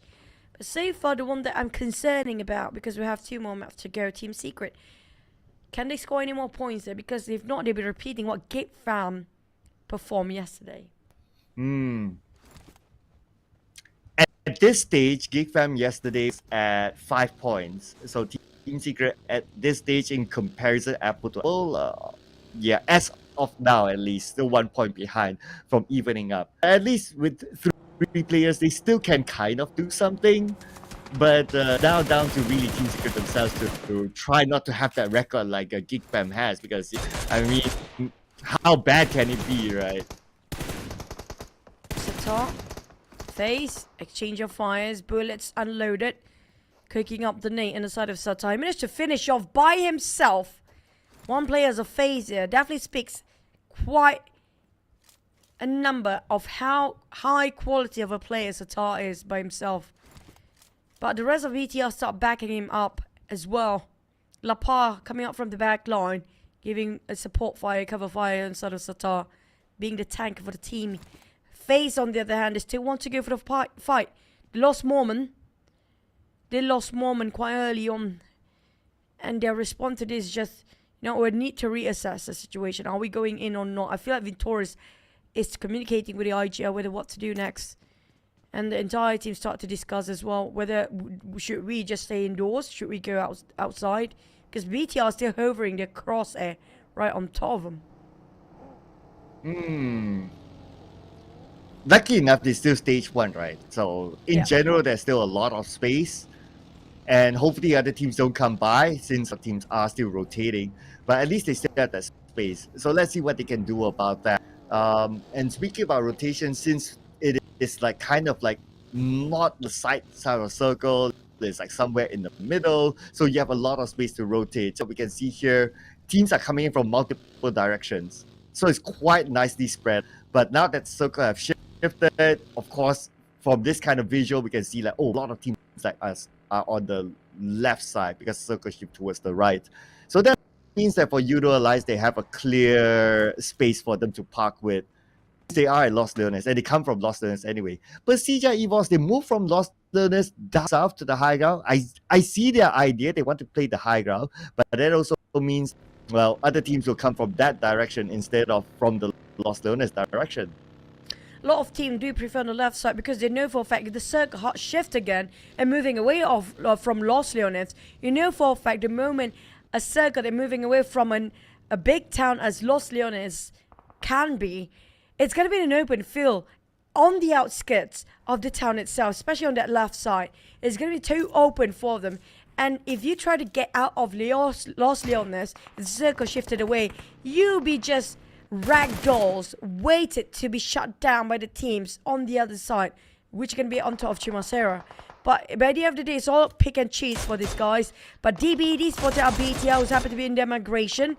Jimmy OP giving a bit of a challenge. And how do they want to revive us? Satar is all down to the one next to him, which is going to be Yu Hai. Who's picking him up. It's going to be around top of this church right now. Izane spotted out and got himself quite a view on top. Jimmy OP keep the pressure on. They try to open up the angle for the side of BTR. But they have another team coming up from the back as well. They need to wrap things up quickly for BTR. Well, too bad. Despite them coming in like from the left side, doesn't mean that it's any easier for them. At least for XERXIA, they're going through a different route. They're playing through the ground. But the possibility of bumping to another team is very, very high. And true PBE is there, since PBE arrived first into this high ground, so they need to knock against XERXIA. But XERXIA getting a shot onto range, shooing him away, up some space for them to push a little bit more forward. As he spotted out PBE, cool, what a spray! Oh, he missed, he whiffed it just a tiny bit of those sprays. Oh, there was an opportunity slip through his fingers. But PBE managed to get away from that, I think. Was it XERXIA or PBE? Yeah, that was a PBE just now. Oh man, he must be devastated, so close. But back on the side of MORPH and Alter Ego, both having around the same vicinity. But the Blazer will start to close in on Boo Boo. He's trying to take his own sweet time to loot up. It's still on the second stage, not going to hurt as much. Around 0.6% of HP per second here. Where they should concern is going to be the fourth stage. But the circle, this is the moment of judgment. Whether it will call out left or right, it's going to be center. Still giving a bit of a ping-pongy before. This time he's quite generous. Everybody can reach out to this circle. Almost of the team already inside of it anyways. I'm keeping my eye on XERXIA and Desaviation on the south side because they will be coming from high ground to low ground. So that will give them a lot more vision as compared to like if you're a low ground per se. So they can make their move and make their decision based on the information that they can get from the high ground. Just like what they're doing right now. They probably got information from that and they decide like, okay, going straight down is not going to be enough. Let's try to take the sideway in instead. Saying of sideways, flankers playing such a big part these days in this PMSL. And aside of flankers, GE do have a smile on the back line, but not enough for the flank. They don't have enough information what's going on around them. Vampire Stone spotted out 2 teams. That's crucial information for Vampire Stone, doing such a good work at scouting now. Relay back all the information towards the roster. They know exactly which one they want to go first. RQ, on the other hand, definitely heard the vehicle movement coming out from audio. The audio queue will give them away their position, but the information is important at this state. For the side of GEEK fam, do they have any sort of intel what's going on across them? Because they coming up from the northern side. They try to gatekeep, but there's too many teams in front of them. Oh, okay, Nepeko shot from the side. So could that be a Xavier who was on their way down? It's a possibility there because last time we saw they were rotating that side. But for the side of GEEK fam, they managed to rotate into the circle. Now they have space to play with from the north side down. I noticed that majority of the teams, they're in the middle of the circle. So for teams to come in slowly from the side, I guess they will be on the clear, at least for now. So with that kind of situation whereby a lot of teams are in the middle, stage 4 will be crucial for a lot of these teams. Definitely, it's not just crucial, it's just going to be a massacre later on because all the teams start to fight each other out. We still have 16 teams intact and 2 players out only. Come out into stage number 3. Less than a minute to go. These guys start to reposition themselves, trying to find the best shelter, the best barricade, and the best covers to start to open fire later on. Everyone reposition themselves, including PBE. PBE love these ditches, these pits. I love how they play alongside with the cliff and the slopes. But TS start to fight against RQ, first contact mate. But this attract DX, whether they want to stop and pulled over or not, because if they do, they will have to fight against FaZe. Happen to be just nearby as well, and they walk straight into their compound. Levi smoke up vehicle, Venturas and FaZe already greeted them warmly with those sprays. PERSIJA EVOS on the other end. There's gonna be a mayhem later on because the circle speaks for itself. Xavier shoots straight into the middle, sharing the same compound as FaZe Clan, and with that they circle. So whether they will still want to be neighbors, I wonder the decisions. Because if they want to do so, they have to do it fast before teams get closer and closer to each other and they stand the risk of being third party. Or they can hold and somewhat have like this invisible line like, okay, you can take that building, I can take building. We'll see each other later. Order. GEEK fan definitely tipping their toes, treading on thin ice. Maybe traumatized the fact every time they're trying to transition themselves into the circle, always being ambushed and being sandwiched 2 or 3 teams, and taking their team's movement slowly as possible, just to be safe and cautious. Better be safe than sorry later. Yoodo Alliance spot out MORPH, recklessly passing through and cross them. Now going straight into PBE next. Oh boy. But we do have a fire shot, another team. GEEK fan, one of the player knocked down here. MORPH going straight into PERSIJA. Oh boy! Oh my god! PERSIJA EVOS not showing any sort of mercy on the side of MORPH. The moment he got the momentum, being shut down quickly and entirely. Boo boo hoo and rocket down. Leaving with only 2 left player on the side of. Never mind, if Yuri gone. Yeah, it was a fortunate situation for them. So they decided to just shoot into the middle. And we did discuss how many teams are in the middle, right? Playing this round in that sort of strategy. So MORPH GPX to come in late to the middle, late to the party. This is what they face. QEON, the last remaining member for the side of MORPH. So much pressure on that one particular player to just shoulder all the responsibility for the entire team. Yoodo Alliance spotted alter ego, potato on the high ground. Those elevation will buy him some time. Yoodo Alliance do have compound, but the circle will shift again in less than 1 minute 2 seconds. They do have time. They will try to get all the information needed. But on the side of QEON, he has to play this so low, hoping he will not be spotted out. Oh, but speaking about spotted out, RRQ and GEEK fam, they spot out each other now. No mercy with the nade. Okay, onto Snipes, and that's gonna be a knock. Pretty straightforward for No Mercy. He tries to get Mika. He has an idea where he is, but before that, Nepeko is the one to knock down Mika. No Mercy with the connects on the Mika as well. 2 more left for GEEK fam. Dabru on the other side. Audrey at the front. Nepeko is going to come in from the other side as well. He sees his opponent, but Nepeko now before he can do anything. Oh, another big one. Close enough to Audrey. Definitely he's hyperventilating right now instead of Audrey, but never mind. Mort secures that knock anyhow. Damn rude. It's all down to him to make the play here. Audrey screaming for help as Damrit tried to open up the angles for him with tossing a couple of nades down, but did not take it in. RRQ forcing it out, and the silhouette's done gone. RRQ winning over GEEK fam on that one. Ah, in the face of Damrit, and they got eliminated. In fact, they had the first team to be out, but the fight's not stopping yet. Now Team Secret wants to party in as a party, but RRQ Hexas knocking one down of Team Secret. Can he get the second one? He can. One more to go for Team Secret.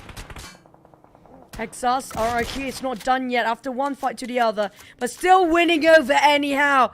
They're showing how strong this team is made of. This time on the side of RRQ, definitely dominating with 6 elimination across the board. Got beaten out the low ground against a DBD. So BTR has to get the information first before charging DBD. Because it's low ground to high ground we're talking about. Now Vampire against Alter Stone on the second floor. Tries to get as much information as possible. Tosses a molly to stop. Potato! Oh no, where's he gonna go? He might be knocked down. He's at the corner. He just found the right corner, but no! Potato burned down to his alter ego. Tries to take this compound away from Vampire Esports, but they fail in the leaving Rosemary alone with 10% of health. And now Rosemary 10% of health, still holding it on. But how long more? At least he's on the clear. And Vampire Esports, they'll be busy ripping stone. Rosemary managed to reset. But looking at the current situation, he's outside the circle, so he's going for Shrubs instead. But Shrubs is prepared for this. Rosemary chasing the tails out of Schweppes right now, going in parallel way. Schweppes tried to almost his vest and his helmet. Now have to fight back Rosemary. The entirety of Vampire is still there. Rosemary, that's a bit too bold if he's trying to fight the entirety of Vampires by himself there. Now out in the open, nothing to cover himself. Running away from the crime scene. Rosemary focus on to survive. Oh yeah, Rosemary. But now, on the lower ground. I mean, they seem to be on pursuit of Rosemary. They want that point. They don't want to let it go. Rosemary, okay, one with the nature. As they drive past by Rosemary. On the left side of Rosemary, so he's praying right now. He's counting his lucky star. Don't come by. Rosemary biding his time, waiting for the inevitable. DBD on the other end start to move to a side of Boom. PBE fan out. Same goes for PERSIJA EVOS. Both teams having those compound, but PERSIJA EVOS have a bit of a lower ground instead of a middle in that case. DBD have those elevations against BTR. BTR trying to approach on the other end.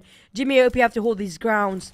As Satan and the rest of BTR fanning out, try to open their formation to widen up the space for the team. PERSIJA EVOS spotted out Tony K. And now feels like Vampire's gonna have another go. And Tony K, I think there's quite a distance since you don't see the kill fit done by the side of Tony K yet. Oh, Misery knocked down by Schwabs.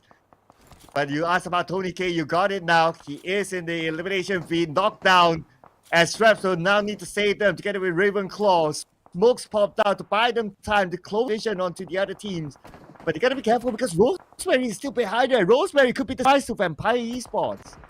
Very decisive for Rosemary right now. Sneak even. Feels like he got shot. When we change over that camera view, you wish we want to see what happened. Boom, taking on RRQ. DBD Isaac trying to flush out the entirety of BTR to get out from this compound, get out of this building. Isaac trying to find any sort of contention, any sort of opportunity to just bait them out. And BTR not willing to do so easily. But both teams happen to be hanging around the edge of the circle. Yummy May having some problems against DX. We mentioned about Vietnam team haven't scored any yet. By far, can this be it for the side of DX finally scored? The only Vietnam team that playing it today. Yeah, or maybe GE to try to complete a flag, but Satan complete knockdown against Jimmy OP, and now you complete the elimination point, bringing the point to BTR. And now DBD will play as a trio against BTR. Isaac Satan almost knocked down. Retreats back behind the building. He's okay for now, but taking the same for Yuhai. Yoodo Alliance rapper boy happened to be slipping himself down. A BTR and DBD having a go within the smoke, but it's going to DBD. Yan holding his ground strong with those UMP running out and running dry. Alter Ego out, but BTR still hanging on a very thin thread of life. It's going to be down to Satar to make the call shot. Will he go for another round of fight or will he just stay this quietly? Okay, here we go. GE against Esports. They come, they see, they eliminate. But EVOS has GE stuck and now they're moving in. XERXIA will be in the forefront with the Sky Early. Toss out the Molly just to flush them out. West will be knocked down. Myrna knocked down as well. It's falling apart for GE. Only one more to go for PERSIJA. He wants to wrap things up with them. But GE, they're all bleeding out, still have a shot at reviving once Master Ichi can clutch it out for the entire team. Now, West definitely screaming, please get me up. Do they have any smoke? They do have a couple of them. But Yoodo Alliance will not give that opportunity to reset. But for the side of Yoodo Alliance, they're a bit busy on PERSIJA EVOS, with XERXIA and Lynx already bleeding out. Misery a bit too far. Now having a focus on the side of PBE. Not just that, RIQ coming up from the back line of Misery. Feels like PERSIJA EVOS being cornered down and penned down hard. Oh, that leaves Misery all over PERSIJA EVOS now. He needs to defend this area against Hexas, who should power with him. So it looks like GE no longer have the attention of PERSIJA EVOS, but then maybe they have the attention of Yoodo Alliance. But speaking about attention, BTR attention from a long range to be eliminated. And that leaves DBD to come to from the high ground. Crazy. Definitely knows there's somebody there. If there's a smoke, there's somebody there. Ripple will manage to nade down one of the teams down there. DX still taking on TS. Xaviers having squad 2 with a full squad still. Well, another one with a full squad is going to be XERXIA, who's been bulldozing all teams down with a 4 elimination. We do have another team out, leaving us at 9. But boom, with only Razy. Razy can do a lot of things. He's a very reliable teammate. But Misery, he can't do much since Hexas just giving that DBS right in the face. And Hexas not only wins the compound, but he still got the circle. But he's all alone. That's the only thing. He has to pray that Alliance and GE eliminate each other. But speaking about eliminations, could Razy get more? Let's get the knockdown to RNJ, but he's being shot at from the other side. Okay, Razy's coming in. Okay, from Razy. This could do the job, and Razy gets another knockdown to Shopper. Now, time for him to secure the point, but before he control the nade, the other side, Sersha took out. As he find a tune towards the situation. Speaking of finding those bait to make it work, even though 2 of the teammates been bleed out. But now he comes towards the rest of the team to revive them. Can they make it on time? Because the Blues are now start to close in. Megamind wants to help, make a big U-turn, realize, you know what, the Blues starts to move now. It's better for me to get the position first for the side of XERXIA. RNJ have to be sacrificed by the side of the Blue Zone, including Sharper, as he really try his best. But he joins in with Megamind, knowing the fact he cannot save anymore. But GE, on the other hand, down to 1v1 against Yoodo Alliance. Oh, here we go. Ichi with the full health. And now with the European hand. Spraying on the Rebel Boy. 1v1 and Ichi. The MVP GE will win the fight. But Hexas will be on the other side to break their dreams. Taking them out. Leaving us with 5 teams left. Hexas with 5 elimination by himself. Really hard carry out for the rest of RQ, breaking his back. While solo-handedly survived this long. PBE once more pulling out with the best of PBE here. Came in late and just stay quietly patient till the very last minute to score those chicken. And it's still a full squad. Lamborghini on the side of Xavier still having a full squad on their side as well. And DX has been run and gone. The next contention on FaZe. Mela on the ground as Chua landed a Kobe right on top. That is the sign for them to go in for the rush. I saw that boo-boo. Why? Because of that, he's forced to go down to the ground floor, opening up space for Venturis and nade instead. And now Chua taking out, but the counter comes in and Venturis goes down on his knee. Lamborghini burning on the second floor. We need to go down to fight against FaZe Clan. Now Parajin on the ground floor. Lamborghini needs to support him downstairs. But it's just the worst timing for the side of DX to have this fight in a true way. XERXIA took advantage from the sideline, knocked down one of the DX player, leaving them and just 2 of them. One side of FaZe, Lamborghini spots the red.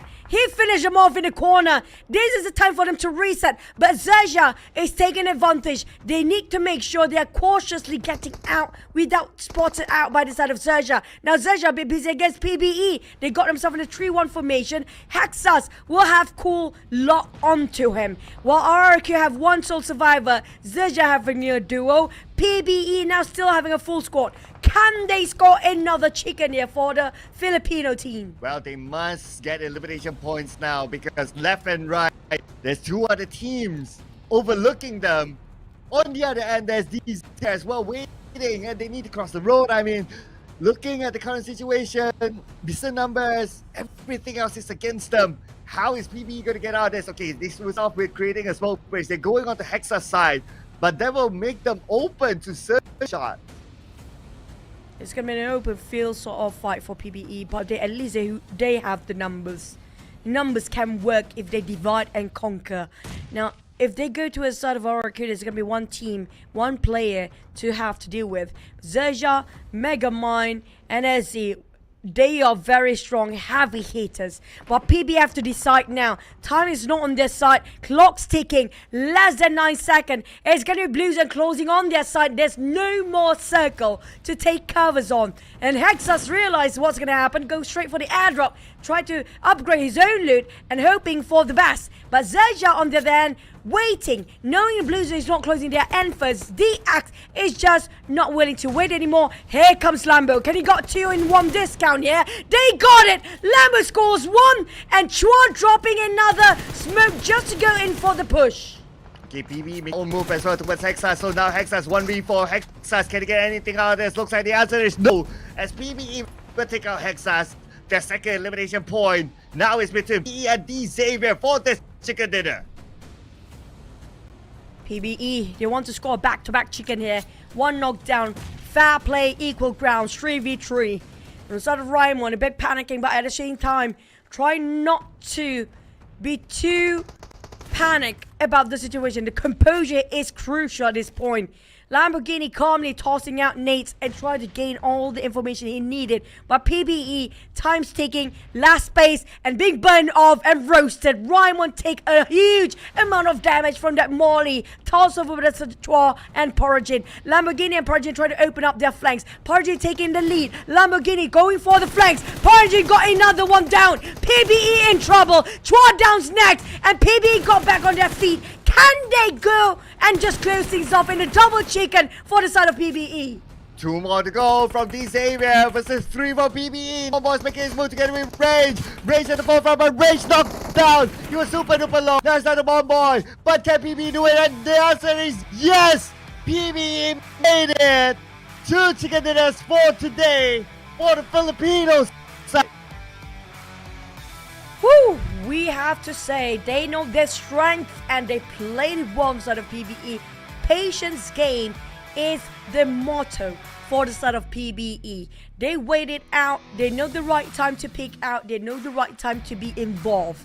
And that's what really mattered for them. They played the survival game at its best. Even though the elimination is not the highest up there, hey, but they still score something with that bonus point of chicken dinner of that 10 points in total. Yeah, you can't complain of a chicken dinner, right? It's a similar situation like that Irango game. They play a little bit more safer this time. In fact, their first elimination came out of, I forgot who it is, but it was like towards that very end when we got like 5 or 4 teams left. So it took them quite a while.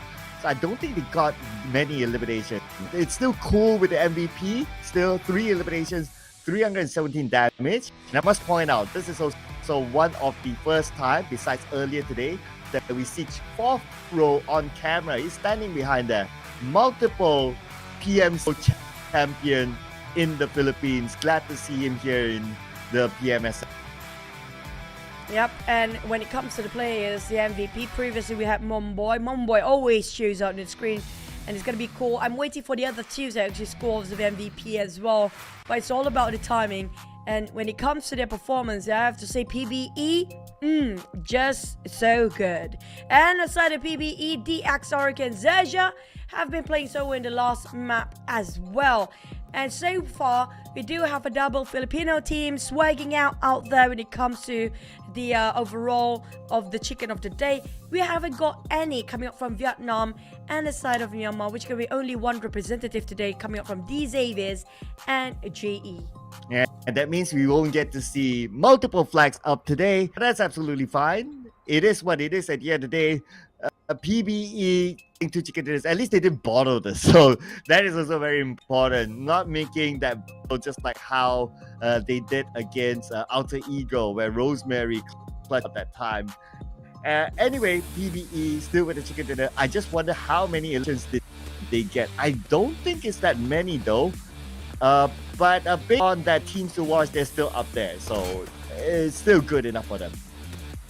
I mean, like, it's fair enough for them to actually have double digit every single map. And they definitely secure themselves in the grand finals if this keeps going on for this side. I mean, definitely they don't have the most amount of volume of kills. Maybe possibly around 2 to 5. But not more than that, I think. But coming up for the other teams, though, it's all down to the team's objective. They're playing alongside with their strength. When it comes to some teams that try to hunt people down, including like Vampires, things has not been going easy for them when it comes to their preferable map of Miramar, surprisingly. But I feel like even FaZe with Mela feels like definitely better, but it's just the timing and the circle making it so difficult to predict about what to do next. Actually, it was a very difficult circle for them towards the end, but the good news is that 4 players, so overpowering your opponent with the manpower, yep, that they did towards there. 5 eliminations for PBE, so it was kind of expected that they get as much because they stood quiet for a majority of the round, only coming in action towards the end. Their closest rival, D Xavier, got 7 eliminations, so not points to overtake PBE, but still 2 points behind them. But this is where it all matters. Overall chart. So PBE is now 2 chicken dinners, but they are patient. But to be fair to them, they only started their campaign today. Yeah, I mean, like, this is already a huge leap coming up from the side of PBE. The fact they just started playing today compared to all the teams that finish off their 11 matches. And the only one that's still on the first pitch is going to be 7-9 because they are on a break here today in this group. But aside from that, the side of PBE to push up to 13th spot. And they are the highest up there compared to all the teams that's starting off today as their first day. Sort of already a bit of swap between them and PERSIJA EVOS multiple times, but look at the Indonesian teams here. When it comes to week 2, top 3 PERSIJA EVOS, MORPH and REGUM, amazing. You mentioned about RRQ, so RRQ's top performer this round, Hex, carried the team till that very end and still managed to get like 5 eliminations for himself. 436 damage, not as many as their top performers, but it's all about the eliminations, and that is where all matters because the points come from. Other than that, we got Ade Luke up there together with Razy as well as Lamborghini. So now, if you just join us, ladies and gentlemen, PBE got a double chicken dinner back. So if they can get a third one, 3 in a row, that's a new record. Yep, it's going to be a new record in this PMSL season, and nobody even scored a triple chicken yet back to back, and a hat trick at that. But they definitely scored a back-to-back sort of PBE here, and can they score another because 2 different map entirely. But also for you guys, it's going to be a back-to-back, a lot of exclusive skins, PMSL first ever skins for you guys, and we do have more for you as well. Yes, there's more inside here. The suit, the mask, the gun skin, which the M16 available. But if you said, oh, that's not enough for me, go get yourself a royal pass because you can get all the items. You can get vehicles, you can get bags, grenades, helmet, weapons, you name it. It's a full set here, including a full suit that comes in multiple colors. Currently available inside of the game. So do obtain the rare vehicle finish and upgradable rewards while you're at it as well. Just by playing the game, you reward yourself again. The first exit, the exit of Mamori's exit, I call it jellyfish exit because it's jellyfish as a team here, but it's just incredible. I love this. It looks so serene. It looks so magnificent, very classy, and it's just something that you know, I saw the trailer. It was actually one of a real person to actually perform underwater during the exit trailer as well, and I love that. When it comes to you guys who love something that very exclusive, very eye-catching, this is the one that you should eye out for. But speaking of teams that we should eye out for our official match, we're down to the last Miramar map of the day, and so far, I'm waiting for Team Vietnam or DX or even GE to score just to complete the cycle. I mean, like, we can't complete it now because PBE score a double back-to-back. At least can they score a hat-trick? Yeah, it's either the hat-trick that will break records, because right now the record for back-to-back chicken dinner is held by GEEK fam. 2 back-to-back. But we haven't got the 3, so maybe PBE, who knows, they can break this record. That's one. If we do Vietnam, that'll be interesting as well. That has a story to tell in which every region has their own chicken dinner in today. Of course, you can kind of bundle, okay, GE and PB in the same wildcard region, so that's how you can come up with it. But I think the biggest story, like if PBE can get the triple chicken straight down, that'll be nice. That's kind of true. I mean, like, hey, all race for the wild card now coming back and strong. Maybe even take the trophy away this season. I mean, like, I want that to happen so much for a wild card team to finally say, you guys say we are starting a team that is quite weak, but you know what? We're taking the trophy. That would be pretty great. But you know what? We're gonna have to break just a tiny bit. Just a tiny bit. Don't go anywhere. We're just gonna be back with you guys after this.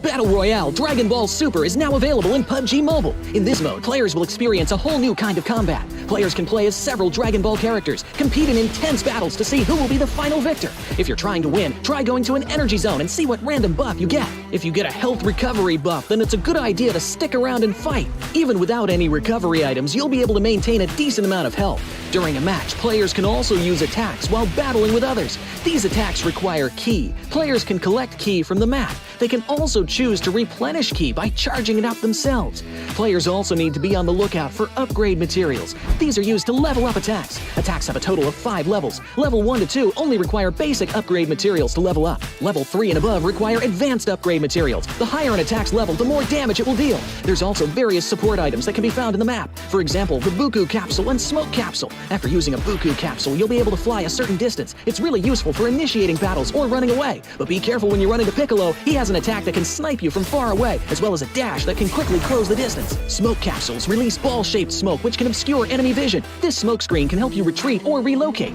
Don't forget about accessories. Accessories can also make your attacks stronger. More advanced accessories provide better buffs. If you play as Vegeta or Ultimate Gohan, who can already attack pretty quickly, you can enhance it with an accessory for an even greater advantage. If you want to increase your chance of survival, look no further than the Armor item. Armor provides extra health, which gives you an edge in combat. It has a total of 4 levels, and the higher the level, the more extra health it provides. Be sure to pick it up when you come across it. So, do you understand the gameplay and items a little better now? Let's play Battle Royale Dragon Ball Super together.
of the ocean can be beautiful and terrifying.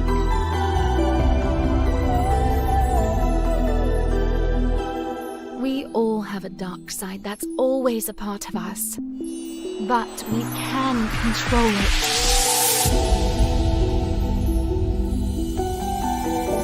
I don't care what others think. I'm only concerned with my wants.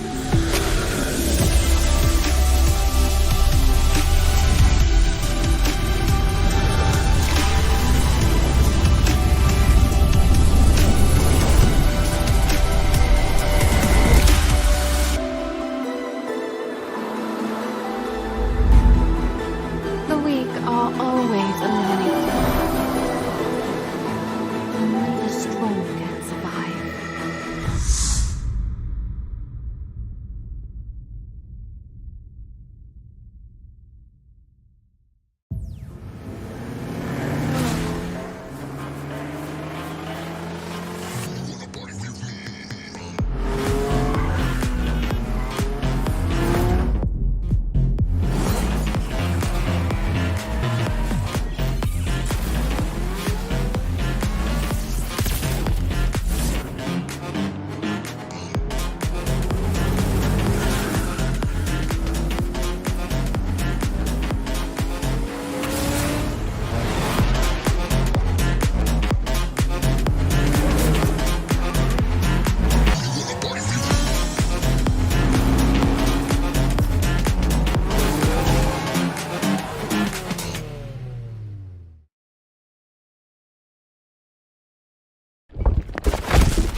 Here's a ticket for you. Join the airdrop carnival with Alan Walker. Grab the airdrop crate and head out together.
we are back for our final map of the day. It won't be as authentic when it comes to on ground if we don't have a couple of hiccups. It just shows that we actually do have the leak on ground. With me back with you and Sir Cloud. Cloud, we're down to the last one. Can they score a hat-trick for PBE?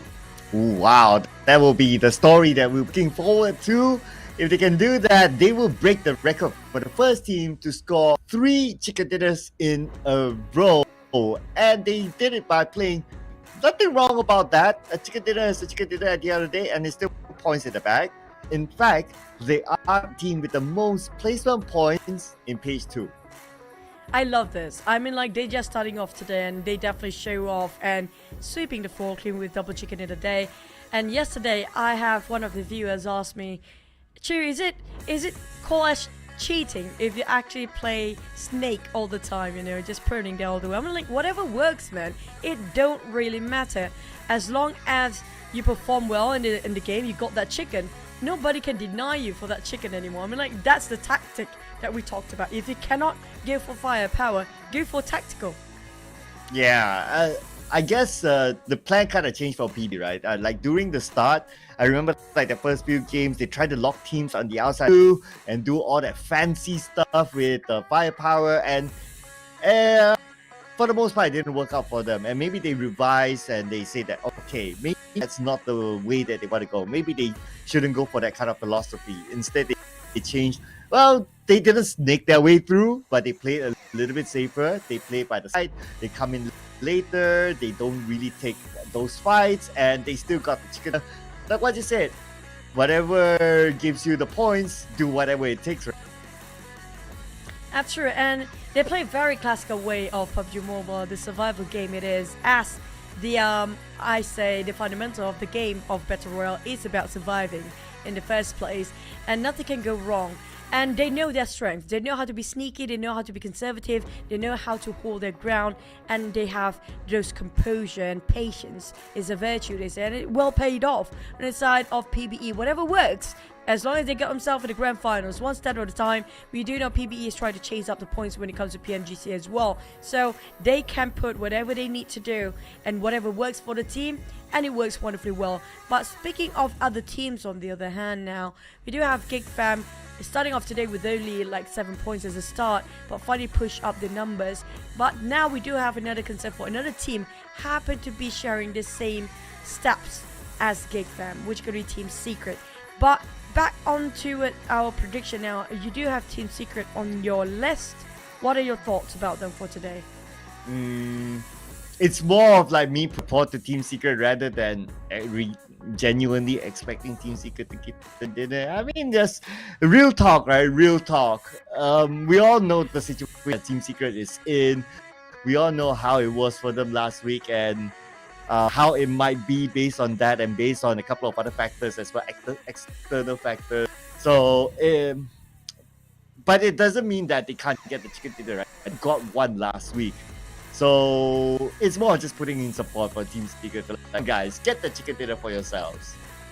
I like how Cloud is just being a pom-pom girl and stuff. Like, come on guys, you can do this, we can do this. Just like how he did yesterday with call off. I think out of a 3 you called out yesterday, 2 of them scored those chickens. Except for bots right now. The only team without any chicken, which they're not playing here today. Maybe tomorrow they finally score themselves that chicken. But back about the team we go. We do have a bit of standby coming up from the players, and we do know they're waiting for the lobby to happen, and we're waiting as well on this side. But Voki is coming back on top of Yoodo Alliance's roster. Yeah, in PMSL, looks like we're gonna see this new combination. Okay, before I confirm, okay, Iftar is not playing, so Repo Boy. So that's the first time we're gonna see this combination of Voki playing and not playing. Normally it would be like the both of them playing together. So they're playing with Repo, or should be the main IGL still. So Voki can focus on his firepower. In fact, if you ask, Voki's key trait is his firepower. He's used to be known as the king of boot at some point. And you can be the king of boot camp, you have a lot of firepower in you. Boom! Just doing boom things, making the swap in. it's not boom if you don't have a swap every 2 maps at least once, right? It's just boom signature by now since last season of PMSL. But the rest of the entirety of the team now try to, I don't know if he's studying or he's just circling all the teams' names down there. But we see all the note sheet coming up, spreading on top of the table for each of the team, including the Xaviers. Lamborghini definitely cannot wait for the game to start because he definitely already exhausted for the entire day. But for the entirety of, I can see Chua, usually he yawns during this time, but this time Chua is actually revising. But we have Keenan here, swapping in for Yu-Hai for BTR. Keenan, who used to play for BTR, started lineup with Coach Cap, who is also the national coach for Indonesia. I mean, it's like from sub-staff up to players, it's all star lineup, yet they still not able to perform. So I don't know. BTR is also a mystery, that the code that needs to be cracked. Yeah, but I did mention about BTR before. I'm waiting for Keenan to jump in, and finally he jumps in the very last map here. And speaking of having how started lineup here, the problem always, we've seen this with 4 rivals back in the days, right? Where we have all top players of Malaysia coming into one team and try to form an all-star team to be one of the best. But the problem with having a lot of IGLs, a lot of star players in the entire unit, they all have different mindset, they all have different ideas, and they're not on the same page. Now if only they can all fall towards the same page of how they want to move, how they want to navigate throughout the entirety of the map, and what their main objectives are, one step at a time. I think it's pretty much going to be a killer team and a banger one at it if they can actually score that one. Frankly speaking, I think 4 rivals have an issue. But it's not something I can discuss here. So anyway, looks like for the other teams, they're going to maintain the same thing. Alter Ego, I think they're okay today. So still with the same lineup. Players like Rosemary, you can't take them off. Whether they perform in this final round, we don't know, because there was an extended break. Normally we don't have that between like the first Miramar and the second Miramar. So this is the first time that we had that sort of break. Whether it breaks the momentum or not, this is something that we need to observe when you come into the final game. Yeah, it was a tech issue, and definitely we have a bit of a pause due to that. But when it comes to a break for the teams that are down there, there's actually a good time for them to rediscuss, to see what they need to change. They have that very small window to reassess their situation, what's need to be done. Inside of DBD, they have been doing okay. I personally feel like this DBD is way better than last season. Yeah, thanks to Izane in the lineup, has been a revelation for DBD. Ever since he come in immediately first season, he won a trophy with the PMPL Malaysia. Can you imagine that? And now in PMSL, they're doing way better than last season's PMSL. But can they do better in the final round in Miramar today? Go.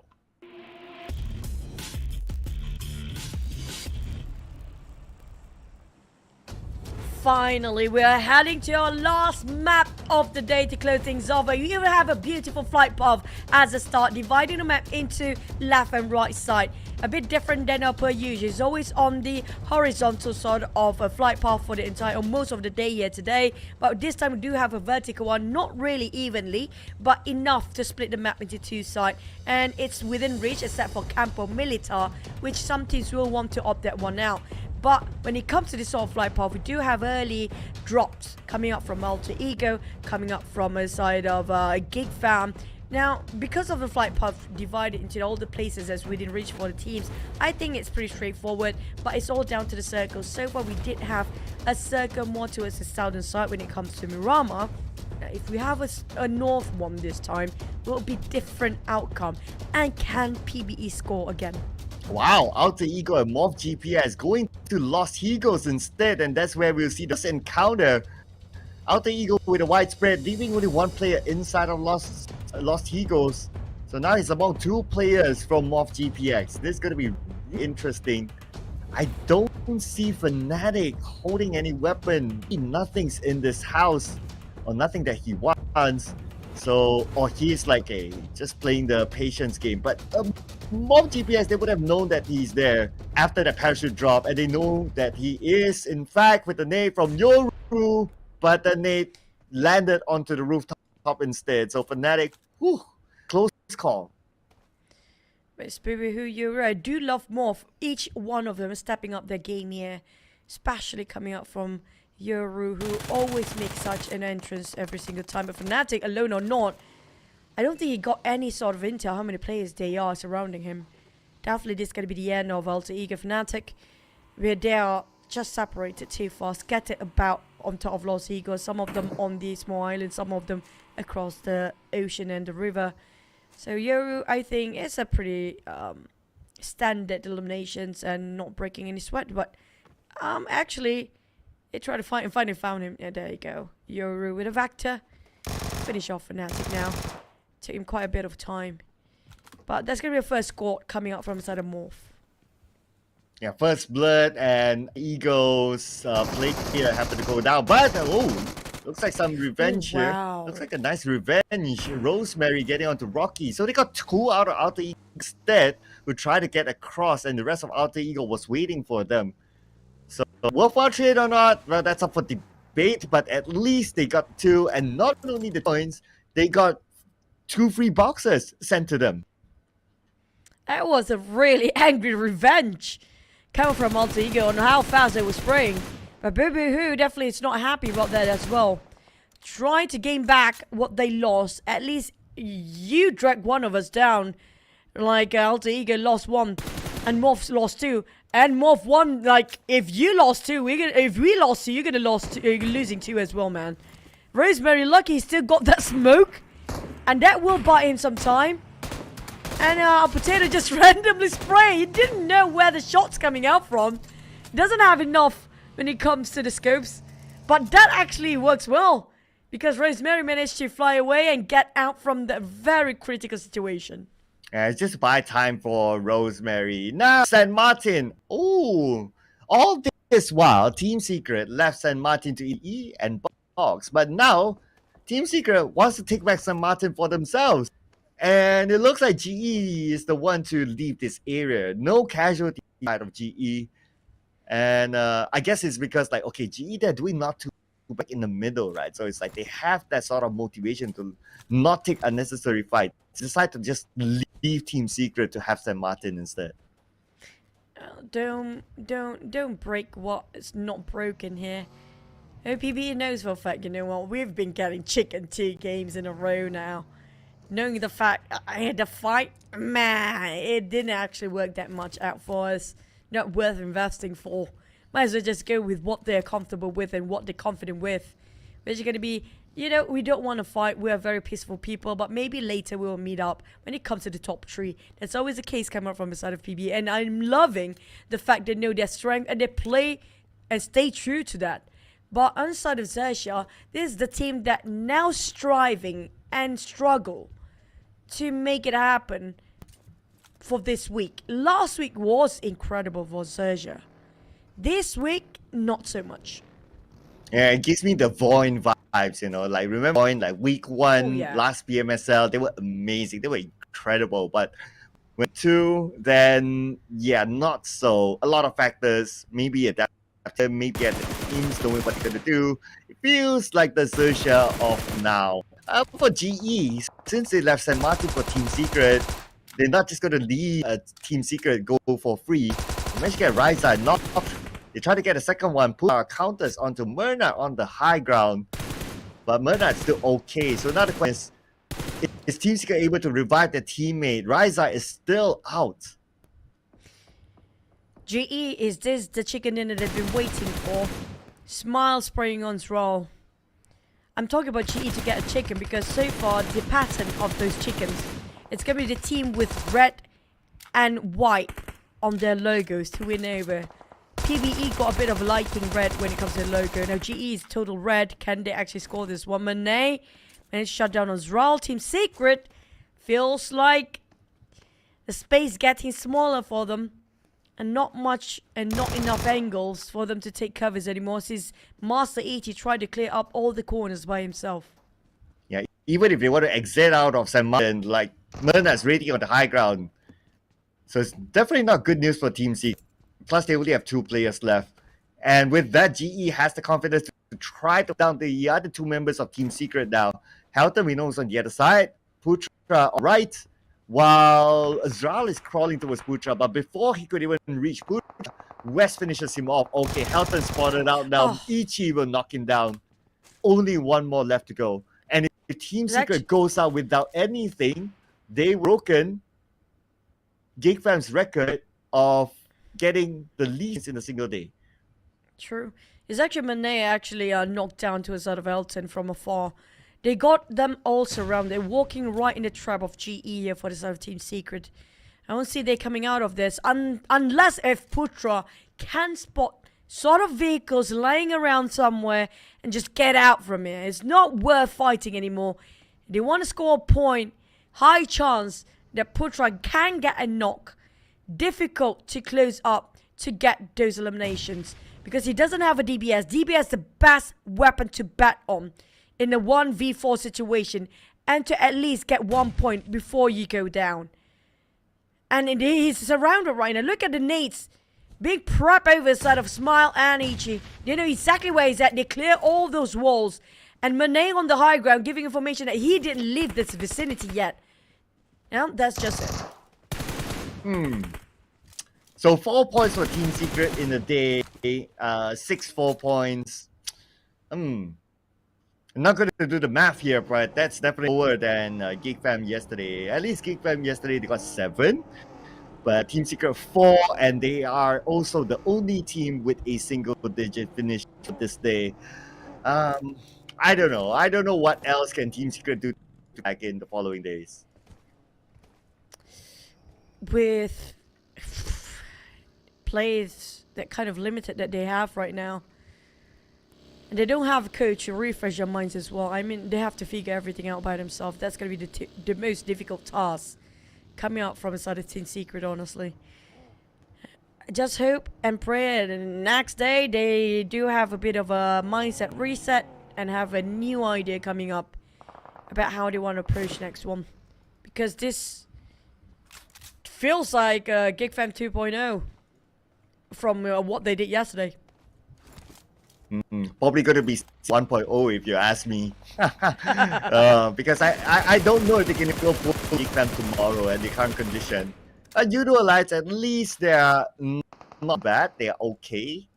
They managed to get like 77 points now, and with Volky now, at least they refresh. And so far doing well against PERSIJA. EVOS with the first knockdown from Misery. Probably going to get a second one onto Zaxi. Speaking of Yoodo Alliance, I've been doing great so far for the side of Malaysian team by far. When it comes to week 2, definitely they revised a lot when it comes to week 1. That 2 days off was so crucial for most of the team. You can see how they change their tactical within just 1 week to the other. Rapper Boy just going to spray a monster smoke, hoping it will connect somehow. But running low when it comes to his bullet, need to reload that magazine just a tiny bit. But at least he got himself a secondary rifle. REGUM next to the target. Rapper Boy is really greedy. Left and right, I don't know what to decide. I'm so happy right now for the side of Rapper Boy. Possibly that's the case here because he'll be spotted out now. Now Pack will definitely punish him for that. Just a tiny bit. Well, no knock yet. That means no opening for RRQ to really chin, but they still got to try, it seems. Trying to get up to the high ground. Volky's alone there. Okay, Didoki's there. Volky could be the off-angle guy. He's pulling off a shot. And that also exposes his position. Now, this is where Volky needs to be really careful in case do evaluate the situation that Volky is alone here. This could be the fight Volky needs to take 1v3. Now, Volky just tapped into this lineup. We do have major swaps in the last minute just now, but PERSIJA just put out DBD Jimmy OP on the ground, but lucky it's going to be a long distance fight. So I think pop a couple of smokes or just hide around the corners. They can revive him.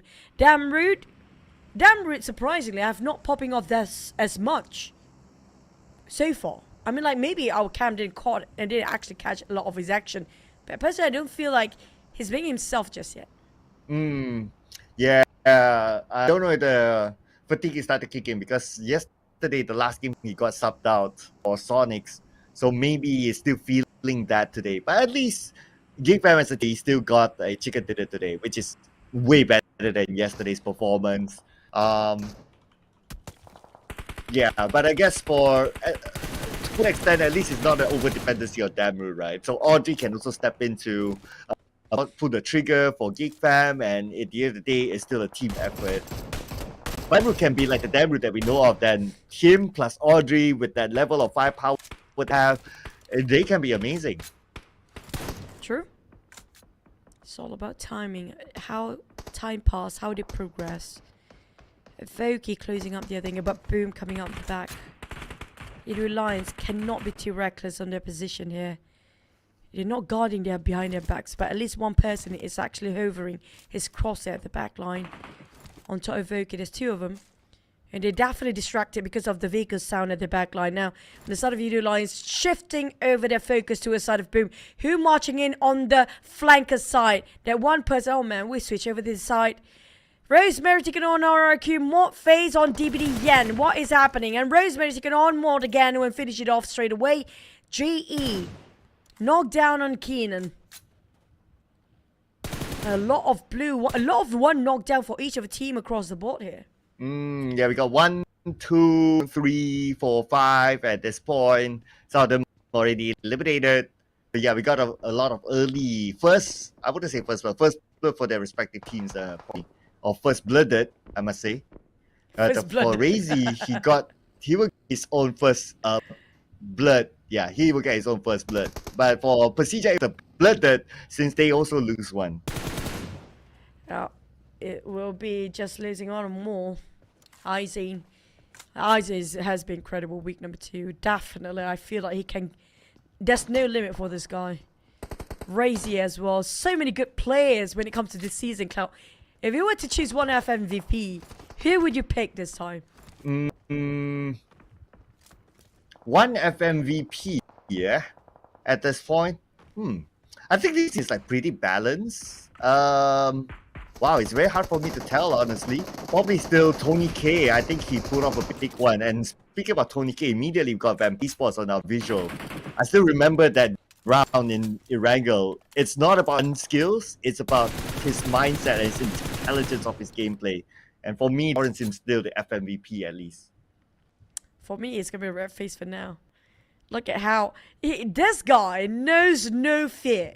He's alone. The remaining of PERSIJA EVOS is gone, but he doesn't care. He wants to kill. He wants a frag, and he will go for it. Red face is a different beast entirely.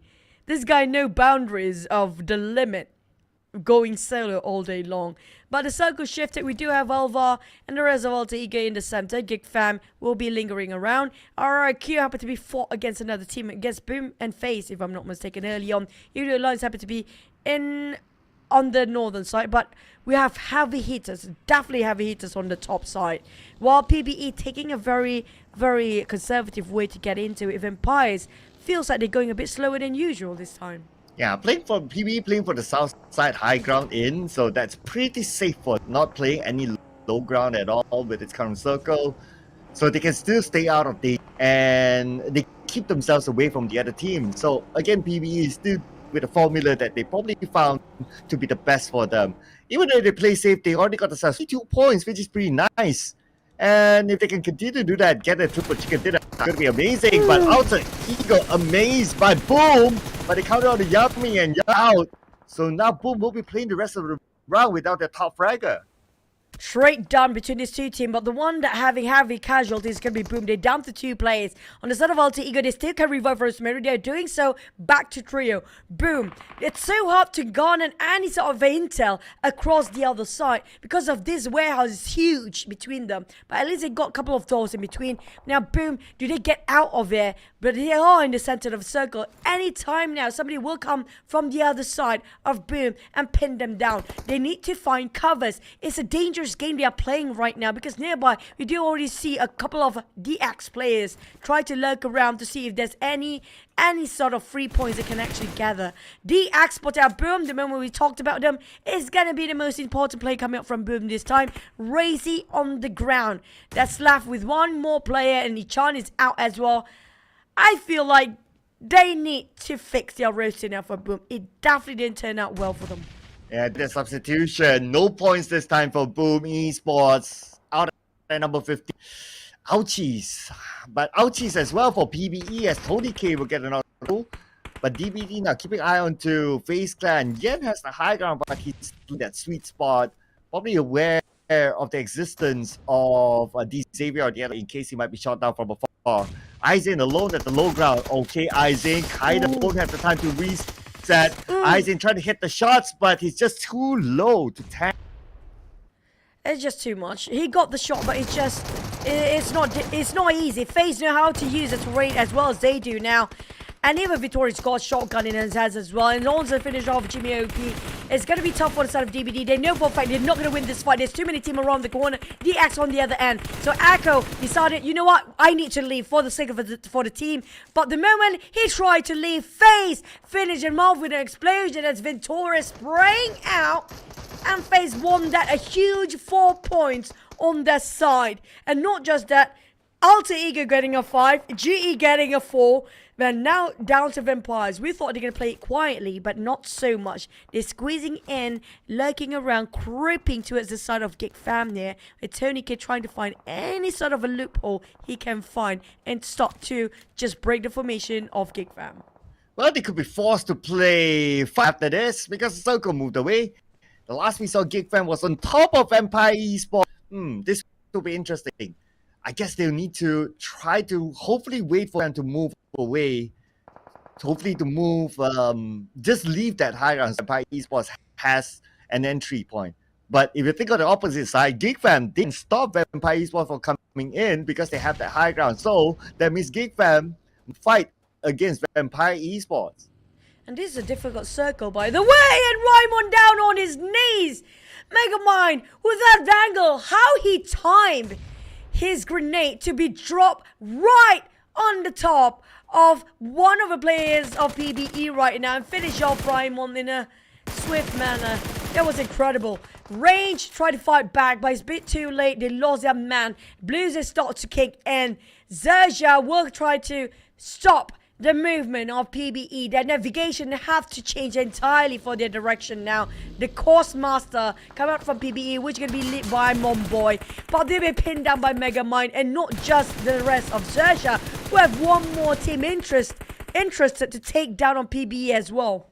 Yeah, PBE caught by the circle, had a long rotation, but XERXIA was ready for them. So that knockdown on side, no way for one of the members of PBE to be revived. Left with only 2, try to hold it out to the end. MORPH. Boo-boo-hoo in Euro. They're definitely a very good survivor for Boo-boo-hoo. He knows how to play a late game. But Euro, surprise, he got one. RNJ down. But it's going to be Boo-boo-hoo covering up for the side of his teammate. Euro is bleeding out. XERXIA surprised by the fact there's going to be another team out of nowhere. But MORPH will be fallen into the hands of XERXIA as their victim here. And XERXIA, on the other hand, the moment we talked about them before not scoring enough, they score 4 by now. Well, we did talk about like which player had the RP back. You blink it, you miss it. So you can always rewind if you're watching it on live stream, of course, for the viewers out there. But hey, now Vampire Esports, they're on the other side, but here Xavier, XERXIA seems to be interested, but XERXIA doesn't have a full squad, so I'm not sure if they want to take the fight or it's more of like doing scouting work, knowing that Xavier is on the left. They want to avoid the fight, they can go right or try to zoom in to the girl, but they're keeping eyes still on to Xavier, looking at what they're trying to do. Megamind trying to get the knock. Maybe they want to win this fight against them. Dangerous game by Megamind with the blue zone start to clip. And it's stage 5, by the way. It's more than 1% of HP per second will be deducted. GEEK Fam spotted out one of the players across. Also, they're trying to knock down on GE. But Megamind repositioned himself. They got trio, no problem for XERXIA. They're still doable for them to wipe out the entire team. DX, on the other hand, it's going to be a long hike for them. Look at the degree of the slopes. The moment they pop out, lucky it still covers in the circle for now. For how much longer, I don't know. This is a difficult circle because it just divided the town and the outskirts at the same time. And it's still in between. The moment you step out from Los Leones at the brink of it, there's going to be an open field. So the teams have to choose whether to be in Los Leones at the rim of it or just on the outskirts of it as well, because the moment they step out, there's no structures in between except for the steep of the hills and the terrain to block it out. Well, the team that's very likely to play by the rim of it is going to be Yoodo Alliance and try to block a GE from coming in while gathering the elimination points. The toughest one right now, probably BTR, because they need to cross the road. And Yoodo Alliance, they'll be waiting for them. That's why they're creating the smoke bridge. That's their only chance of getting across. They got about 10 seconds left. So they're waiting for the smoke to redo its work before getting across. And will it be okay? Be fine. SC and Shop. I love this duo so much. But it's going to be versus Tony K. And as he burn Tony K alive. And he's going to go down easily. Coming out, Yoodo Alliance, spot out GE. Snipes finish off Tony K. Instead, stealing away from the hands of XERXIA. I have to say, GEEK fam have been playing very smart and very sneaky and cheeky move coming out from Snipes. Yoodo Alliance have a bit of a rush towards out of GE. Monet and West carry. How do they want to go about this? Do they just go back, or do they part ways, or try to come up from the north, or still going to fight for it? Because it's going to 2v4 here. And Monet, the last remaining member, tried to carry out all the responsibility by himself. It's not going to be enough. We don't have different flags waving, because all that's left is going to be DX. Can DX score this time, Cloud? Yeah, still a full squad though. But for BTR, unfortunately, no! They were full squad. They'll be taken out. RRQ on their knees. Oh! Napeko needs to be picked up. Now, speaking about Xavier, it's their turn now against FaZe Clan. Need to find their way into the circle. Fight is inevitable now. Aren't you lucky the moment they actually do have those accidents? BTR actually bleeding out. And also PBE and Yoodo Alliance can spot them out. If not, no self-nade with the team. It's just detrimental for that very moment. XERXIA want to push. Whoa! Shopper! That's not even 1 HP % left. Wow, it's a close one. My goodness, I can't even see the bar at all. Somehow he managed to survive that and should be able to reset himself. He should have enough space as he needs to be prepared for the next phase, because Vampire Esports will be their next challenger. Shraps. The highest fragger for this season, 11 elimination by himself. Can he do it again? It was this map he scored himself the record-breaking numbers. Ravenclaw had the footsteps come out from the side of GEEK fam. He wants to have a peek, but kind of hesitating, because XERXIA come out from the back line. Vampires have not been careful to bring him down. The moment we mentioned, Adi looks put out Stone on his knees, and Mika and the rest of GEEK fam kept pressuring them. XERXIA at the back line, where to run, nowhere to actually hide. On the side of Vampires, Ravenclaw kind of stuck around between the walls, and now the blue shrinks even further. This is going to be tough for Vampires. Oh, Vampire, yes, they need to cross the road, but at least they have Ravenclaw, the marker. It's probably even tougher for XERXIA now, as they are all still on the other side, creating a smoke bridge. Their only chance of getting across. Let's see if they can pass by Vampire Esports, but for Mormon, knocked down by Xavier, taken out by leaving Venturus alone and still on the outside. And Xavier knows where he is. They can go in and finish him off before coming in. Venturus. This is the definition of solo player. With one minivan, nothing else. Here comes the entire team, 1v4. Can he pull it off? Venturus show himself, and Levi just gonna spray it down without breaking any sweat. Xavier scores that one. Alright, elimination for Xavier. Okay, 5 minutes now, and they are in a position where majority of the teams are mad. So looking good so far for Xavier. Who knows, they could be the one to pick up the chicken dinner. Try to pick up one from Megamind on the other side, but could not secure the knockies. But speaking about knocks, Damrude will get one onto Yoodo Alliance. Z have a bit of information from the side of Shopper. He knows where Parjan is. Shopper just giving away all this audio queue information to the side of the rest of XERXIA. Parjan still got that mini 14 to tap things out, but Shop is just too close for comfort. He definitely wanted to throw that hand grenade towards the side of Parajin. It's all about timing, yeah? As he sprays and got back what he deserved. And GEEK fam getting on Yoodo Alliance. Yoodo Alliance taking on PERSIJA. EVOS a bit of a three-way war between the three teams up there. But XERXIA versus ZX. Shop already crossed the street. Virgin right on the dot. Sharper knock him down with a grenade. Here comes the green light. It is go time for XERXIA. No look, Nate. Opening up the space for us to come in. Ramming down Chua. That is going to be it for Chua. And there's Lamborghini still on the other side trying to get a revenge for behind his teammates. That's going to knock down to us. Chopper is still alive on the other side. We'll use the hill as his cover.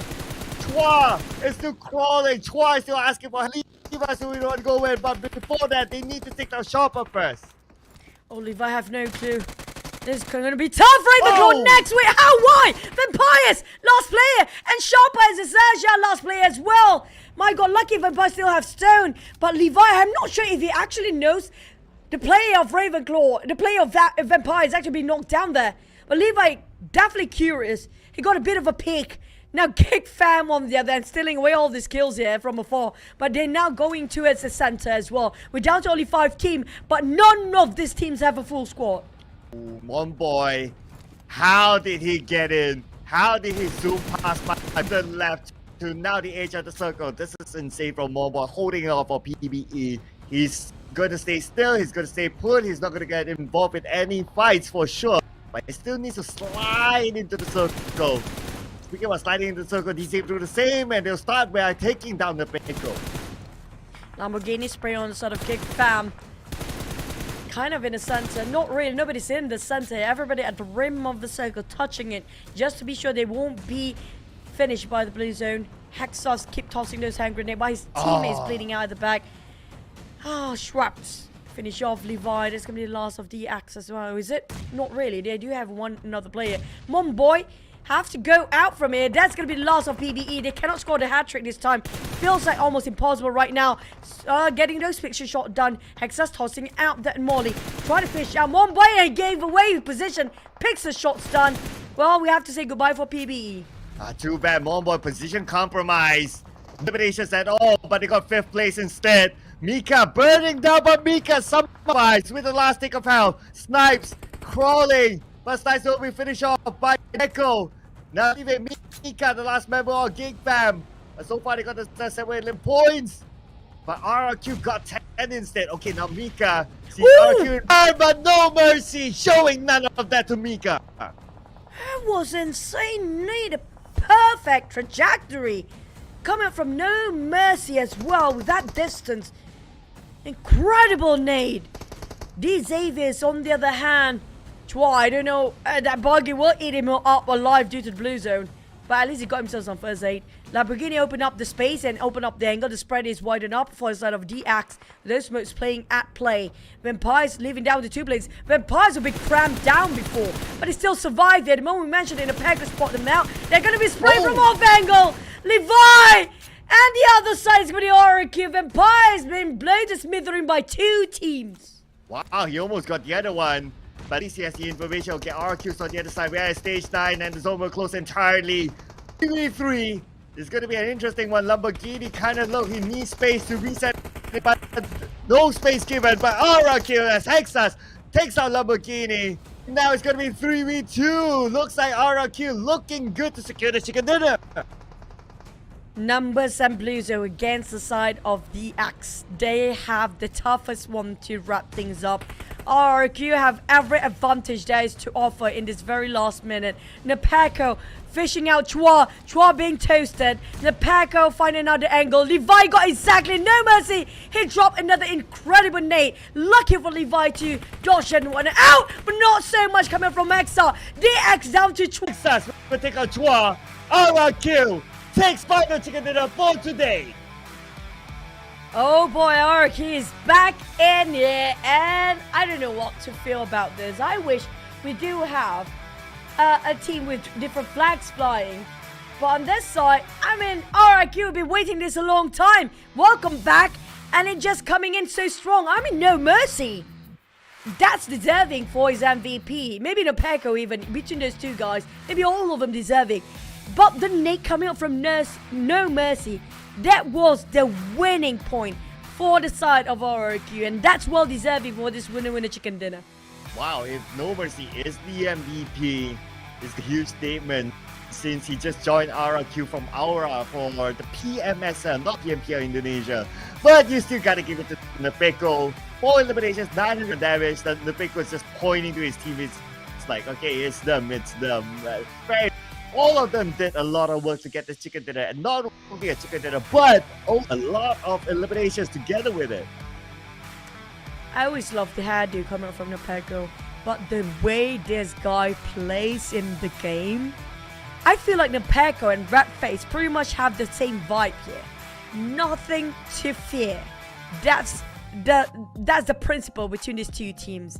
But when it comes to the team stats, Hexas, Nomis, Nepeko, and MORPH, well, damage coming from MORPH have been eliminated quite early on. It took quite a number of damage. I think it was an early fight as well. But Nepeko and the side of Hexas and No Mercy. No Mercy, the one that tossing the nades to open up the space for the team. Hexas and Nepeko just gonna finish off the job. Wow, heck, 9 eliminations by himself. Only 2 more to even up the record that Shrub is holding now. But it's okay, still a team effort. So they got themselves 15 eliminations in total. With the chicken dinner, that's going to be 25 points. I believe 15 is the most that we've gotten today from a chicken dinner from any team A. That's kind of true. We haven't got a lot of high scores this day because the team has been counteract each other due to week 1 performance. But teams to watch when it comes for the entire day, when it comes to last map, REGUM, GEEK, and Vampires. But it's going to be a different story when it comes tomorrow because we do have a different team coming in. But when it comes to survival time, REGUM did actually have the least amount of full squad time. Yeah, RRQ, because they lost 1 member lead, right? Oh, we had to see the pattern. Earlier on, we didn't get to see that. I believe that's the first combination in this season's PMSL, so that has to be the highlight.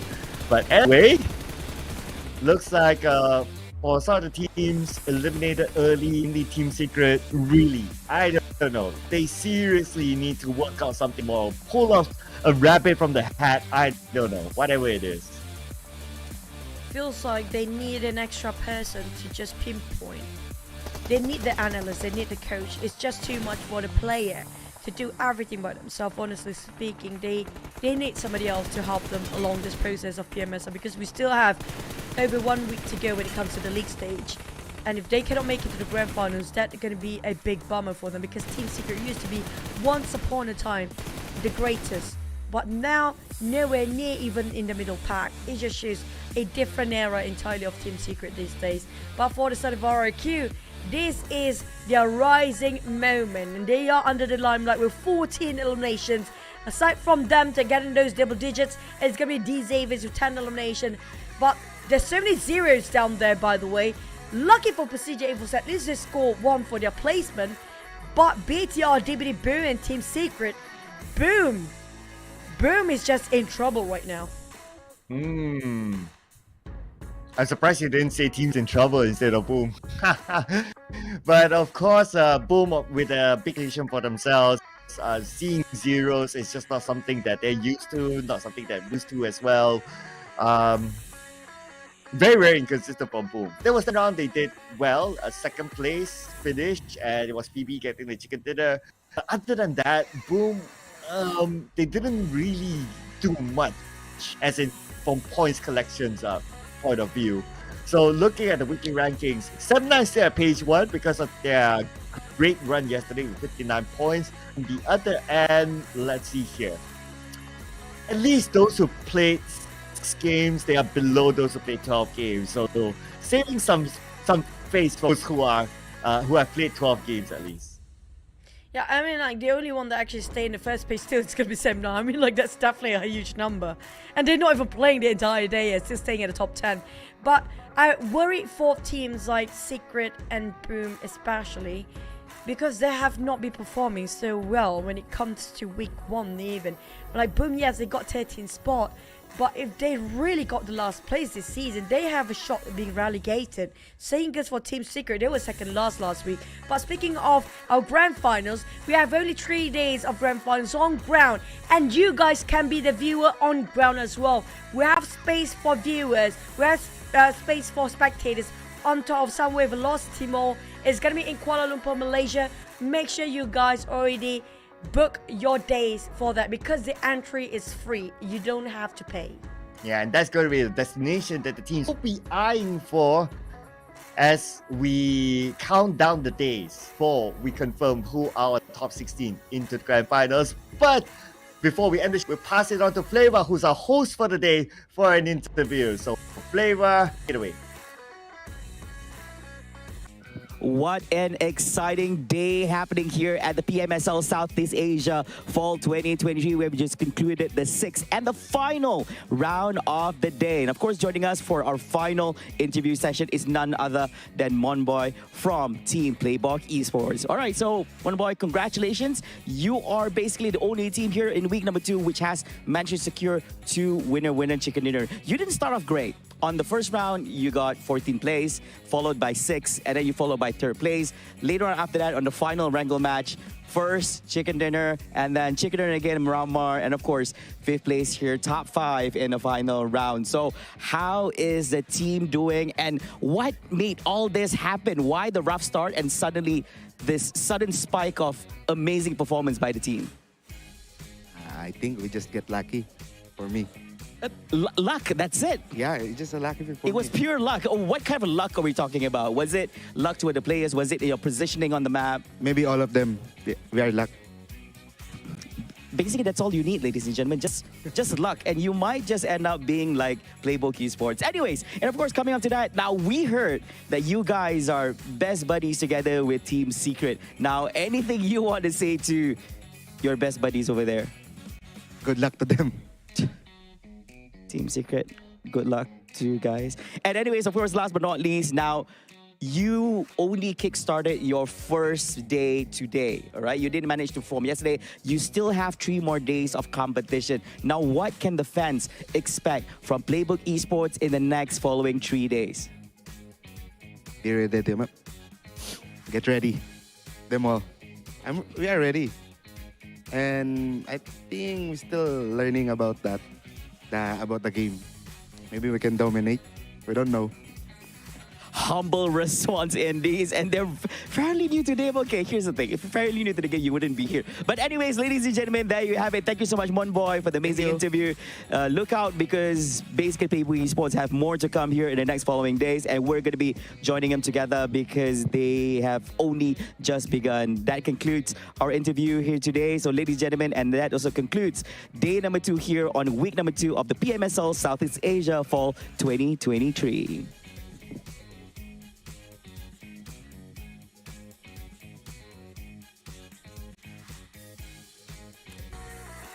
But honestly, Monboy is just a really fun guy. I mean, like, we spent time before a bit back in the days, and then he just, you know, he looks like a naughty person. Like him, Rankin and Damico are just super nice, super close friends, right? They always go everywhere together, and then they look like very naughty person. But when you actually talk to them, they start to open their mouth. They're like, oh, these people are so nice.